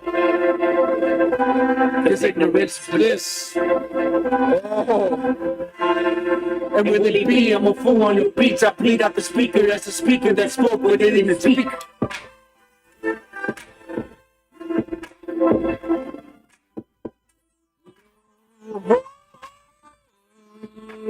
Yeah.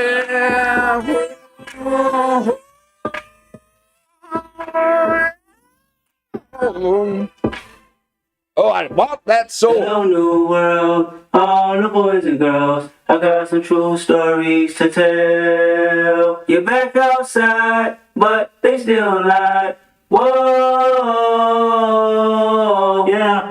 Take off the foo-foo, take off the cloud chase, take off the Wi-Fi, take off the money phone, take off the car loan, take off the flex and the white loss. Take off the weird ass jewelry, I'ma take 10 steps, then I'm taking off top off. Take off the fabricate streams and the microwave memes. It's the real world outside. Take off the idols. Take off the runway. Take off the Cairo. Take off the angel. Pay 5 days. Take off the million. Take off the false flag. Take off the seduction. Take off the clock with the high clap. Take off the unknown. Take off the unsure. Take off the sanctions. Take off the fake team. Take off the fake woke. Take off the mental content. Take off the gossip. Take off the new logic. They find rich younger.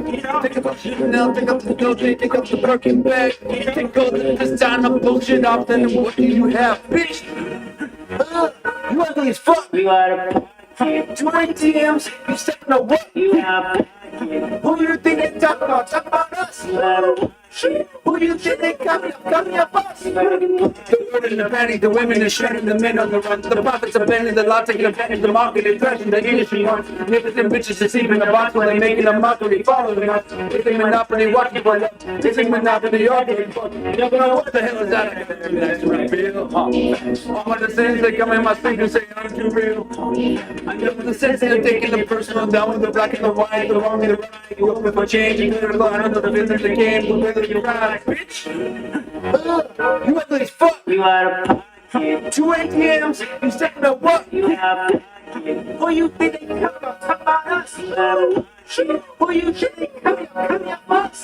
Serving up the look, dancing in the drought. Hella to the big step and never losing count. Venting in the safe house. Venting in the safe house. Nothing I lose, I got problems and pulls, I can swim on my feet. Effortless moving when I'm moving, the family is doing whatever I make. Murder the second, the president acting, the government taxing my funds in the bank. Always subjecting the fence when I'm wrecking and get my reaction like people on skates. Think about this for a second. Cause what you do for a second. You sell your soul, you sell your growth for a living. What hypocrites at? What community feels the other one's relevant? What hypocrites at? What community feels the other one's relevant? You out of pocket, yeah, you out of pocket. You entertaining mediocre, need to stop it.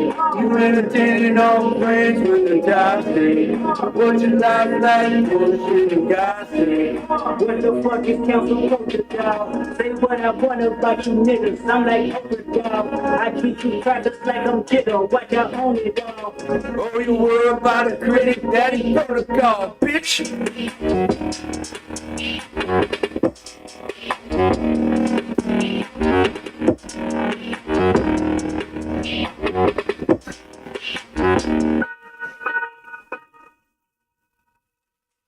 God knows.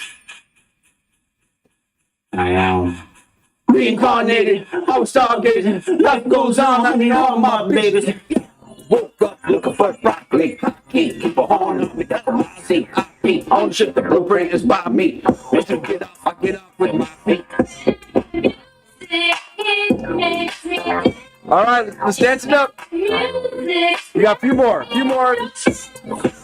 But you nigga couldn't try me in the tri-state. Money pass, but I give him scotch till he hydrated. North South, no spoon town, eyes dilated. I got the money in it, both gyrating. Feel good, get the fuck out my face. Look good, but she don't got no taste. I walked in, walked out with the size. Man down, let me know what the pay.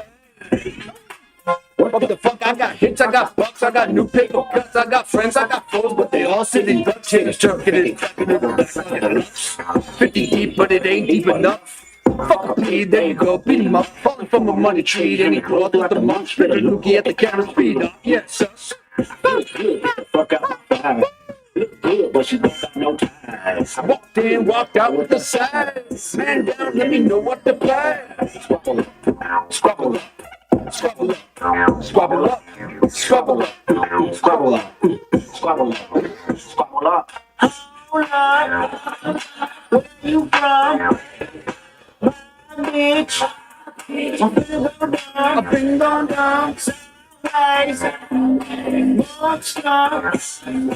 Fever. I'm the one. Dun, baby, rockin' it. Quit pro quo, what you want, cause I'm watching it. Broke on the floor, let you know if you cracking it. Broke on the gold, let you know that he popping it. It was wolf tickets on sale till I sunset. Pop down, you listen to no little politics. Which with them in the bitch, you know, that's a lot of bitch. You don't hit them, you got kids with them, my biologists. Get them shout deals like the miles with the Smirnoff. Yeah, we outside, we about to kill them all. Blacks on blacks, that's a fact, that's a breaker off. Tell me what the fuck you niggas rap if it's fictional. Tell me what the fuck you niggas bed if you criminal. Hey doc, can I get a drop? I'm like never know. H boom cool from the west side to Senegal. It's a full moon, like a wolves out of Bendigo. It is a full moon. Get the fuck out my thighs. Look good, but you don't got no ties.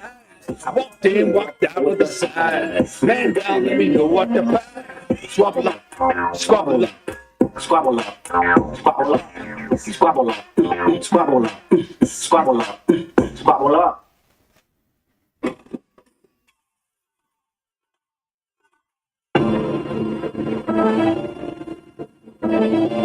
Were you guys at the David Keem watch party?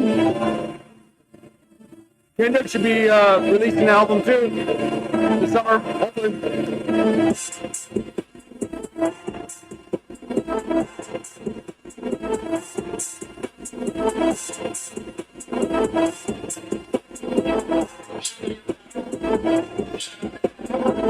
I'm having trouble with my 911. Smoking your chest and I know it way heavy. I'm out of a rock, you gotta come get me. Why she always talking like she understand me? I fought with the nerds on stage like a lemon. I don't have family, so I keep a palace. My nigga dead by so many watches. I went and got one and I didn't even tell it. All of the niggas around me is humble. I be the hustle, I'm moving Madonna. Shawty your wife, we hike up the hills. She got a mint, so I hold like Solana. Biting my tongue while I rack up the bills. Baby, I'm numb like some pain in the body. I've been fine shit by up a body. I took it $1 million and didn't excite me. I know they're drilling, I'm from a goddamn way. My doggy took catch a flight out of midway. I might just get up with Tom and Yana. Whatever y'all heard of that night is just pathetic. Get on me, said you niggas is blind. Whatever you're doing, this shit is not giving. Shawty goes up on a whole nother nigga. The way that she moving is just unforgiving. Real casino, my nigga, I barely appearing. I got a hand on my secrets, that's really my twin, like I look in the mirror. You didn't have big right, but it's an incredible feeling. I fix all your fears. Shawty, what's up with your lifestyle? You're moving too loosely. I thought you was fucked. Nigga, you taking my actions. Who know on the place? Stop that noise. I'm back on my business. I'm feeling alive. We killing them boys.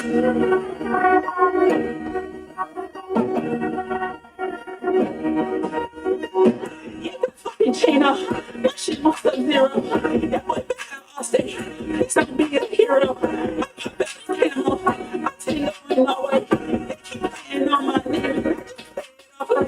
I'm like Sane. Y'all like that's paying me. If I ever did you dirty, would you even blame me?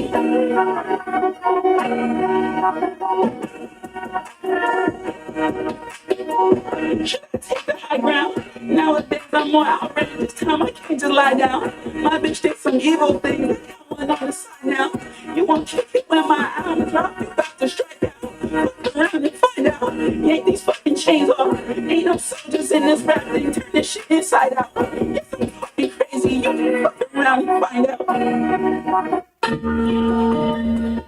Oh. It was all a dream. I swear it never happened. I wrote like Edgar Allan. I was told like Edgar Allan. Let me hit the weed. You know I really need that. Mrs. Cruz bending rules.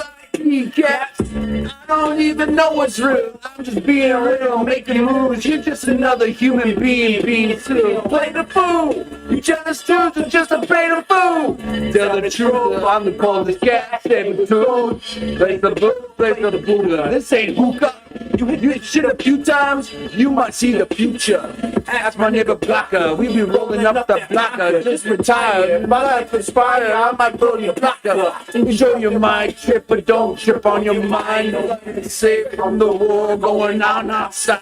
That's right. You ever been conscious in a coma? Please don't tell my mama this ain't marijuana. You're living off DMT, DDE, limitless like we on NTD. I made my dreams reality, so to speak, or so they say. Until you'll be asleep. A black sheep running with a pack of wolves, diamond in the rough. I need a pack of wolves. 2 white cups full of codeine, plus I got 2 white sluts down to blow me. Can't you see my protein like root beer and ice cream? My seduction's acting like lightning. I'm around so enlightening. My dungeons don't fuck with me. I'm looking like who the fuck fighting. And tested like what's inside of them. Solo, say it like you mean it. My demeanor is the meanest. I'm getting meaner by the minute. It's mine, it's speed. Your mind, it's speed. The time is ticking. The sky's the limit. Here in the space where matter don't matter. Just spirit molecules and geometric patterns. I shit it in the crater. Last time I sat on Saturn, got a letter from a new driver. They trying to shrine my bladder. Enjoy your mind trip, but don't trip on your mind. No man escape from the war going on outside.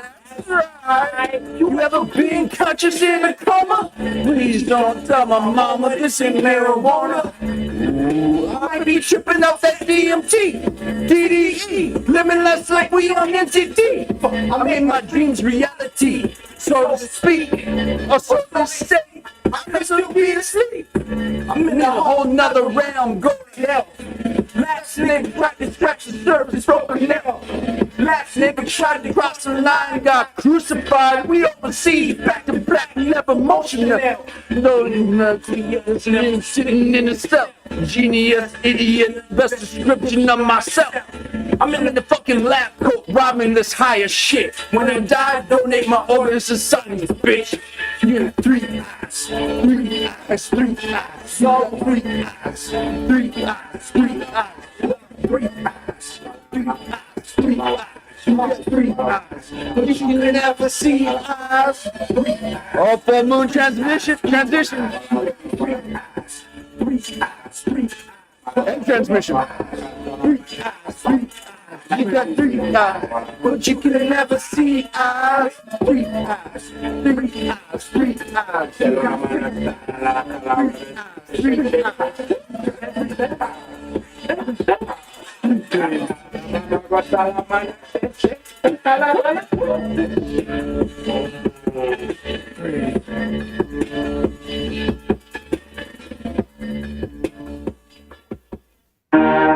Who the fuck told you I wasn't that nigga? Who the fuck told you I wouldn't get bigger? 25 M's and now some dicker. Hating ass niggas waiting on me to flip up. Running up the budget, my life is a movie. Cause the bitch talk like shawty, you blew me. Now she running around saying she outgrew me. Keep it 100, bitch, you fucking goofy. Who the fuck told you I wouldn't get bigger? Hating that nigga waiting on me to slip up. Who the fuck told you I wouldn't get bigger? Your ex been gay, now she going like niggas. How you fuck me, then fuck my homie? She called my phone saying I was just lonely. I was sleeping yesterday, thinking about Kobe. You remember them days, living off of a loan. If you want a 6-pack, you gotta do sit-ups. Not trying to get to the chili, bitch, get up. Nigga like me, I got some. Nigga like me, I.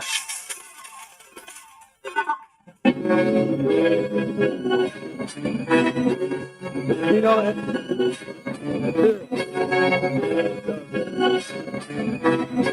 consciousness apocalypse. We teed up word, now we looking out for trouble. We was 6 deep in the hood, though, keeping my mystique when I hustle. Nigga trying to do This is hard, this is hard. Burn out in traffic going bunkers, 992 boogie monster. Nigga, oh, was inside, I was outside in the mud. Nigga, whole time, see the bitch behind, but my nigga swear I made it up. Nigga, whole time, thoughts from my ex-bitch, yeah, never make it up. Nigga, whole time, tattoos on the thigh. And he's going to the side. I'm just trying to stay alive. Oh, this is good. I ain't taking no chain. In my dream, my little brother came. I'm coming out of a broken home. You been switching states, but cheaper living, and then each his own. I'm that type of rich nigga that got a broken phone. I just spent $5 million on a condo and don't be wrong. I need you to conjure up different emotions. What can I do in Bahamas right now? My shit is scared of the ocean. I was all in you, baby. I'm checking my mind. It's time to be open. My niggas are live and better than hurt. You having commotion. Killing the bitches inside. They fucked up the vibes. They know me to hook it. She gonna post me online and like she tried, like I wouldn't notice. It ain't no fun interrupting me, bitch. She got it. You know that you bogus. It really ain't hard to impress me, bitch. She coming to rats and roaches. We was riding through the night. We had to hustle for the lights. Keep the family tight. I made a different sacrifice. No one to New York. I wanna see the prototype. I'm looking for it. Cause my last one went on strike. I'm having different white type. Cause my last one went on strike. Baby, I'm being serious. You a 10. I need a strike. I'm trying to hide you. Delete that Instagram by tonight. And me, that shit don't turn on. Got to come with it. If I fucking die, I gotta thrive. Baby, keep me playing no more. Tell me I'm alive. You niggas fried. You need your fan no more. See, just trying to vibe. I up the country. Y'all don't even playing no more. She don't wanna wear pants no more. We ain't even in the sand no more. Hey. You want to see my ride, nigga? I got many ties. Had to watch my mama cry when my house got colonized. Rather bet it by the hand. She look cute, I make her mine. Money in my pants. It's okay to take your time. People love to browse me and they don't apologize. I don't know my siblings on my real father's side. I done cut a lot of niggas when my grandmama died. To arrive on a mission that you wouldn't understand. I don't want to wrap up plans. I'm in a ghetto with my plans. I've been building like a nigga put a Lego in my hands. Bitch, I'm king while I sing when I'm on this 2-man. Hey, period. What the fuck do that mean? When I sing, get the pussy treated like a sex scene. I almost died when I took the vaccine. I was gone for 2 years, down bad reflecting. Hey, yeah, nigga, too fun jumping in this bitch. It's time to rap. Concepts put up so much money or get it back. intellectual capacities fail because you can rationalize into rational terms only what is not absolutely unique. But if you are confronted with a phenomenon which is unique, which never will recur, which only once appears and confronts you, you have to resort to intuition, because intuition can handle the unique things that only once and only here and now are confronting you. For instance, in the moral level, what takes over intuitive means is our conscience. Conscience is not just the superego, as the superego being the introjected father image, as Sigmund Freud taught us. Conscience is more than the outcome of some conditioning processes, as the behaviorists try to persuade you. Conscience is that organon built in the human condition, in la condition humaine, which can get hold of unique things, unique offers of a meaning potentiality to be actualized. You sound like Kant. I congratulate you because it's absolutely right and pertinent, your remark. It is 50% of Kant's teaching. Yes. And there are few people in the world throughout history who really could digest it. Well, I don't think I digested it, but it surely impacted me. Maybe that was the reason. Maybe that must have digested it because it has nourished you, apparently. And it's probably set the soil that on a subconscious level, maybe you hear what you were saying and receive what you were teaching in response. interesting. You see, there is a great danger. Scientists are often reductionists. That is, they try to reduce the great human phenomena to something lower, to something that you find also on the subhuman level. As people say, you may find everything actually also in animals, whatever a human being can develop, and on a mature level, conscience and love and so forth. This is not true. This reminds me of the story of two Jewish people who were struggling and fighting one another. The one had contended, the other's cat had eaten up 4 pounds of his butter. And then they went to the rabbi for a Solomonic judgment. And the rabbi said, now, how many pounds of butter? 4 pounds of butter. He ordered, bring me scales. And they brought scales. And then he put the cat on the scales, and it weighed 4 pounds. The cat, the weight of the cat was 4 pounds. Then the rabbi said, now I have the butter, but where is the cat? You see, now they find, of course, the pseudo-human properties in animals, but then they have to ask, where is man? The picture of the humanness of man had got lost, you see. This is reductionism. Reductionism preaching that love is nothing but sublimated sex. Love is intrinsically more. Freud distinguished among the sexual drive, the sex instinct, distinguish between a goal and an object. The goal is just getting rid of the tension of sexual tensions, and the object is the partner. Now, a partner on the human level is never an object, must never be used as an object, never be used as a means to an end. This is Immanuel Kant's second version of the categorical imperative. A human being must never be used merely as a means to an end. And so only on the human level, Erich Fromm, you reach that stage where the partner has been recognized and acknowledged as a human subject, not an object just to be used. But one step farther, one step higher, love is starting. Because in love, you not only recognize the humanness of your partner, but also the uniqueness of his or of him or of her.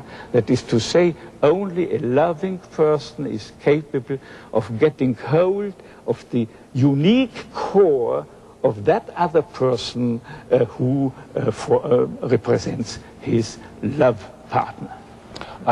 Somebody said to me, well, if God is God, why doesn't he let us see him? I quoted this from the Old Testament. I said, well, the Old Testament says that no man shall see God and live.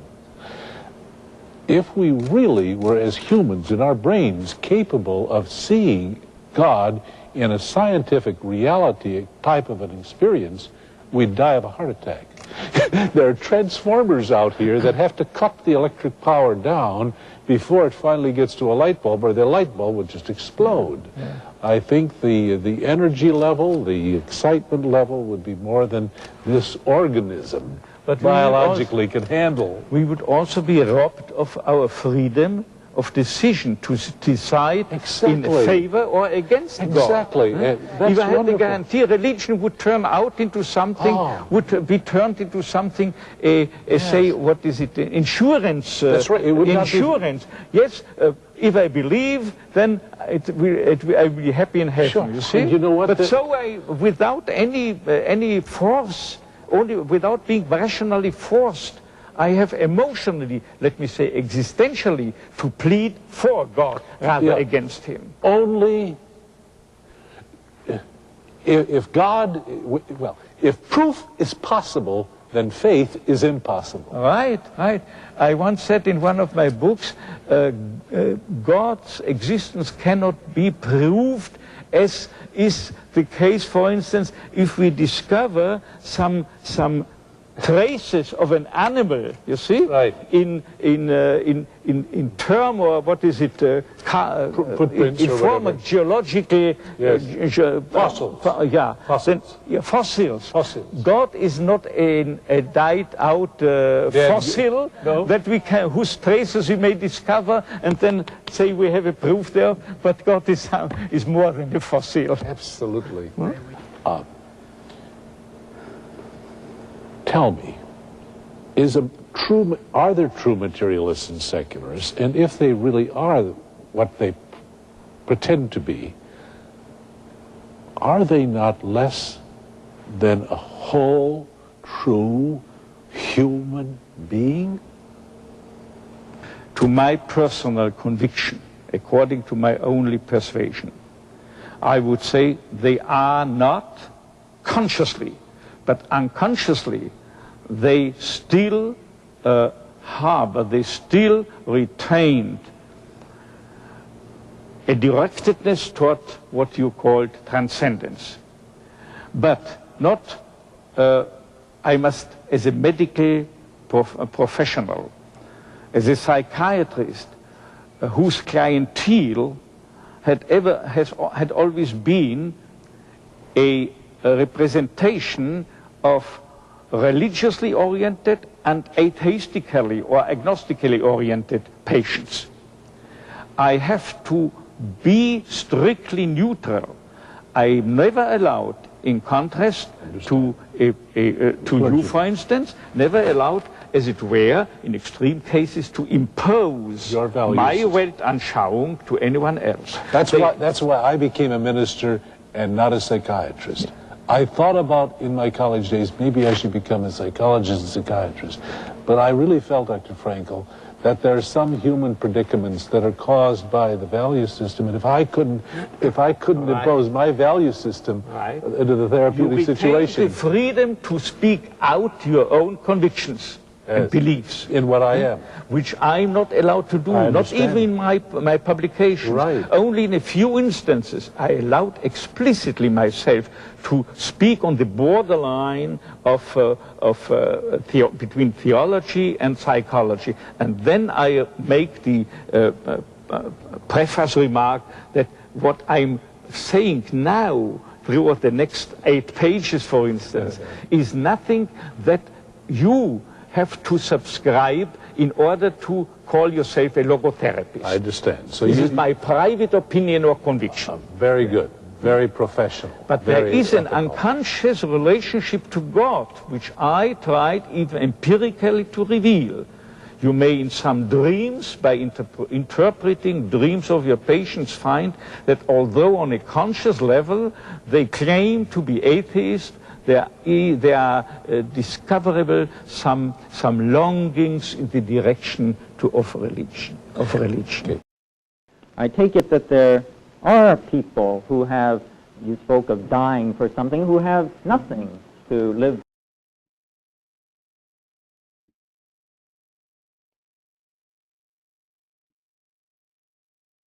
Responds.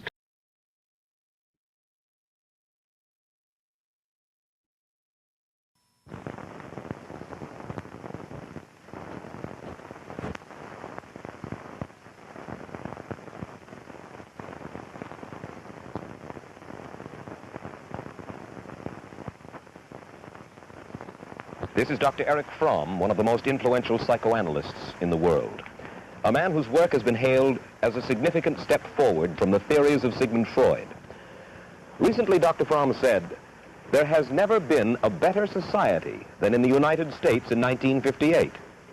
But, he added, if the United States goes on in the direction it is now taking, it is in serious danger of destroying itself." We'll find out why in a moment.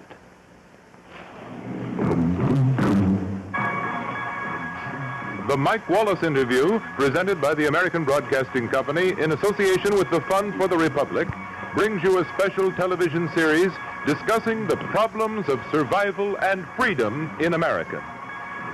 Good evening, I'm Mike Wallace. In recent weeks, we've been discussing the problems of a free society and what it must do to survive. Tonight, we'll try to measure the impact of our free society on us as individuals, whether we're as happy as we like to think we are, or as free to think and to feel.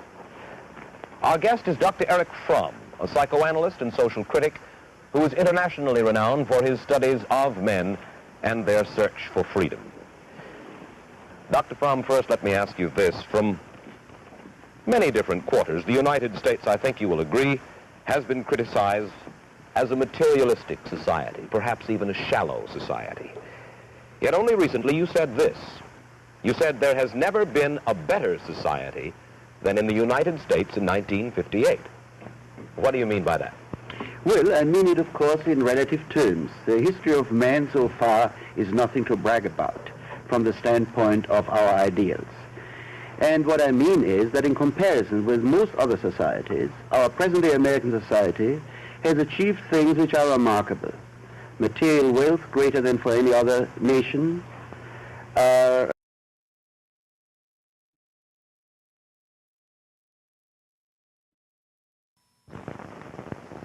Fromm said, there has never been a theory what it must be. Erich Fromm, a psychoanalyst, yet only recently you said this.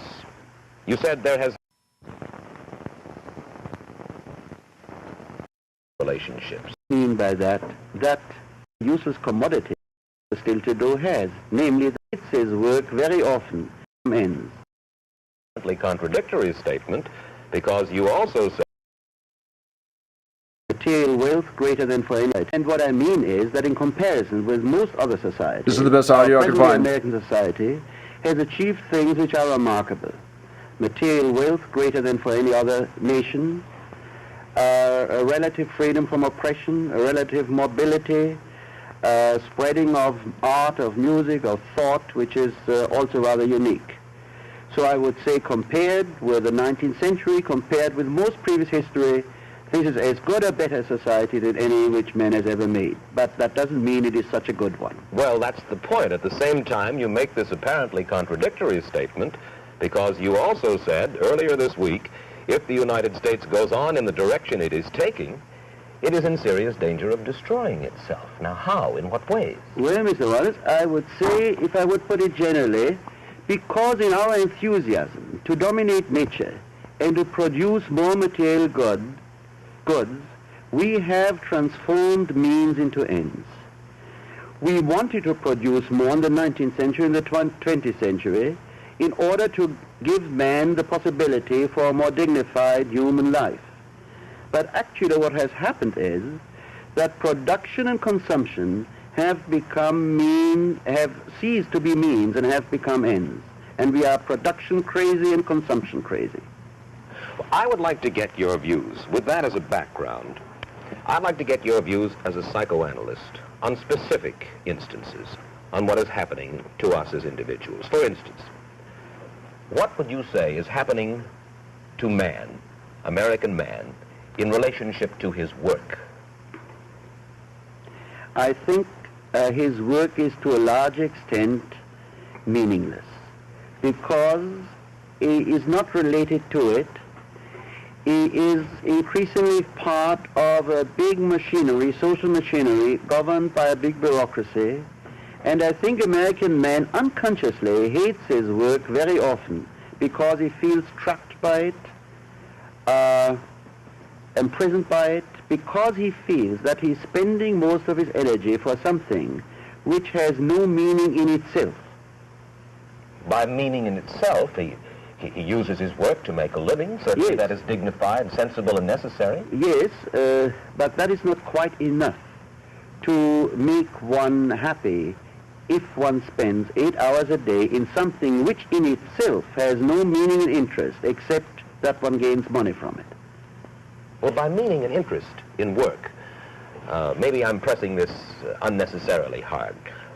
What specifically do you mean? When a man works at a factory with a monkey wrench, let us say, what meaning, what deeper meaning are you looking for? Well, there is a creative pleasure which, for instance, the artisan in the Middle Ages or in a country like Mexico still today has, namely the pleasure of creating something.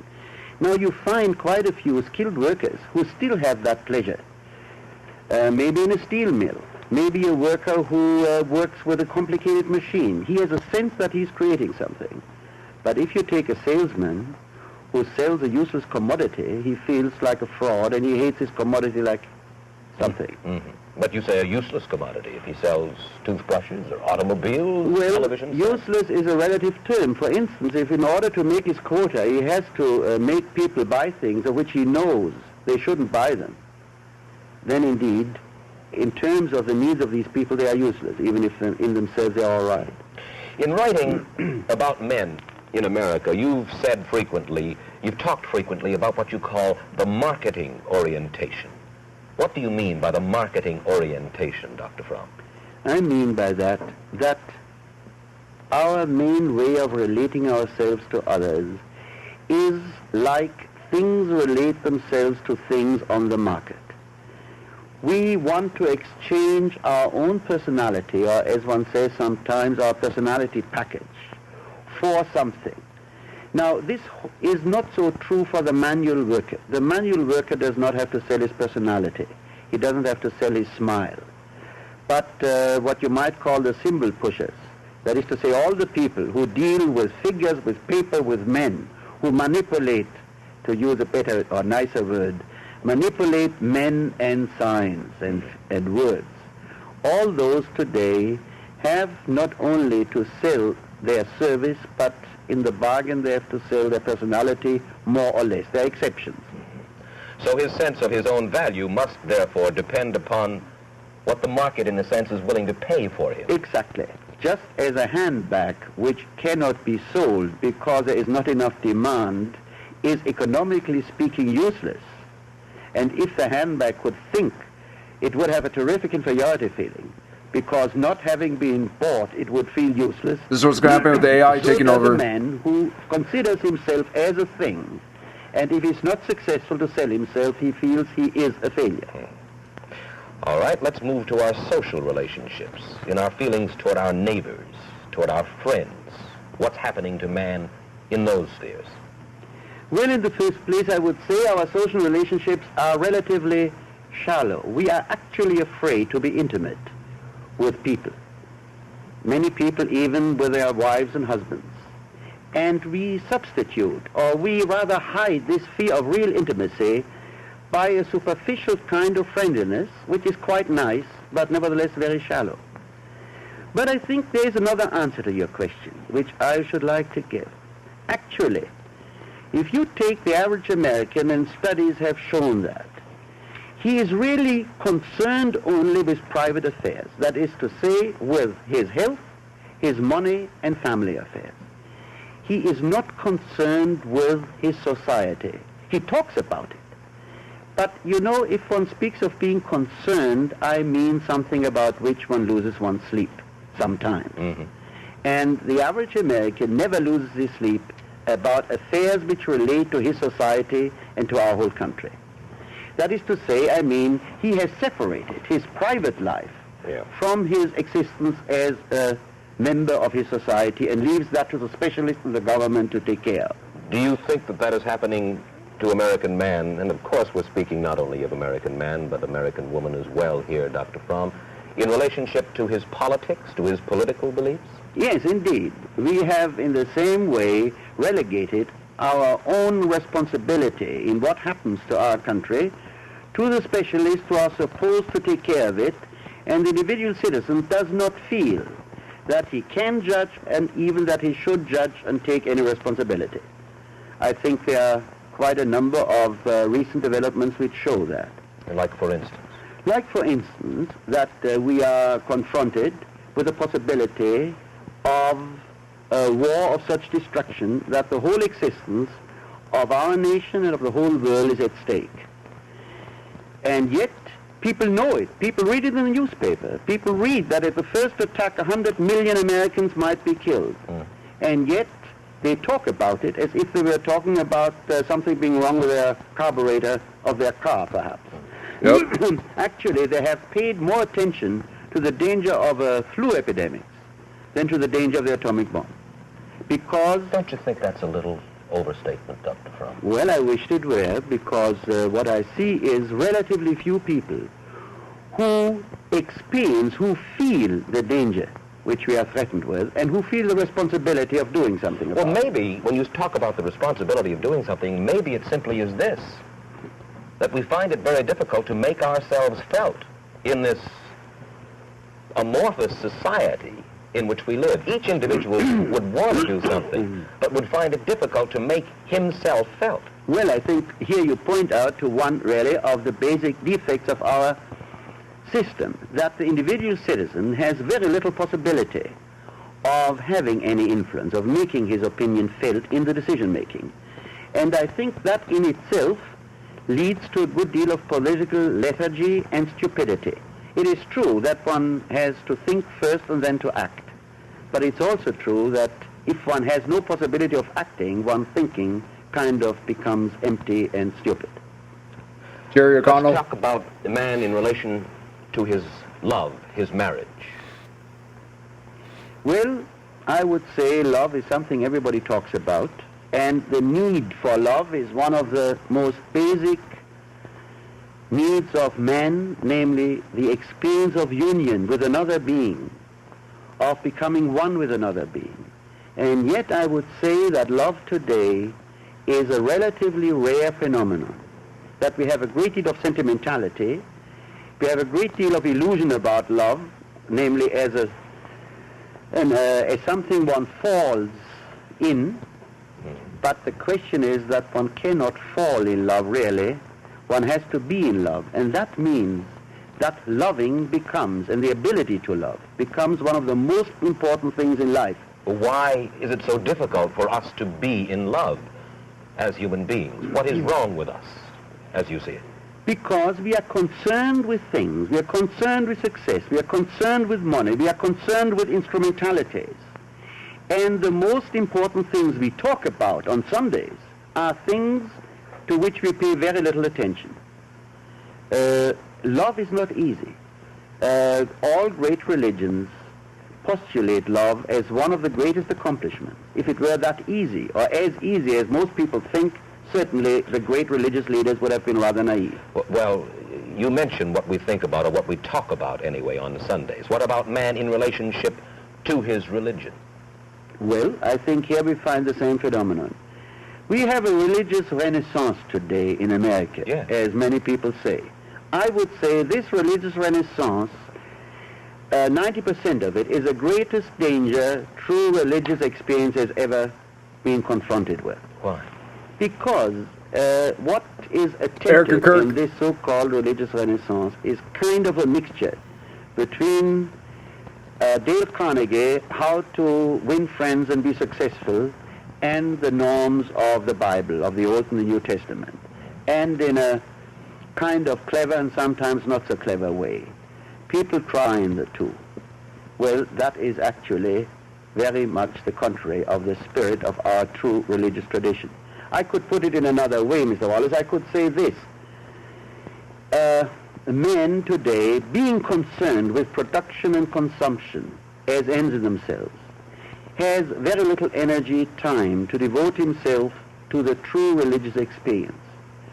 So when you say the true religious experience, what do you mean by that, Doctor? I mean by that the capacity to feel deep love, deep oneness with my fellow man, with nature, and if I were religious in the conventional sense, I would say with God.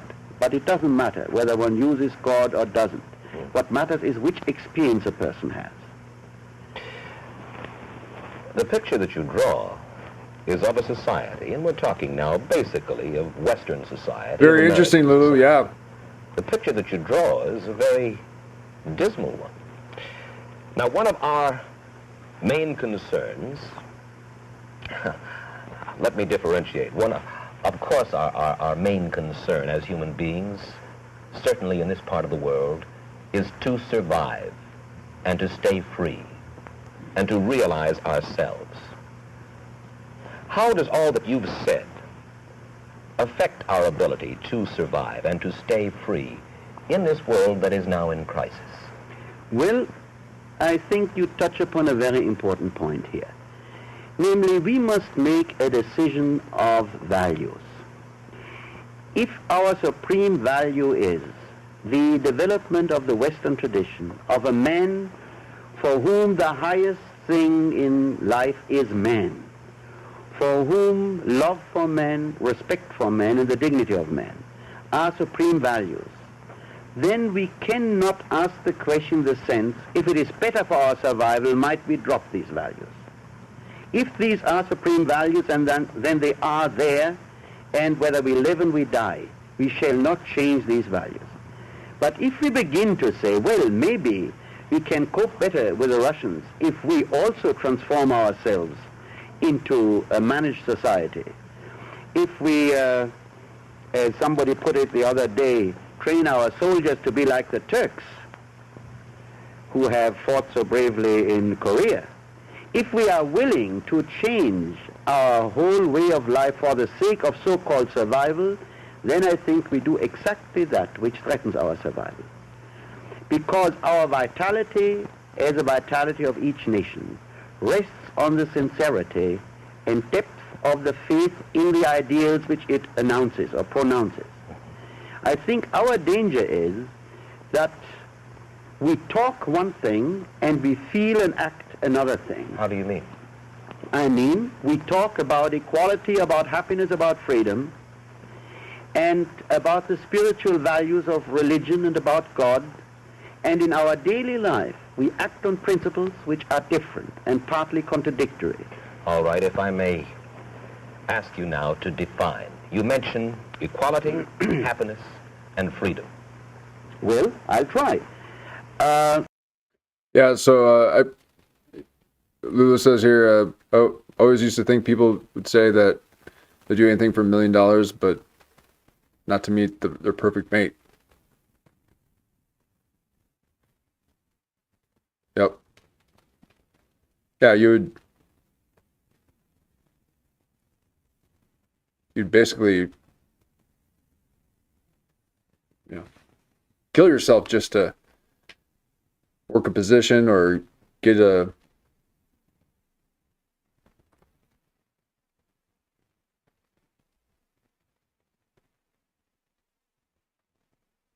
be part of some kind of basically be part of some kind of position to just for a symbol, and then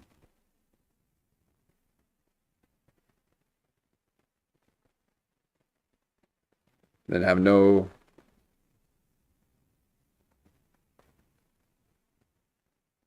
conviction to do the same for someone that would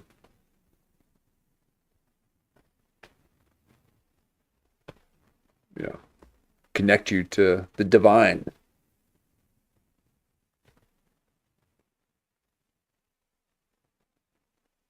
Yeah, priorities have been upside down for a while. And it's increasing like that.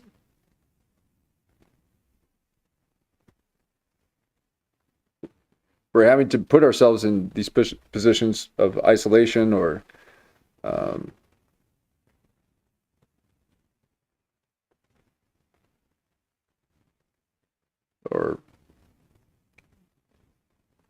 self-destructive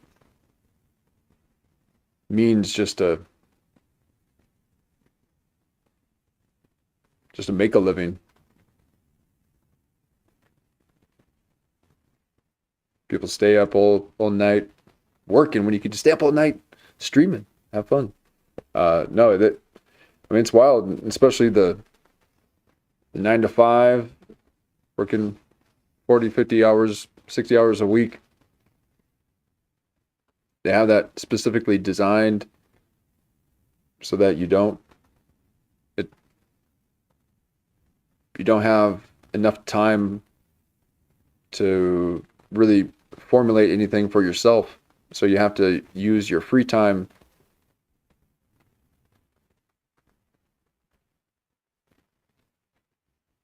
recovering. So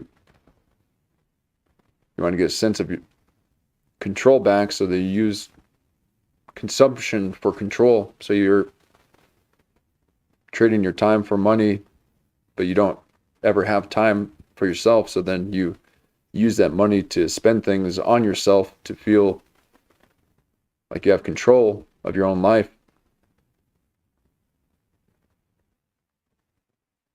And then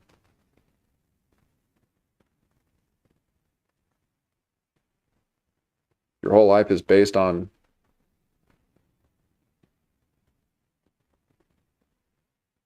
what you purchase. Your identity is what you've bought and the position you hold.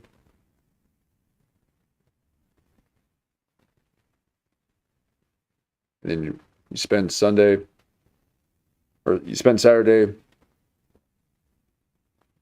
kind of recovering from a late night on a Friday.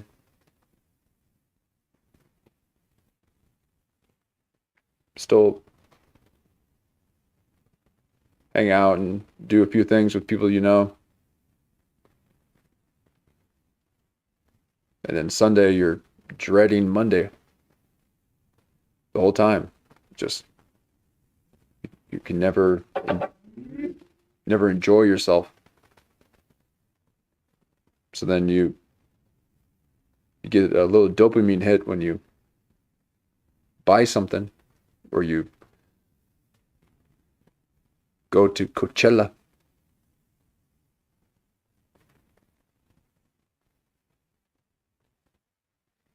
But then at the end, you're feeling empty inside.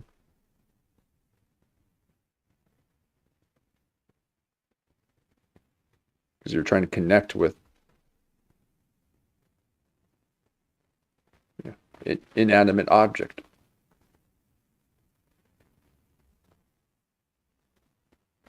Connecting, trying to... And people then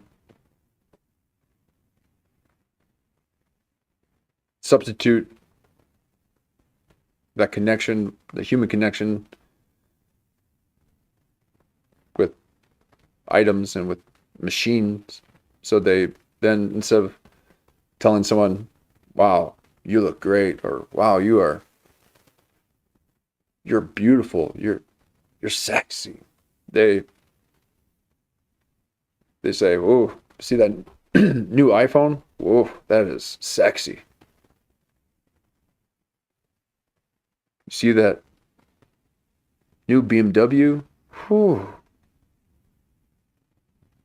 The lines on that new Tesla. Oh, that is sexy. So now we're substituting our emotions that need to be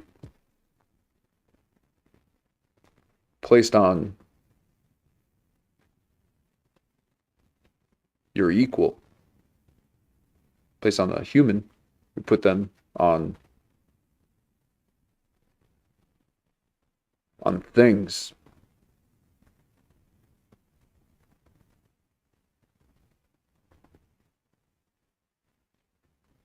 And then we end up wondering why we feel like we are nothing.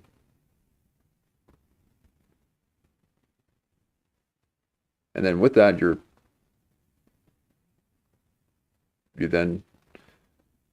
lose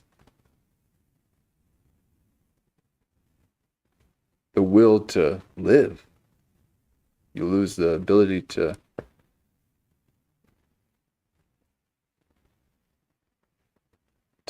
bring about change in your own life, because you've been drained of every human emotion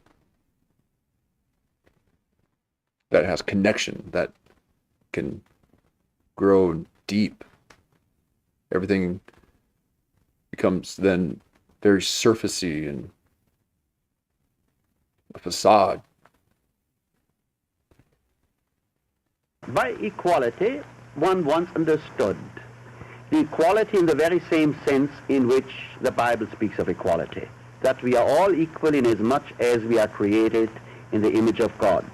Or if I don't use theological language, that we are all equal in the sense that no man must be the means for the purposes of another man, but each individual is an end in himself. Yes. Today, we talk a lot about equality, but I think what most people mean by it is sameness, that everybody is the same, and they are afraid if they are not the same, they are not equal. And yeah, and that right there, it's we willingly put ourselves in these positions of servitude to feel accepted and part of a group, to feel like you have position and power or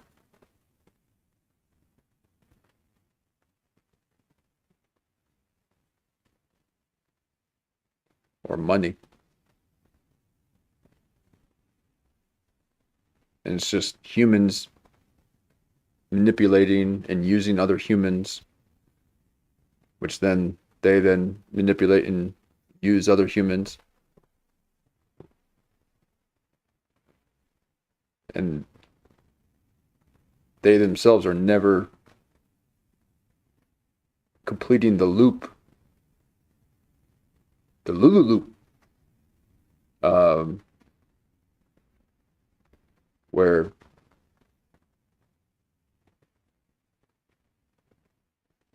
you come up with an idea, you bring it about into the three-dimensional world. You create something. You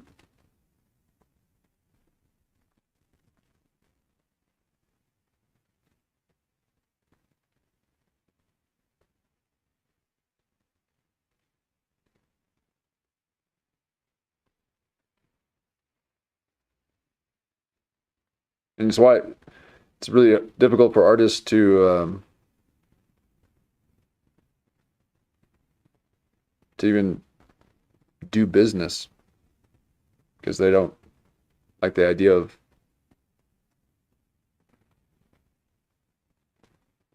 having to spend time in the world of symbols, of using people to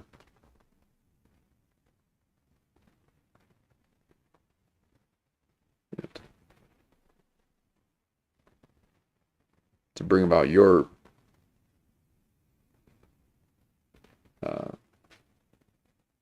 value. But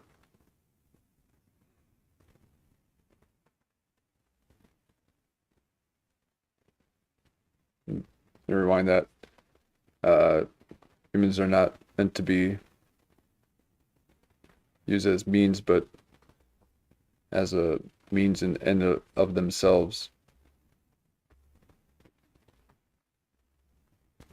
Mean by it is sameness, that everybody is the same. Mean for the purposes in theological language, that we are all equal in the sense that no man must be the means for the purposes of another man, but each individual is an end in himself. Today, we talk a lot about equality, but I think what most people mean by it is sameness, that everybody is the same, and they are afraid if they are not the same, they are not equal. And happiness. Well, happiness is a very proud word of our whole cultural heritage. I think if you ask what people really mean by happiness today, it is the experience of unlimited consumption, the kind of thing Mr. Huxley has described in The Brave New World. I think if you would ask people what their concept of heaven is, and if they were honest, they would say it's a kind of big department store with new things every week and enough money to buy everything new. Happiness today, I think, is for most people the satisfaction of the eternal suckling to drink in more, this, that, and the other. And what should happiness be? Happiness should be something which results A result of from the creative, Yes. genuine, intense relatedness, awareness, responsiveness to everything in life, to man, to nature. Happiness does not exclude sadness. If a person responds to life, he's sometimes happy and sometimes sad. What matters is he responds. And the third, was it democracy or freedom? Well, it's all these words are used now rather indiscriminately. I would say democracy once meant organization of society in the state in which the individual citizen feels responsible and acts responsibly and participates in decision making. I think what democracy means today in reality is to a large extent manipulated consent, not forced consent, manipulated consent, and manipulated more and more with the help of Madison Avenue. Well now that we have stated the indictment, tell me, how did we get this way? What happened to us? Where did we get off the track, Dr. Fromm? I think we got off the track, as many societies do, who follow successfully Thanks for hanging one out. aim, and yet are not capable of seeing at what point the pursuit of this aim prevents them from following a more total aim. That is to say, they get into a blind alley. I think, to be specific, we got off the track when we concentrated more and more on production of things. Thereby, we created a split between intellect and emotion. Because in order to produce a modern technique, you have to use intellect. And we have created men who are very brilliant, who are very clever, but our emotional life has become impoverished. Are you talking about capitalism? Yes, I talk about capitalism, I talk about the industrial system as it has been created since 100, 200 years. Yes. Well, now, would you suggest another system which would better fortify man, which would better understand and help man to realize himself? Yes, indeed. I am a socialist. And however, I have to add that what I understand by socialism is exactly the opposite of what many people, or most people today, mean by socialism. Explain. I understand by socialism a society in which the aim of production is not profit, but the use, in which the individual citizen participates responsibly in his work and in the whole social organization, and in which he is not a means who is employed by capital.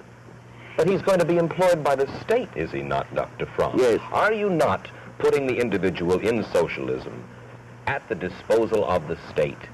Doesn't it devalue the individual? Well, we must clarify one thing. Socialism, if the Russians claim they have socialism, this is just, I would say, a lie. They have no socialism at all. They have what I would call a state capitalism. Their system is the most reactionary, conservative system anywhere in Europe today, or in America for that matter. And actually, the ownership of industry by the state, that is not socialism. Actually, if you take a nationalized British industry, it is not different from Ford and General Motors as far the realistic situation of the work in the factory. Well, then what is socialism? If that is not socialism, what is? Well, I would say it is, to be quite specific, I see socialism in the direction of management of an enterprise by all who work in the enterprise. I would consider a socialism a mixture of the minimum of centralization necessary for a modern industrial state and a maximum of decentralization. I would have to say this, Mr. Wallace. We are terribly... That, you know, that's why you have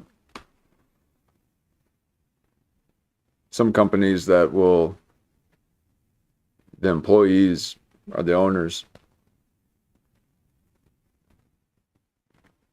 And so they have a vested interest in the the growth and the profit of the company, and there's not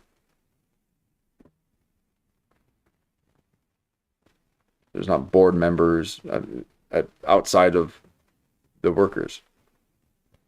And it's, in my opinion, this next level of it's almost like a next level of barterism. So if you don't have just employees, they're part owners. And Erich Fromm, in his book, The Sane Society, talks about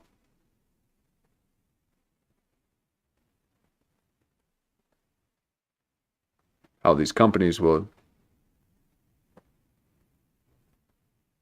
also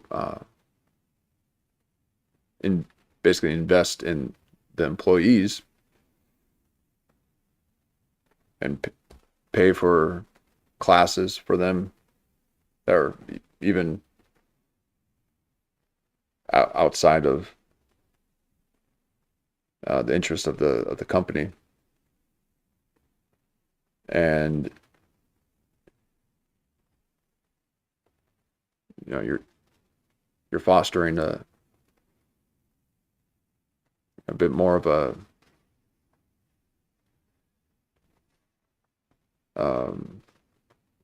community. Now, some of the tech companies adopted a bit of that when they had chefs and you daycares, and you hear about people working at Google where they basically live there for the most part of the creative class, as they called it.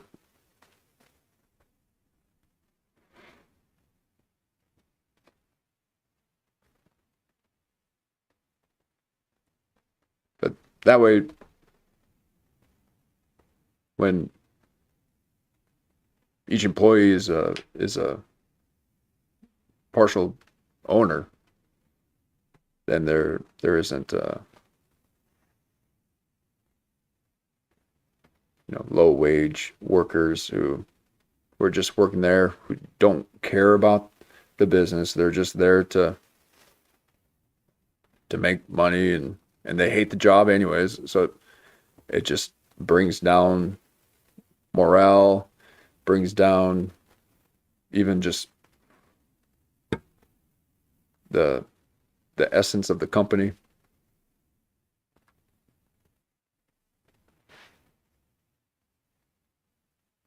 I've been to cafes where the workers were sitting on the counters, and just find that disrespectful. They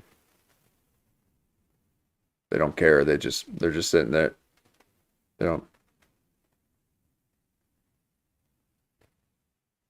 They're just there to clock in their hours to get their paycheck. So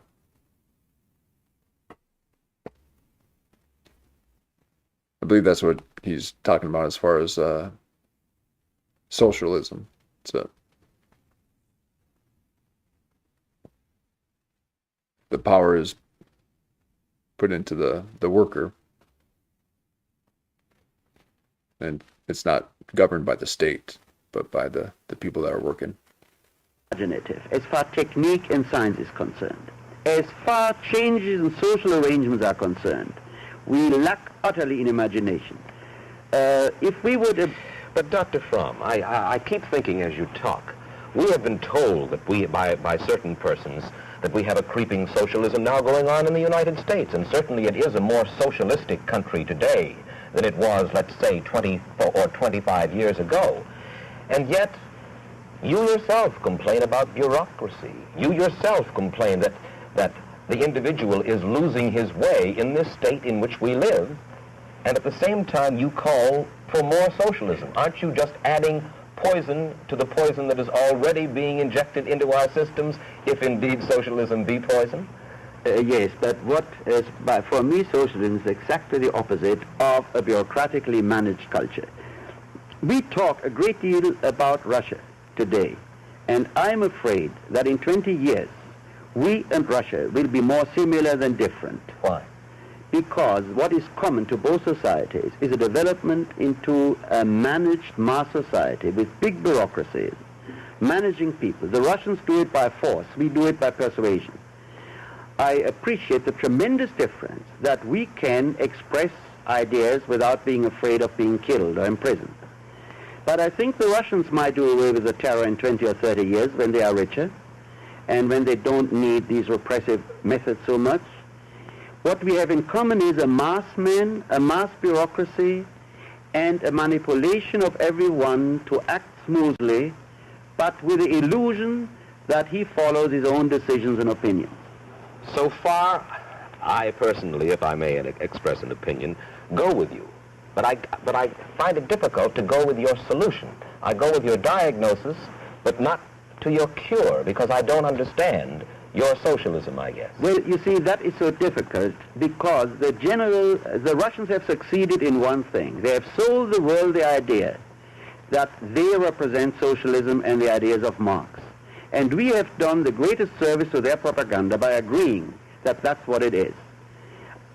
I would need much more time to explain that socialism in the humanistic democratic sense in which Marx meant it and which I understand by it, is exactly the opposite of a managed society managed by big bureaucracy. How this could be done, how individual responsibility can be aroused, can be created, that is a matter of social organization which would lead us into detail. Where can those looking in tonight find out more about this? Well, I have tried in one book of mine to describe this. The Sane Society. The Sane Society. I want to mention that Marx shares something, if you don't mind the comparison, with the Old Testament. The Sane Society is an amazing book. I highly recommend it. I have a hardcover of it.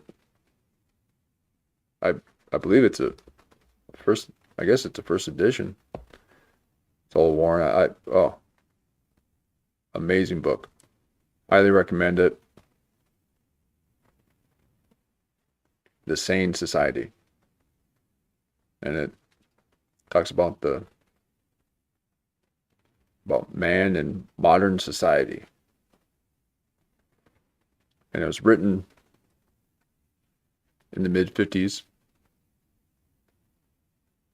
So right out of World War II, right during the golden era. And Erich Fromm could already see where things were heading. And here we are now, 90 years later. Wait, no. 70, 60. What year is it? 2020? Oh, okay, yeah.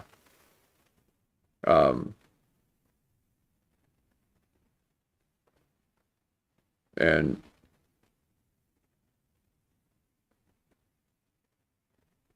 this talks of socialism in New York. Mayor Mandami, or whatever his name is. The Epstein Island boy. Epstein kid, apparently.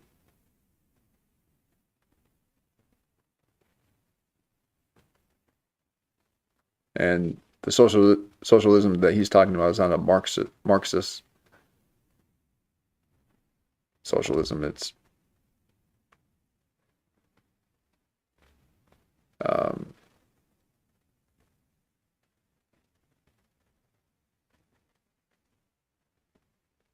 basically what I explained before.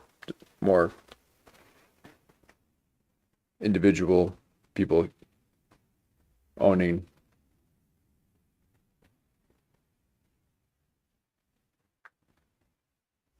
Many people talk about him, but nobody has read him. And in fact, there are very important writings of Marx which are not even translated into English. So you suggest that we go to Dr. Erich Fromm and to Karl Marx? Well, not exactly. I would be in very good company, though. Maybe it is about Marx. In reading your Sane Society, and you only have, I'm sorry to say, a half a minute to answer this, I feel a certain despair in Erich Fromm about the future of the world.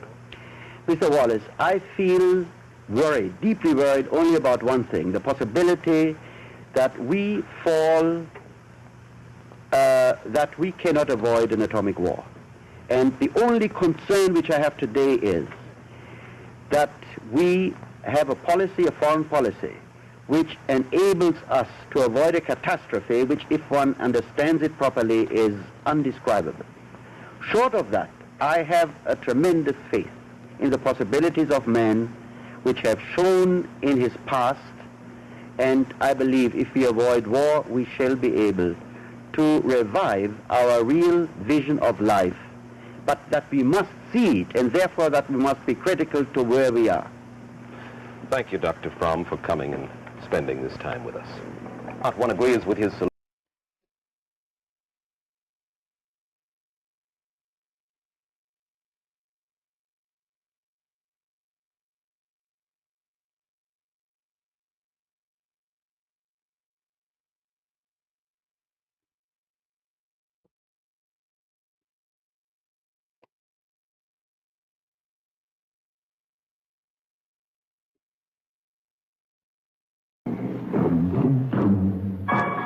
The Mike Wallace Interview, presented by the American Broadcasting. Now a resident of California, Mr. Huxley has written some of the most electric novels in social criticism of this century.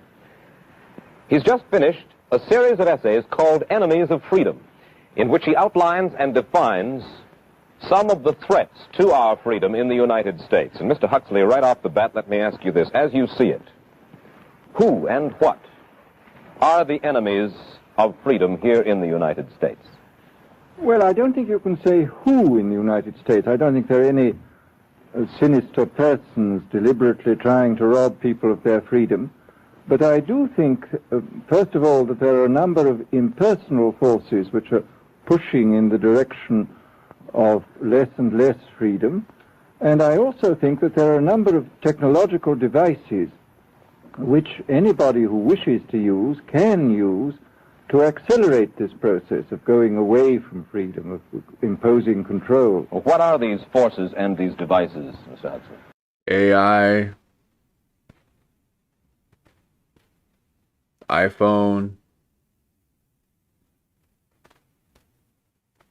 internet,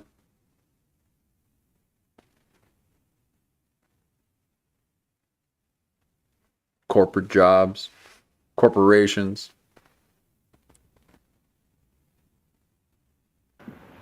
I should say that there are two main impersonal forces. The first of them is not exceedingly important in the United States at the present time, though very important in other countries. This is the force which in general terms can be called overpopulation, the mounting pressure of population pressing upon existing resources. This, of course, is an extraordinary thing. Something is happening which has never happened in the world's history before. I mean, let's just take a simple fact that between the time of the birth of Christ and the landing of the Mayflower, the population of the Earth doubled. It rose from 250 million to probably 500 million. Today, the population of the Earth is rising at such a rate that it will double in half a century. Well, why should overpopulation work to diminish our freedom? Well, in a number of ways. I mean, the experts in the field, like Harrison Brown, for example, pointed out that in the underdeveloped countries, actually the standard of living is at present falling, that people have less to eat and less goods per capita than they had 50 years ago. And as the position of these countries, the economic position, becomes more and more precarious, obviously the central government has to take over more and more responsibility for keeping the ship of state on an even keel. And then, of course, you're likely to get social unrest under such conditions, with again an intervention of the central government. So I think get ready for it. One sees here a pattern which seems to be digital ID, 10-minute cities,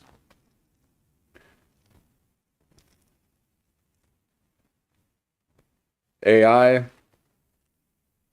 surveillance.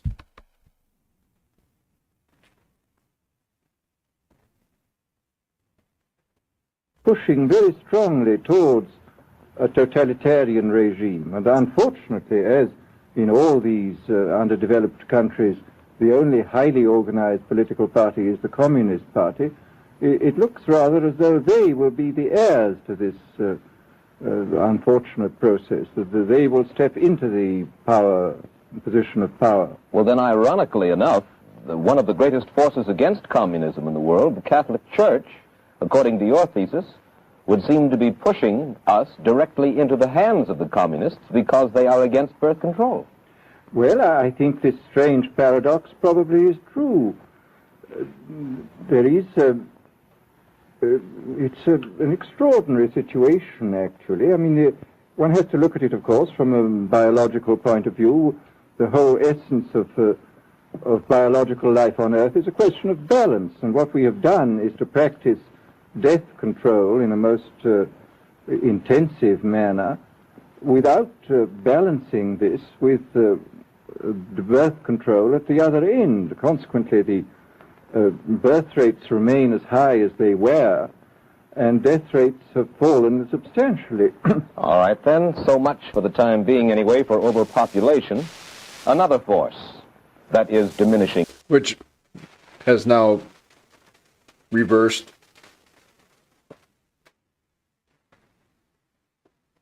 You know, this interview is in the mid-50s. So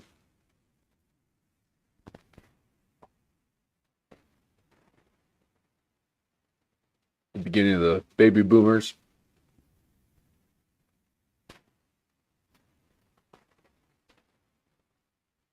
They were feeling a bit of the pressure of the increased population, whereas now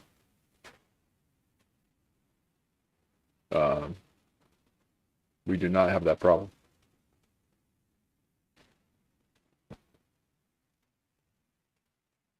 And a lot of this has been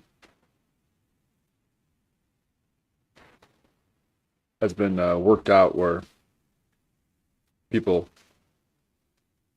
have talked at great lengths, proving that we're not going to have a population problem.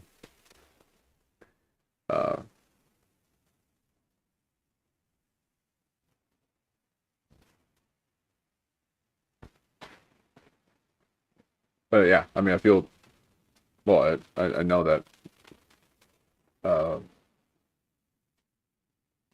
death rate is actually increasing. Our life expectancy is decreasing, and fewer people are having children, and the ones that are having children are having less of them than past generations. And mainly it's because of financial reasons and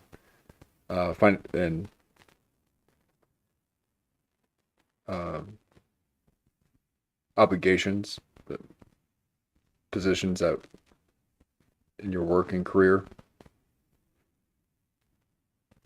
not having time for family, like Bill Maher likes to talk about. And that's becoming more and more common. Back in the 50s here, that was not the case. Our freedoms. Well, another force which I think is very strongly operative in this country is the force of what may be called over-organization. as technology becomes more and more complicated, it becomes necessary to have more and more elaborate organizations, more hierarchical organizations. And incidentally, the advance of technology has been accompanied by an advance in the science of organization. It's now possible to make organizations on a larger scale than was ever possible before. And so that you have more and more people living their lives out as subordinates in these hierarchical systems controlled by bureaucracies, either the bureaucracies of big business or the bureaucracies of big government. Now, the devices that you were talking about, are there specific devices or methods of communication which diminish our freedoms in addition to overpopulation and over-organization? Well, there are certainly devices which can be used in this way. I mean, let us take, after all, a piece of very recent and very painful history is the propaganda used by Hitler, which was incredibly effective. I mean, what were Hitler's methods? Hitler used terror on the one kind, brute force on the one hand, but he also used a very efficient form of propaganda, which he was using every modern device at that time. He didn't have TV, but he had the radio, which he used to the fullest extent, and was able to impose his will on an immense mass of people. I mean, the Germans were a highly educated people. Well, we're aware of all this, but how do you equate Hitler's use of propaganda with the way that propaganda, if you will, is used, let us say, here in the United States? Are you suggesting that there is a parallel? Needless to say, it's not being used in this way now. But the point is, it seems to me, that there are... Well, it is now. Propaganda is being used at its fullest capacity now. The only thing that's left is complete and utter control.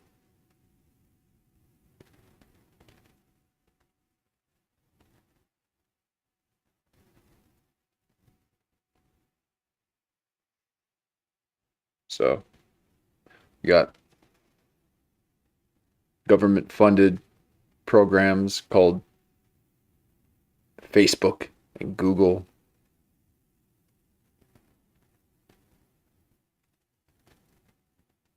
To be able to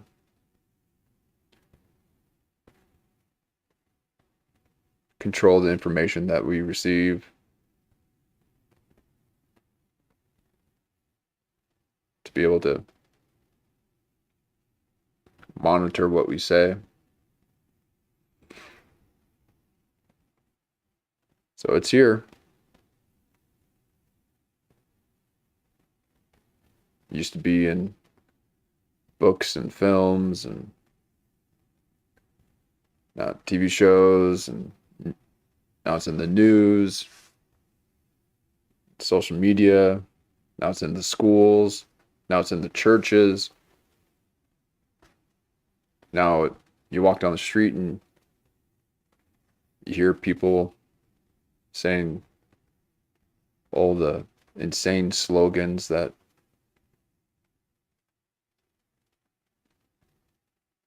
have been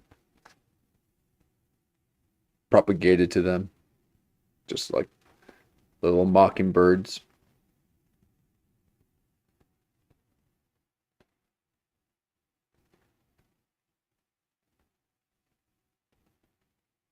Placing pictures of dead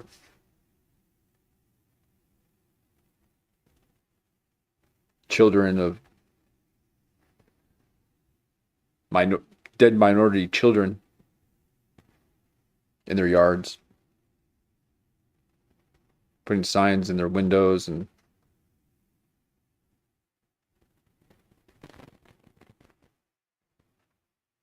it's a big old death cult.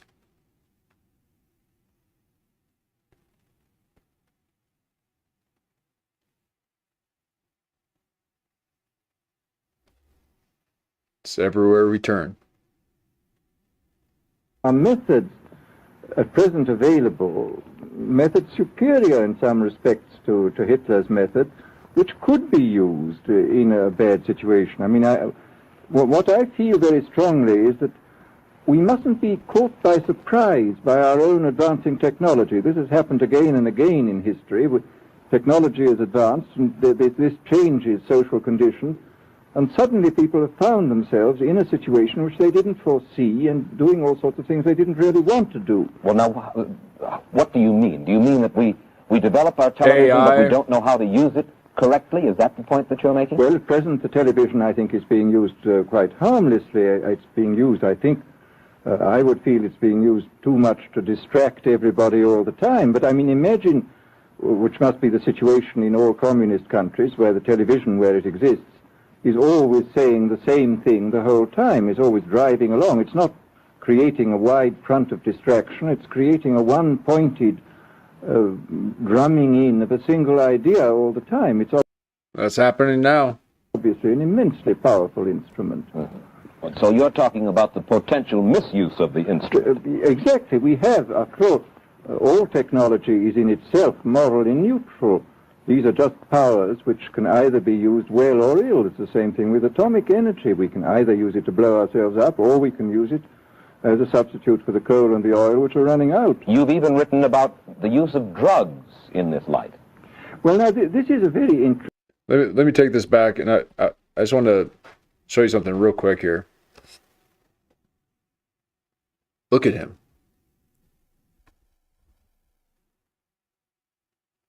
Now, granted, Aldous Huxley was, part of a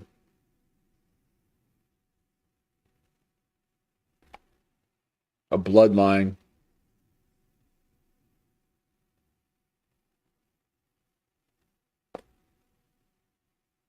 very much connected.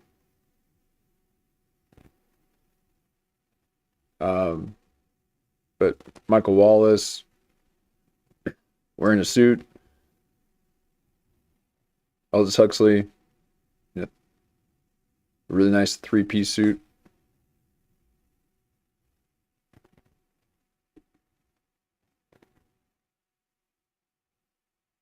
And you got this.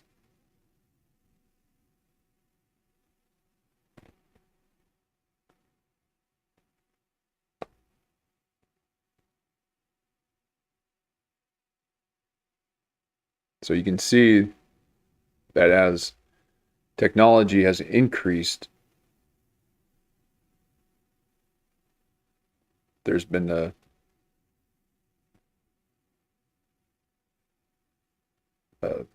degrading, like we have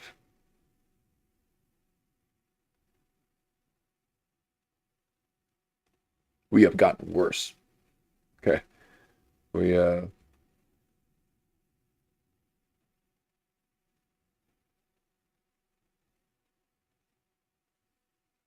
Is there hope for humanity? All technology is in itself morally neutral.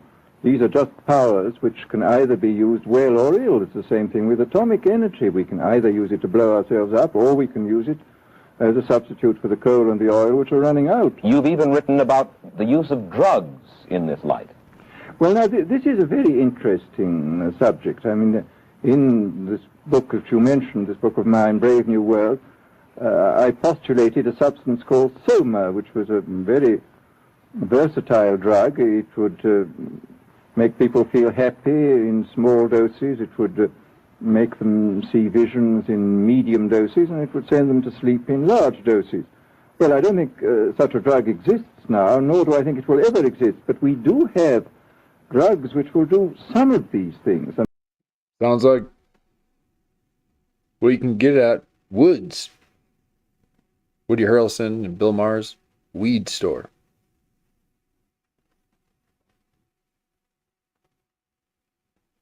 Take a puff and feel good. Take a few puffs.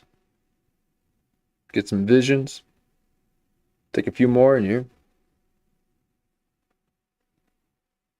sitting like Jerry O'Connell.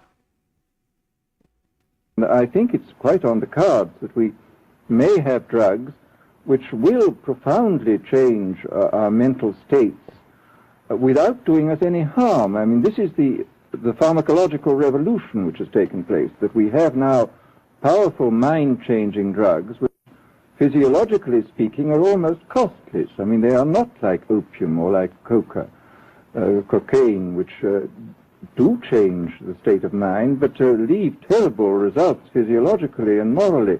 Mr. Huxley, in your new essays, you state that these various enemies of freedom are pushing us toward a real-life, brave new world, and you say that it's a... And he's talking about LSD and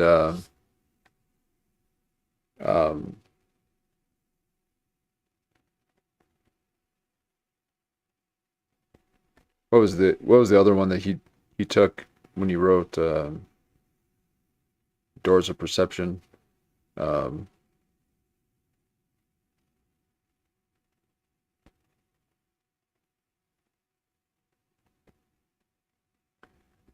Yeah. I'll think of it. Waiting us just around the corner. First of all, can you detail for us what life in this brave new world which you fear so much, or what life might be like? Well, to start with, I think that mescaline. This kind of the dictatorship of the future, I think, will be very unlike the dictatorships which we've been familiar with in the immediate past. I mean, take another book prophesying the future, which was a very remarkable book, George Orwell's 1984. Well, this book was written at the height of the Stalinist regime and just after the Hitler regime. And there he foresaw a dictatorship using entirely the methods of terror, the methods of physical violence. Now, I think what is going to happen in the future is the dictators will find, as the old saying goes, that you can do everything with bayonets except sit on them. That if you want to preserve your power indefinitely, you have to get the consent of the ruled. And this they will do partly by drugs, as I foresaw in Brave New World, partly by these new techniques of propaganda. They will do it by bypassing the sort of rational side of man and appealing to his subconscious and his deeper emotions and his physiology even, and so making him actually love his slavery. I mean, I think this is the danger, that actually people may be in some ways happy under the new regime, but they will be happy in a situation where they oughtn't to be happy. But let me ask you this. You're talking about a world that... Yeah, you'll own nothing and be happy. ...could take place within the confines of a totalitarian state. Let's become more immediate, more urgent about it. We believe, anyway, that we live in democracy here in the United States. Do you believe that this brave new world that you talk about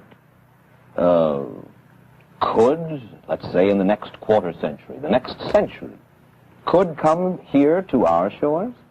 I think it could. I mean, that's why I feel it's so extremely important here and now to start thinking about these problems, not to let ourselves be taken by surprise by the new advances in technology. I mean, for example, in regard to the use of the drugs, we know there's enough evidence now for us to be able, on the basis of this evidence and using a certain amount of creative imagination, to foresee the kind of uses which could be made by people of bad will with these things, and to attempt to forestall this. And in the same way, I think with these other methods of propaganda, we can foresee and we can do a good deal to forestall. I mean, after all, the price of freedom is eternal vigilance. You write in Enemies of Freedom, you write specifically about the United States. You say this, writing about American political campaigns. You say, all that is needed is money and a candidate who can be coached to look sincere. Political principles and plans for specific action have come to lose most of their importance. The personality of the candidate, the way he is projected by the advertising experts, are the things that really matter. Well, this is, during the last campaign, there was a great deal of this kind of statement by the advertising managers of the campaign parties, this idea that the candidates had to be merchandised as though they were soap or toothpaste, and that you had to depend entirely on the personality. I mean, the personality is important, but there are certainly people with an extremely amiable personality, particularly on TV, who might not necessarily be very good in positions of political trust. Well, do you feel that men like Eisenhower, Stevenson, Nixon, with knowledge of forethought, were trying to pull the wool over the eyes of the American public? No, but they were being advised by powerful advertising agencies who were making campaigns of a quite different kind from what had been made before. And I think we shall see probably all kinds of new devices coming into the picture. I mean, for example, this thing which got a good deal of publicity last autumn, a subliminal projection. I mean, as it stands, this thing, I think, is of no menace to us at the moment. But I was talking the other day to one of the people who has done most experimental work in the psychological laboratory with this, who was saying precisely this, that it is not at the moment a danger, but once you've established a principle that something works, you can be absolutely sure that the technology of it is going to improve steadily. And I mean, his view of the subject was that, well, maybe they will use it to some extent in the 1960 campaign, but they will probably use it a good deal and much more effectively in the 1964 campaign, because this is the kind of rate at which technology advances. And we'll be persuaded to vote for a candidate that we do not know that we are being persuaded to vote Exactly. for. Oh, my God. This is a rather alarming feature, that you're being persuaded below the level of choice. Hope you guys are hearing this.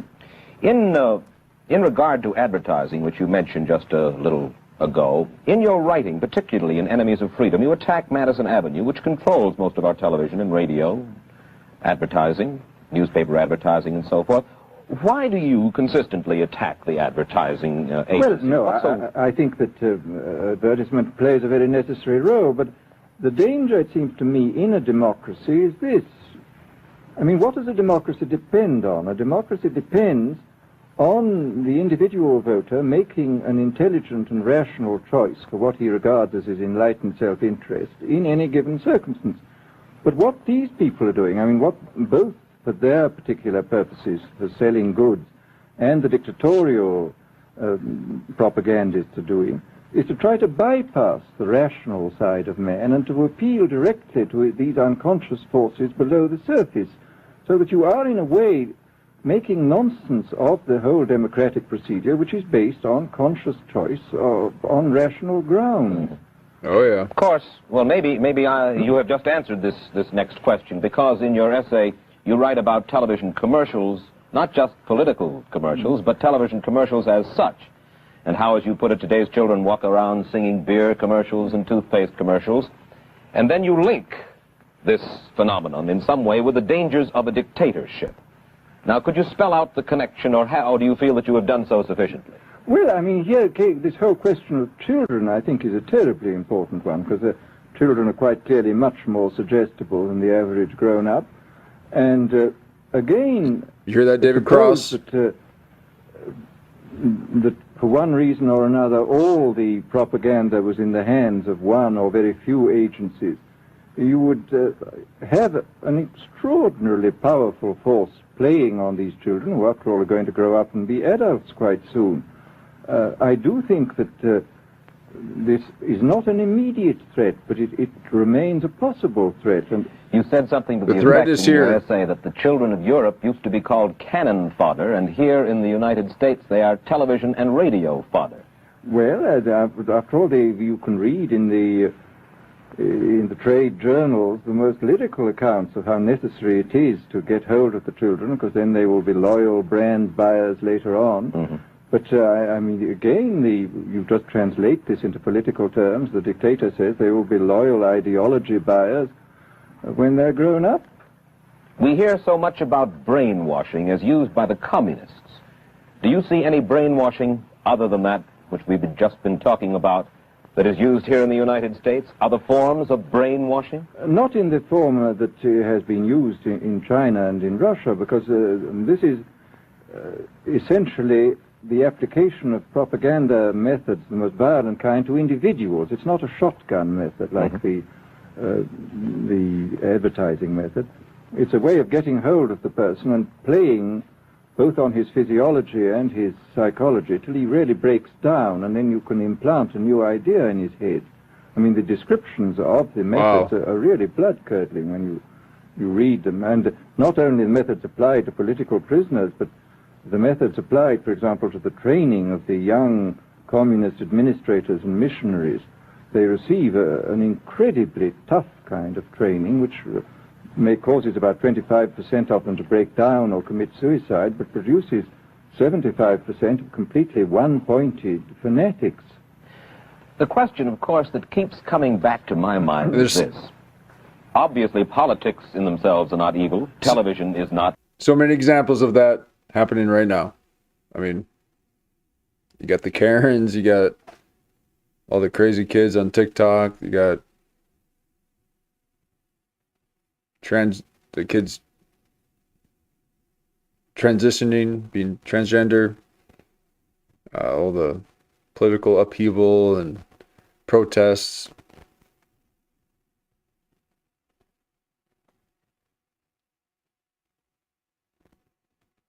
I'm just kind of letting this play so you guys can fill in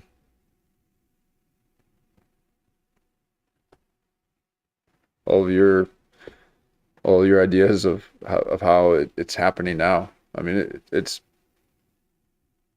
quite self-evident, but I mean, we're in it. We're in it. I mean, we are fully controlled by China.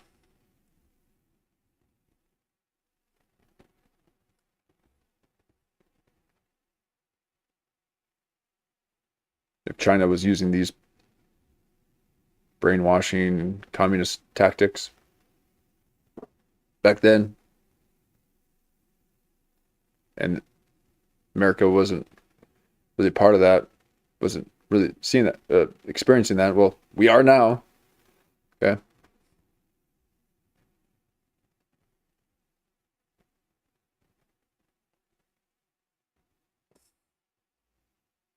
In itself is evil. Atomic energy is not evil, and yet you seem to fear that it will be used in an evil way.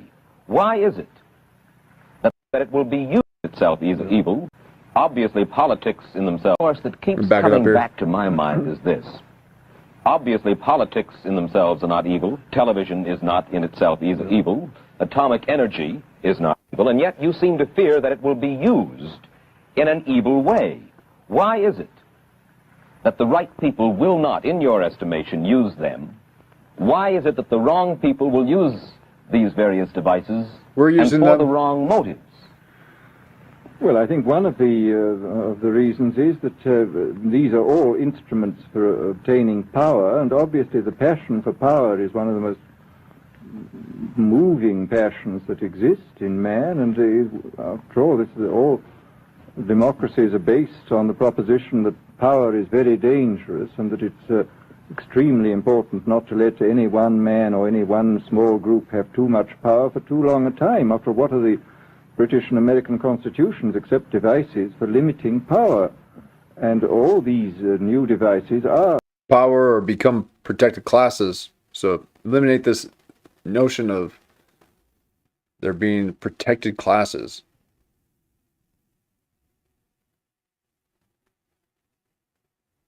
What, just because you're fat and ugly and you chopped off your dick, you think you're a protected class? No, you're just a mutant.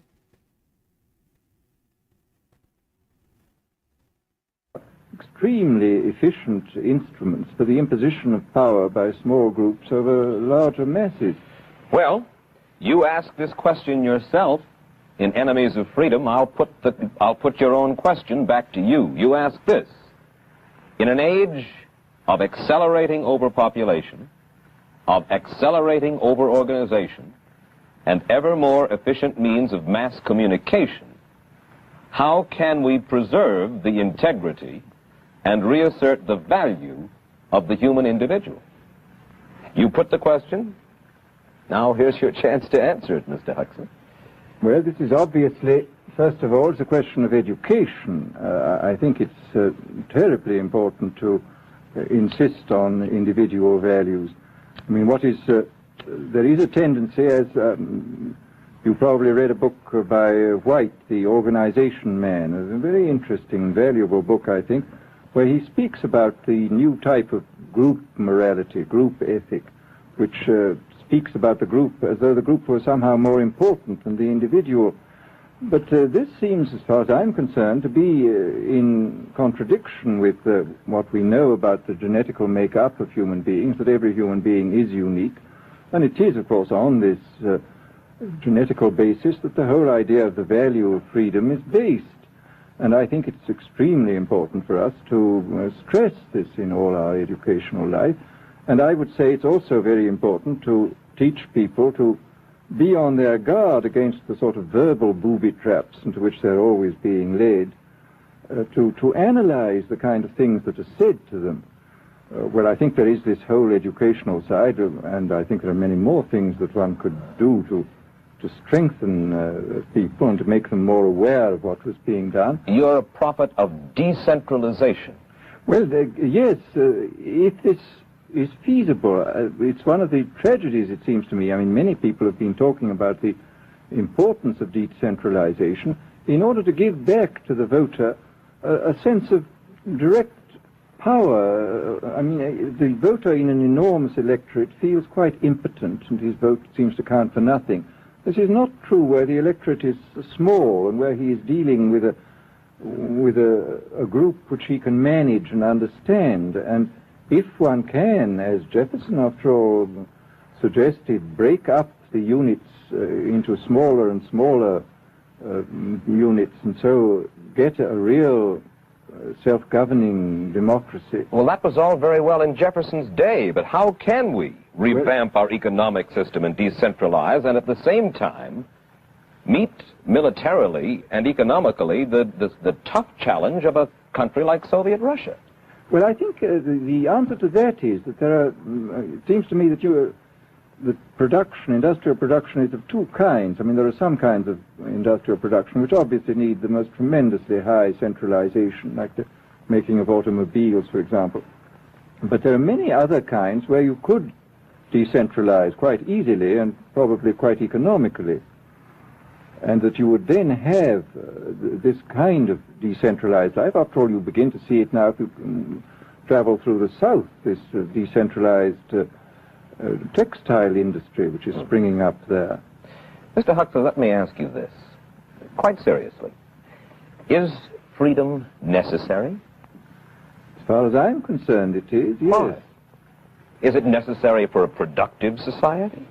Yes, I should say it is. I mean, a genuinely productive society. I mean, I think you could produce plenty of goods without much freedom, but I think the whole sort of creative life of man is ultimately impossible without a considerable measure of individual freedom, that initiative, creation, all these things which we value, and I think value properly, are impossible without a large measure of freedom. Well, Mr. Huxley, take a look again at the country which is in the stance of our opponent anyway it would seem to be there, Soviet Russia. It is strong and getting stronger economically, militarily. At the same time, it's developing its art forms pretty well. It seems not unnecessarily to squelch the creative urge among its people, and yet it is not a free society. It's not a free society, but here is something very interesting, that those members of the society, like the scientists, who are doing the creative work, are given far more freedom than anybody else. I mean, it's a privileged aristocratic society in which, provided that they don't poke their noses into political affairs, these people are given a great deal of prestige, a considerable amount of freedom, and a lot of money. I mean, this is a very interesting fact about the new Soviet regime, and I think what we're going to see is a people on the whole with very little freedom, but with an oligarchy on top, enjoying a considerable measure of freedom and a very high standard of living. And the people down below, the epsilons down below, enjoying very little. And you think that that kind of situation can long endure? I think it can certainly endure much longer than a situation in which everybody is kept down. Because, I mean, they can certainly get their technological and scientific results on such a basis. Well, the next time that I talk to you then, perhaps we should investigate further the possibility of the establishment of that kind of a society, where the drones work for the queen bees up above. Well, but yes, but I must say I still believe in democracy. If we can make the best of the creative activities of the people on top, plus those of the people on the bottom, so much the better. Mr. Huxley, I surely thank you for spending this half hour with us, and I wish you Godspeed, sir. Thank you. Aldous Huxley finds himself these days in a peculiar and disturbing position. A quarter of a century after prophesying an authoritarian state in which people were reduced to ciphers, he can point at Soviet Russia and say, "I told you so." The crucial question, as he sees it now, is whether the so-called free world is shortly going to give Mr. Huxley the further dubious satisfaction of saying the same thing about us. Stay tuned for a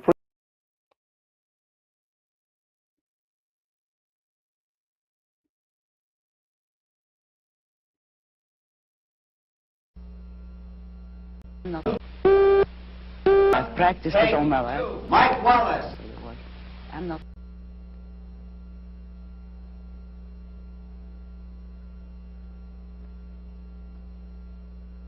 Your sense of the word. I'm not an emotional impression. Is that your impression? No. Mike Wallace, Ayn Rand, 225-1. I've practiced it all my life.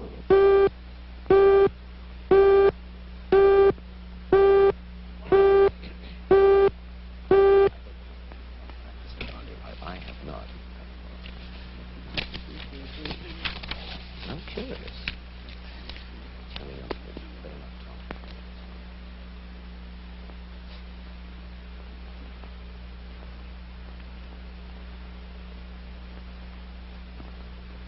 This is Mike Wallace with another television portrait from our gallery of colorful people.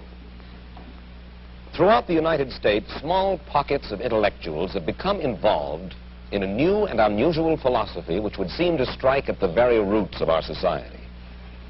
The fountainhead of this philosophy is a novelist, Ayn Rand, whose two major works, The Fountainhead and Atlas Shrugged, have been bestsellers. We'll try to find out more about her revolutionary creed and about Miss Rand herself in just a moment. And now to our story. Down through history, various political and philosophical movements have sprung up, but most of them have died. Some, however, like democracy or communism, take hold and affect the entire world. Here in the United States, perhaps the most challenging and unusual new philosophy has been forged by a novelist, Ayn Rand. Miss Rand's point of view is still comparatively unknown in America, but if it ever did take hold, it would revolutionize our lives. And Ayn, to begin with, I wonder if I can ask you to capsulize, I know this is difficult, can I ask you to capsulize your philosophy? What is Randism? First of all, I do not call it Randism, and I don't like that name. I call it Objectivism. All right. Meaning a philosophy based on objective reality. Now let me explain it as briefly as I can. First, my philosophy is based on the concept that reality exists as an objective absolute. That man's mind, reason, is his means of perceiving it. And that man needs a rational morality. I am primarily the creator of a new code of morality which has so far been believed impossible, namely a morality not based on faith.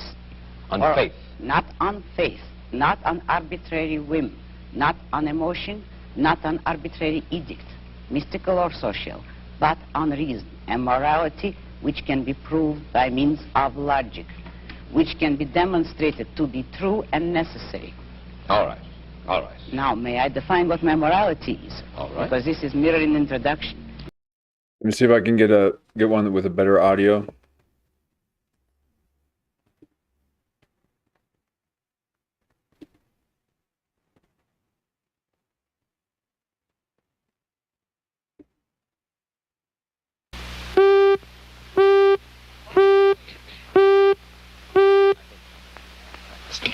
I have not. I'm curious. Coming up, better not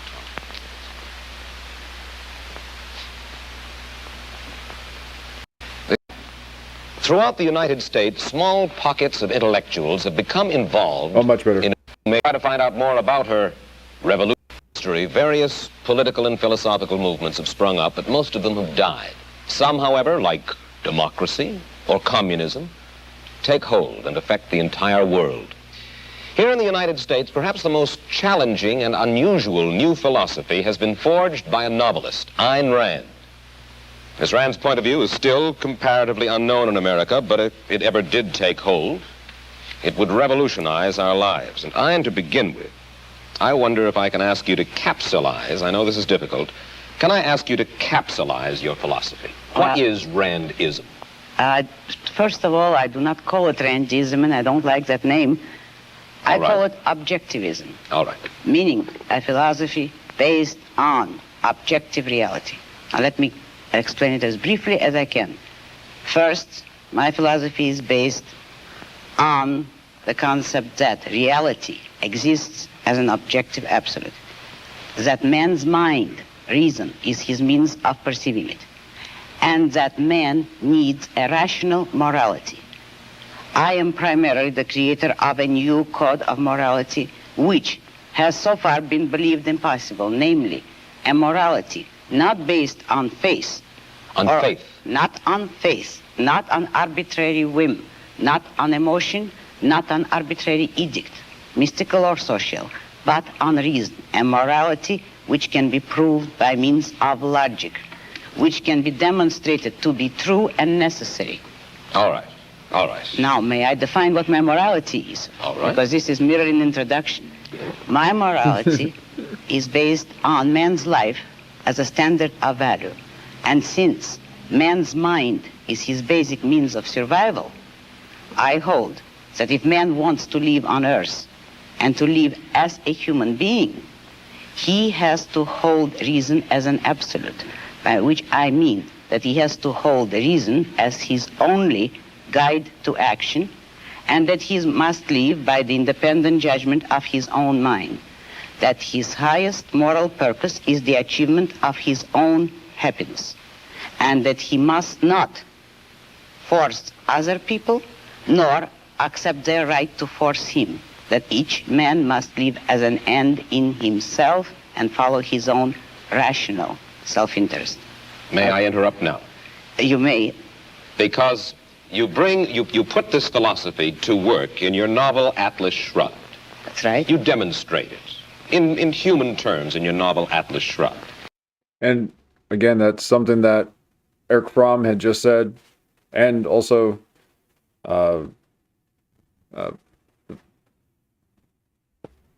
Viktor was it Viktor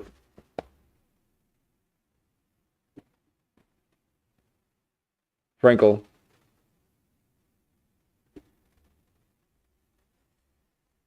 that we are to be a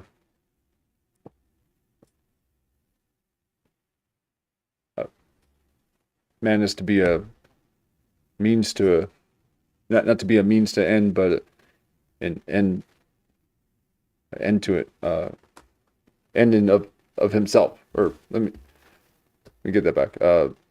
Because you self-interest as an nor accept their right to force him, that each man must live as an end in himself, and follow his own rational self-interest. May I interrupt now? You may. Because you put this philosophy to work in your novel Atlas Shrugged. That's right. You demonstrate it in human terms in your novel Atlas Shrugged. And let me start by quoting from a review of this novel Atlas Shrugged that appeared in Newsweek. It said that you are out to destroy almost every edifice in the contemporary American way of life, our Judeo-Christian religion, our modified government-regulated capitalism, our rule by the majority will. Other reviews have said that you scorn churches and the concept of God. Are these accurate criticisms? Yes. I agree with the facts, but not the estimate of this criticism. Namely, if I am challenging the base of all these institutions, I'm challenging the moral code of altruism, the precept that man's moral duty is to live for others, that man must sacrifice himself to others, which is the present-day morality. What do you mean by sacrifice himself for others? We're getting to the point. One moment. Since I'm challenging the base, I necessarily would challenge the institutions you named, which are a result of that morality. All right. And now what is self-sacrifice? Yes, what is self-sacrifice? You say that you do not like the altruism by which we live. You like a certain kind of Ayn Randist selfishness. I would say that I don't like is too weak a word. I consider it evil. And self-sacrifice is the precept that man needs to serve others in order to justify his existence, that his moral duty is to serve others. That is what most people believe today. Well, yes, we're taught to feel concerned for our fellow man, to feel responsible for his welfare, to feel that we are, as religious people might put it, children under God and responsible one for the other. Now, why do you rebel? What's wrong with this philosophy? But that is what, in fact, makes man a sacrificial animal. That man must work for others, concern himself with others, or be responsible for them. That is the role of a sacrificial object. I say that man is entitled to his own happiness and that he must achieve it himself, but that he cannot demand that others give up their lives to make him happy. And nor should he wish to sacrifice himself for the happiness of others. I hold that man should have self-esteem. And cannot man have self-esteem if he loves his fellow man? What's wrong with loving your fellow man? Christ, every important moral leader in man's history, has taught us that we should love one another. Why, then, is this kind of love, in your mind, immoral? It is immoral if it is a love placed above oneself. It is more than immoral, it's impossible. Because when you are asked to love everybody indiscriminately, that is, to love people without any standard, to love them regardless of the fact of whether they have any value or virtue, you are asked to love nobody. But in a sense, in your book, you talk about love as if it were a business deal of some kind. Isn't the essence of love that it is above self-interest? I mean, and look how he's conducting himself right there. It's just like, yeah, what else, Ayn Rand? Oh. And that's why her eyes are jetting back and forth, because she's just like, can you tone down your... Yeah. He's just like, ooh, a woman. I did want to mention how these past few interviews that we've been watching, all from the 50s, not one of them, not one single one of these people rolled their eyes in the back of their head like every single person has that we have watched lately in today's society. I have countless of screenshots of people conducting interviews, and their eyes are rolled. They'll be talking, and their eyes roll right in the back of their heads. And not once did any of these people, these intellectuals, okay,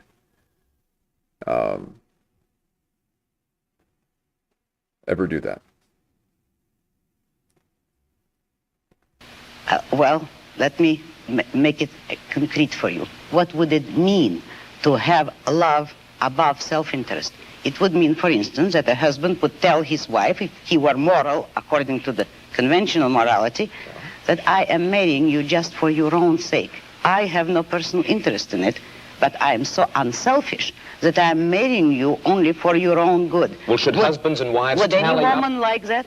Should husbands and wives, Ein, tally up at the end of the day and say, well, now, wait a minute. I love her if she's done enough for me today, or she loves me if I have properly performed my functions? No, you misunderstood me. That is not how love should be treated. I agree with you that it should be treated like a business deal, but every business has to have its own terms and its own kind of currency. And in love, the currency is virtue. You love people not for what you do for them or what they do for you. You love them for the values, the virtues which they have achieved in their own character. You don't love causelessly.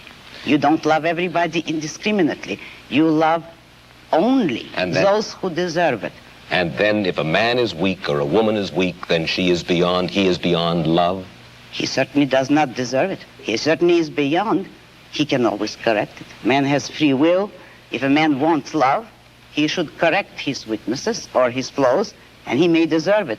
But he cannot expect the unearned, neither in love nor in money, neither in matter nor spirit. You have lived in our world, and you recognize the fallibility of human beings. There are very few of us, then, in this world, by your standards, who are worthy of love. Unfortunately, yes, very few. But... And even fewer today.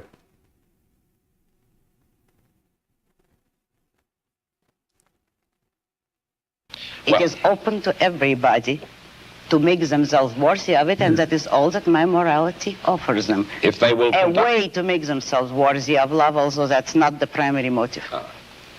Let's move ahead. How does your philosophy translate itself into the world of politics?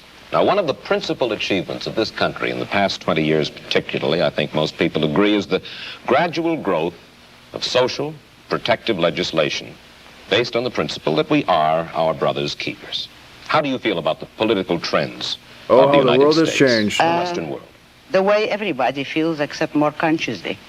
I feel that it is terrible, that you see destruction all around you, and that you are moving toward disaster until and unless all those welfare state conceptions have been reversed and rejected. It is precisely these trends which are bringing the world to disaster, because we are now moving towards complete collectivism or socialism, a system under which everybody is enslaved to everybody. And we are moving that way only because of our altruist morality. Yes, but you say everybody is enslaved to everybody, yet this came about democratically, the free people in a free country voted for this kind of government, wanted this kind of legislation. Do you object to the democratic process? I object to the idea that people have the right to vote on everything.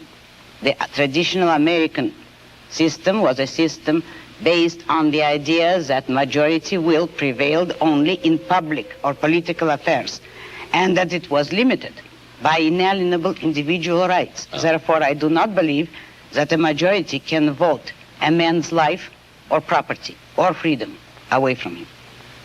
Therefore, I do not believe that if a majority votes on any issue, that this makes the issue right. It doesn't. All right. Then how do we arrive at action? Yes. How should we arrive at action?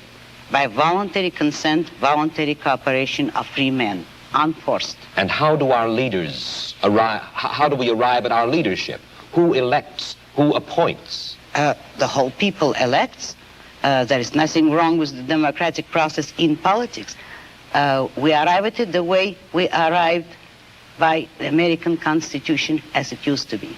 By the constitutional process, as we had it, people elect officials, but the powers of those officials, the powers of government are strictly limited. They will have no right to initiate force or compulsion against any citizen, except a criminal. Those who have initiated force will be punished by force, and that is the only proper function of government. And now people are trying to stop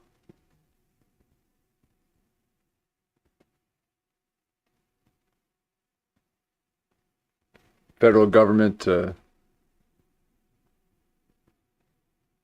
They're stopping the federal government to get rid of criminals.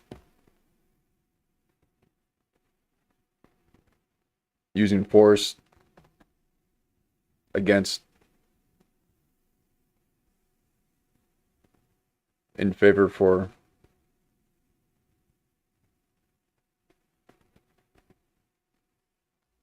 illegal immigrants and criminals. Then they want to defund the police. They want to put people into protective classes because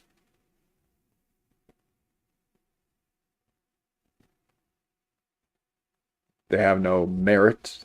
They haven't earned anything.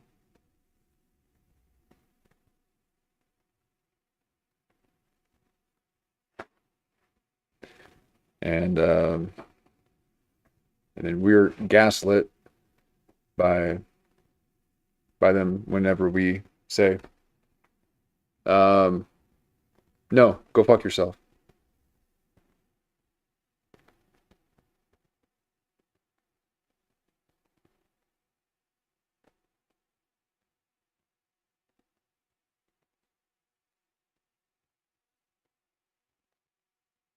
And somehow we're the problem.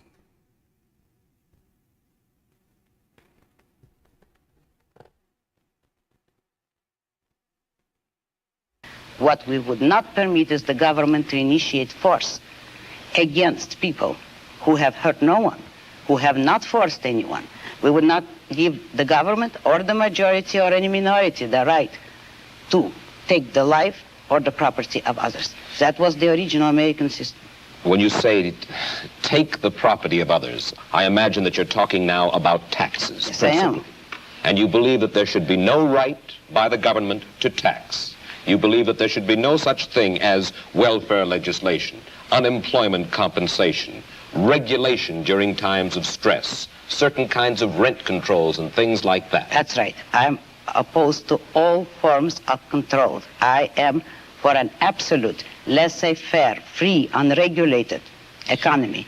Let me put it briefly. I'm for the separation of state and economics, just as we had separation of state and church, which led to peaceful coexistence among different religions after a period of religious wars. So the same applies to economics.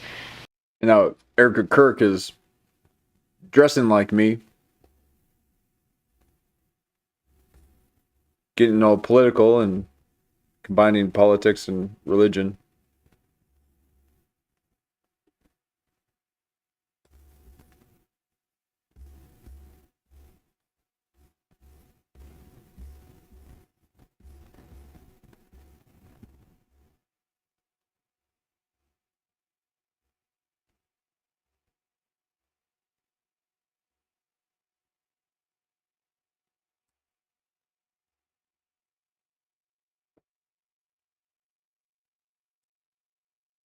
Stay off of our screen, Erich Kirk.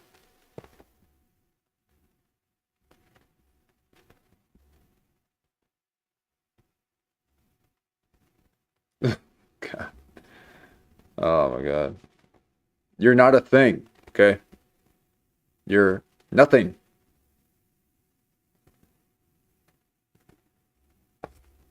If you separate the government from economics, if you do not regulate production and trade, you will have peaceful cooperation and harmony and justice among men.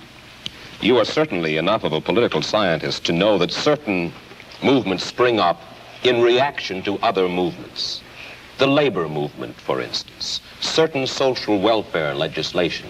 This did not spring full-blown from somebody's head, out of a vacuum. This was a reaction to certain abuses that were going on. Isn't that true, Ian? Not always. It actually sprang up from the same source as the abuses. Yeah, there it is. If by abuses you mean the legislation. They create the problem and the solution.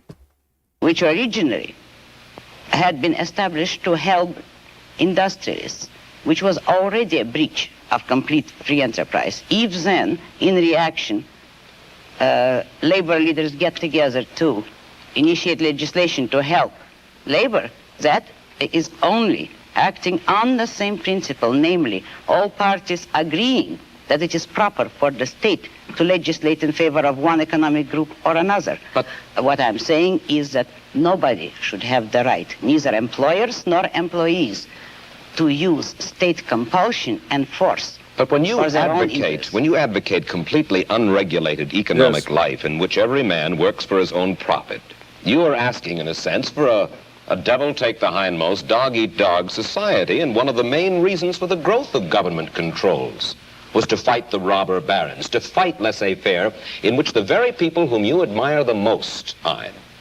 the hard-headed industrialists, the successful men, perverted the use of their power. Is that not true? No, it isn't. Oh. This country was made not by robber barons, but by independent men, by industrialists who succeeded on sheer ability.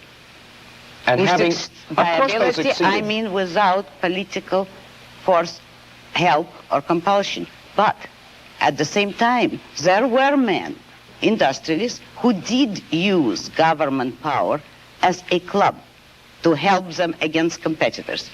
They were the original collectivists. Today, the liberals believe that that same compulsion should be used against the industrialists for the sake of workers. But the basic principle there is, should there be any compulsion? And the regulations are creating robber barons. They are creating capitalists with government help, which is the worst of all economic phenomena. I think that you will agree with me when I say that you do not have a good deal of respect for the society in which you and I currently live. You think that we're going downhill fairly fast. Now, I would like you to think about this question, and you'll have a minute intermission to ponder it, and then come back and answer it. Do you predict dictatorship and economic disaster for the United States if we continue on our present course? Do you? And we'll get Ayn Rand's answer in just a moment. All right, Ayn Rand, what I'd like to know is, do you actually predict dictatorship and economic disaster for the United States? Do you actually predict dictatorship and economic disaster for the United States? If the present collectivist trend continues, if the present anti-reason philosophy continues, yes, that is the way the country is going.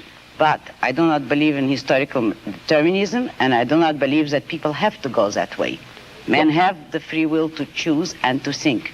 If they change their thinking, we do not have to go into dictatorship. Yes, but how can you expect to reverse this trend when, as we've said, the country is run by majority rule through ballot, and that majority seems to prefer to vote for this modified welfare state? Oh, I don't believe that. You know as well as I do that the majority... And the Democrats are flooding the U.S. and Europe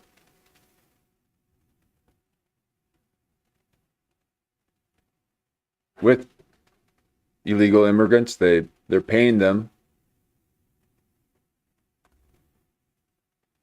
and they're paying them for their vote so that they can vote.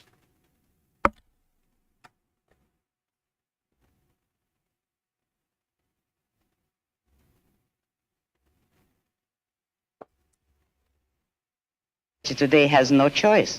What do you mean? The majority has never been offered a choice between controls and freedom. How do you account for the fact that an almost overwhelming majority of the people who are regarded as our leading intellectuals and our leading industrialists, the men whom you seem to admire the most, the men with the muscle and the money, favor the modified capitalism that we have today?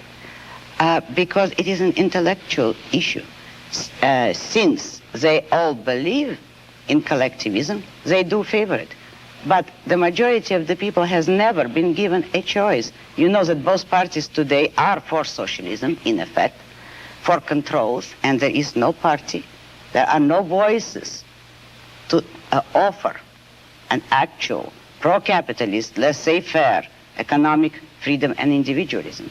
That is what this country needs today. Isn't it possible that we all believe in it because we are all basically lonely people and we all understand that we are basically our brother's keepers?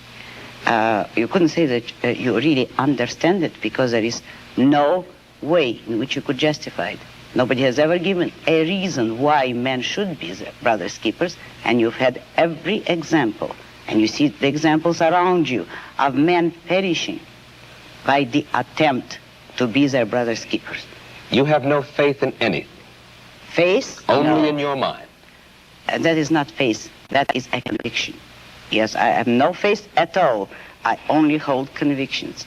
Who are you, Ayn Rand? When I say that, I would like to know just a little bit of your vital statistics. You have an accent which is... Russian. Russian. You were born in Russia? Yes. Came here? Oh, about 30 years ago.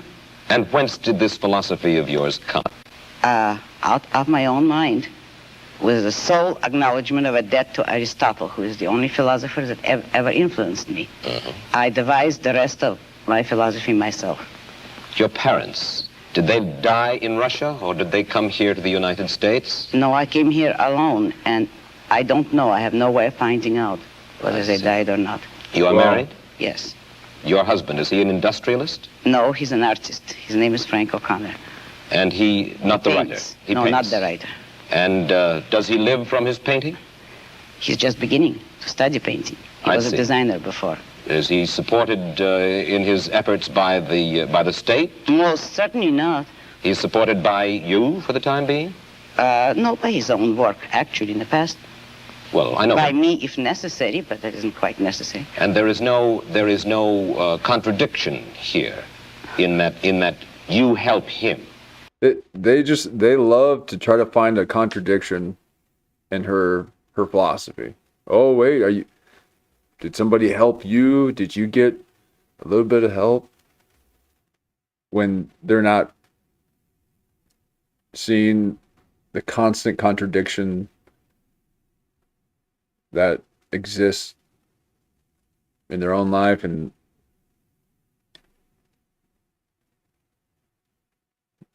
modern society, the government. Everyone was always out to get her like that. No, because you see, I am in love with him selfishly. It is to my own interest to help him if he ever needed it. I would not call that a sacrifice because I take selfish pleasure in it.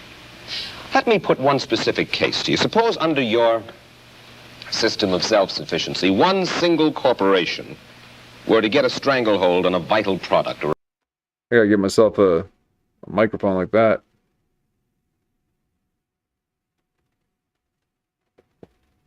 I wonder if Charlie Kirk would still be alive if he had a lapel mic like that.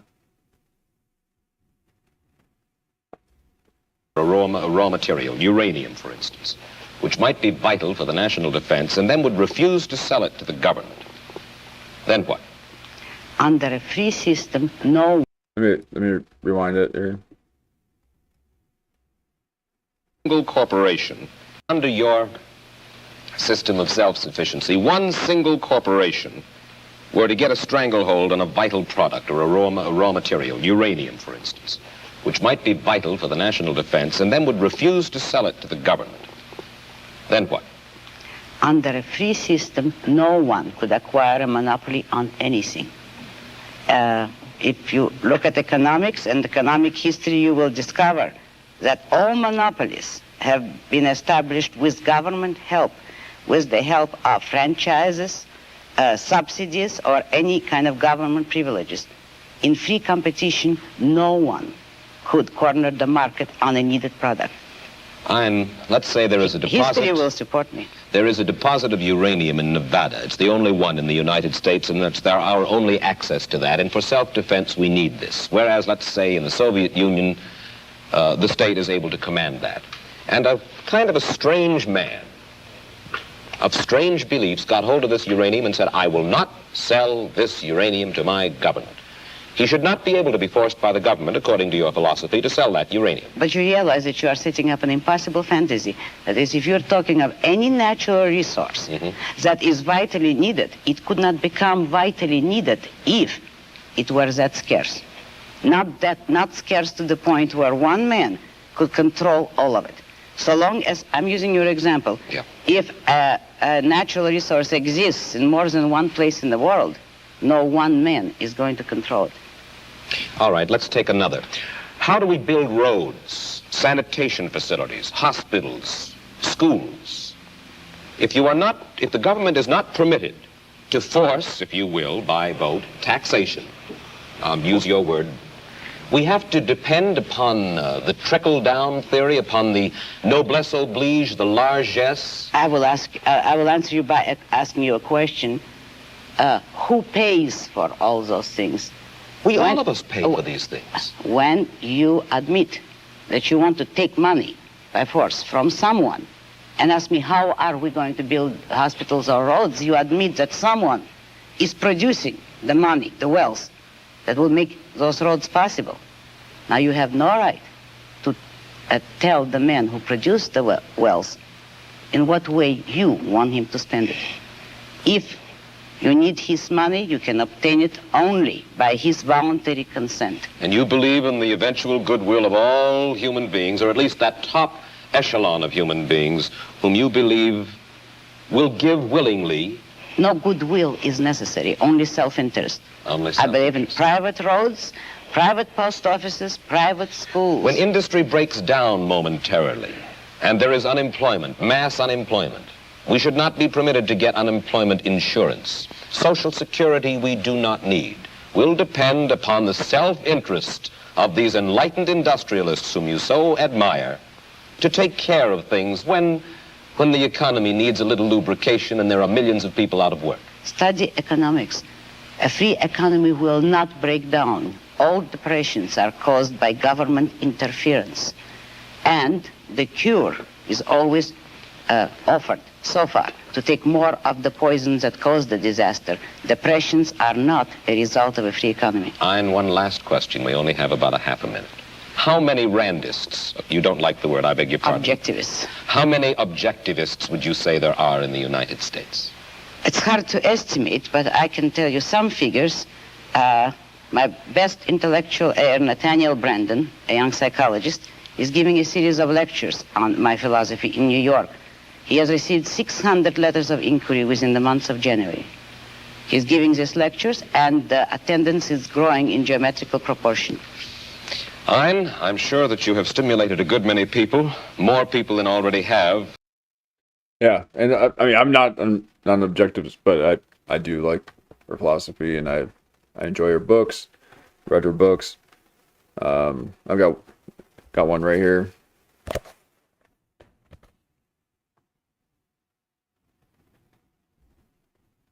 The New Left, Anti-Industrial Revolution.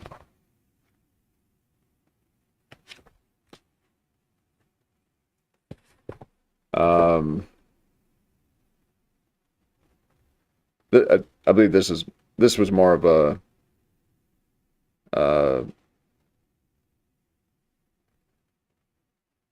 lecture, I believe.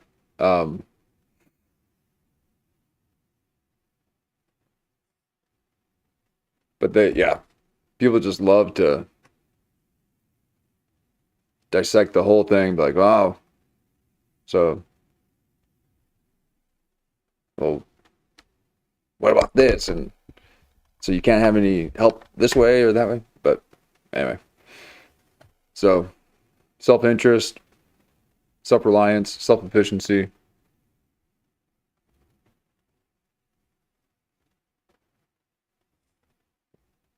Do your best to build something and live off of that. It is getting increasingly more difficult to do that with the cost of living going up, and with housing prices and food prices and all that. Take the steps.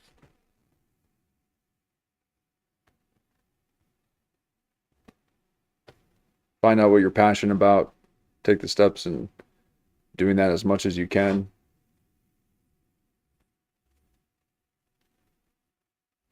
And you'll have these moments of breakthrough.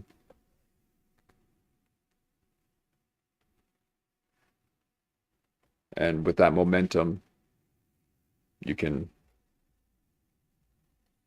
exist within that wave.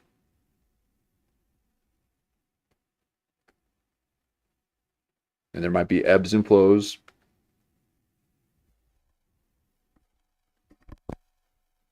But you'll live a life where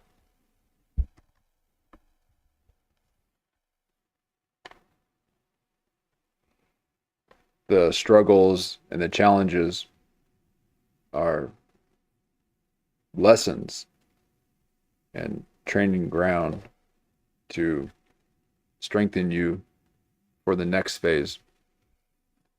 You'll see it as a lesson instead of like you're losing.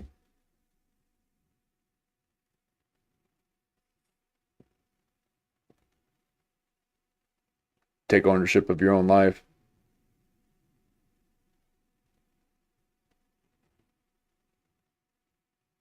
Be the narrator of your own life.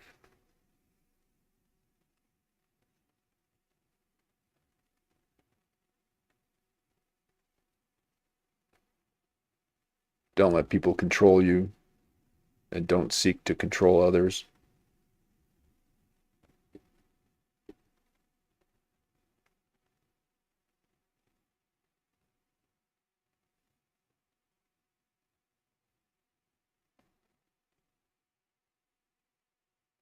You'll develop dignity, self-respect, conviction, confidence. The people who don't have that and try to project an air of confidence is arrogance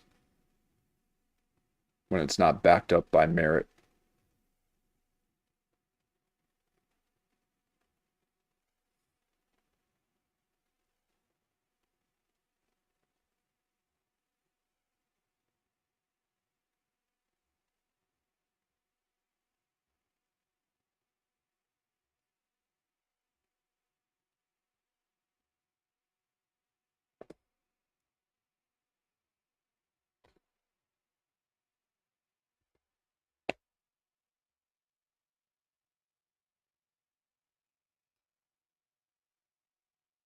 Well, folks, there you have it.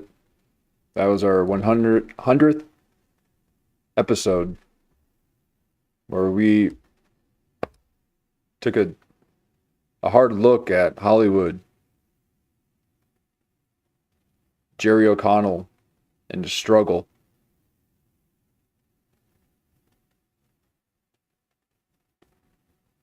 To find meaning in life. Instead of waiting for people to tell you your value,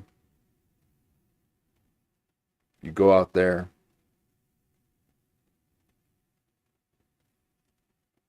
put one foot in front of the other, discover what you're passionate about,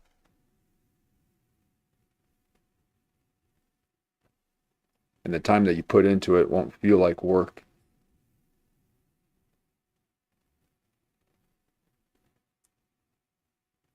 And in this nearly 7-hour stream, although it's been more of a chill one, it feels like maybe just an hour has passed.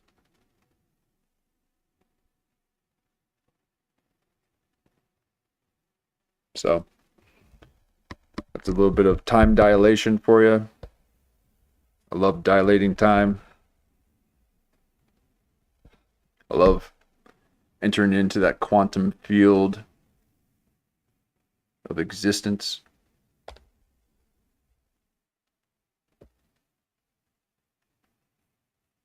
And we got big things ahead of us. Big things ahead of us in the world. Make sure you know what you stand for. practice saying no to things while it's easy, so that when it gets difficult, it will be easy to say no. Fight for freedom.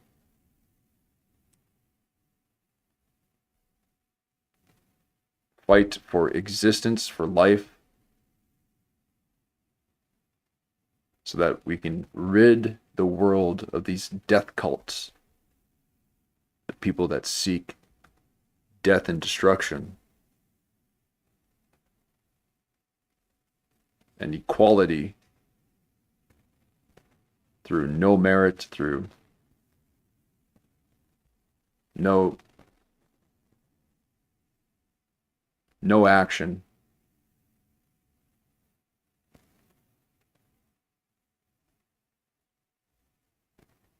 They are brainwashed. They are sick, demented, destructive people.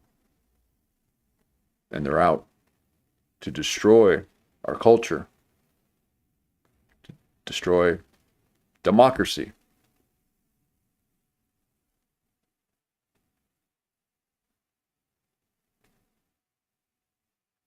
Guides in the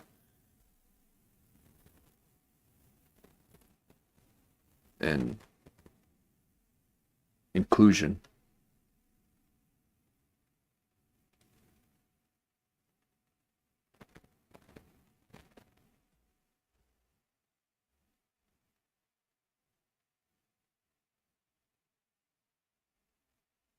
So thank you very much, and we will do this again. Oh, this was fun. This was fun. Took a couple different turns, and I appreciate hanging out, and hope you guys enjoy your day. Full moon, a new day. There we have it, folks. Thank you so much.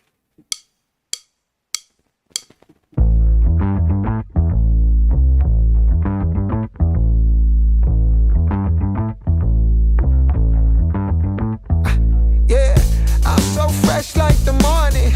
Mouth wide open like they yawning. Every time they see me, they in G-Shock. Homie, this is too far. Homie, I feel too alive. You can see me like Illuminati. You can see me like Illuminati. But I'm shining so bright, so bright. Don't come and try to share some of this light, no. Give me a beat and I control it like a maestro. Ladies on a mission, they be trying to get me wiped up. Shawty, wait a minute, can't tell if I like ya. Gotta make sure you know how to shake it like a bartender. Team with me and they all winners. And you know we ballin' all winter, all summer. Jewelry around my neck is lightning, but I'm all thunder. Keep coming with it. Keep coming with it. Coming with it, place your bets on us. Get your money and flip it, yeah. Keep coming with it. Keep coming with it. Keep coming with it, place your bets on us. Get your money and flip it. Bring a friend and come along. Don't be taking too long. The vibe's too strong. If you don't know how to move, then we moving on. Ain't no way rhythmic feet up in this place. If you can't catch the feeling, then get out the way. I've been reeling and fish from the lake. They keep saying I'm down to earth, but I'm really out of space. All these women aliens, super foreign, so exotic. Hop in the Mercedes Benz, and I got them question like ice pouring the bub. It's overflowing on us. You drop it, then pick it up. I think I'm falling in love, but shawty, this isn't what you probably thinking it was. It's a vibe out, cooling it for the weekend and such. You gon' find out once you come on and bring me that up. Keep coming with it. Keep coming with it. Keep coming with it. Place your bets on us. Get your money and flip it, yeah. Keep coming with it. Keep coming with it. Keep coming with it. Place your bets on us. Get your money and flip it. Thanks again, folks. We'll do it again.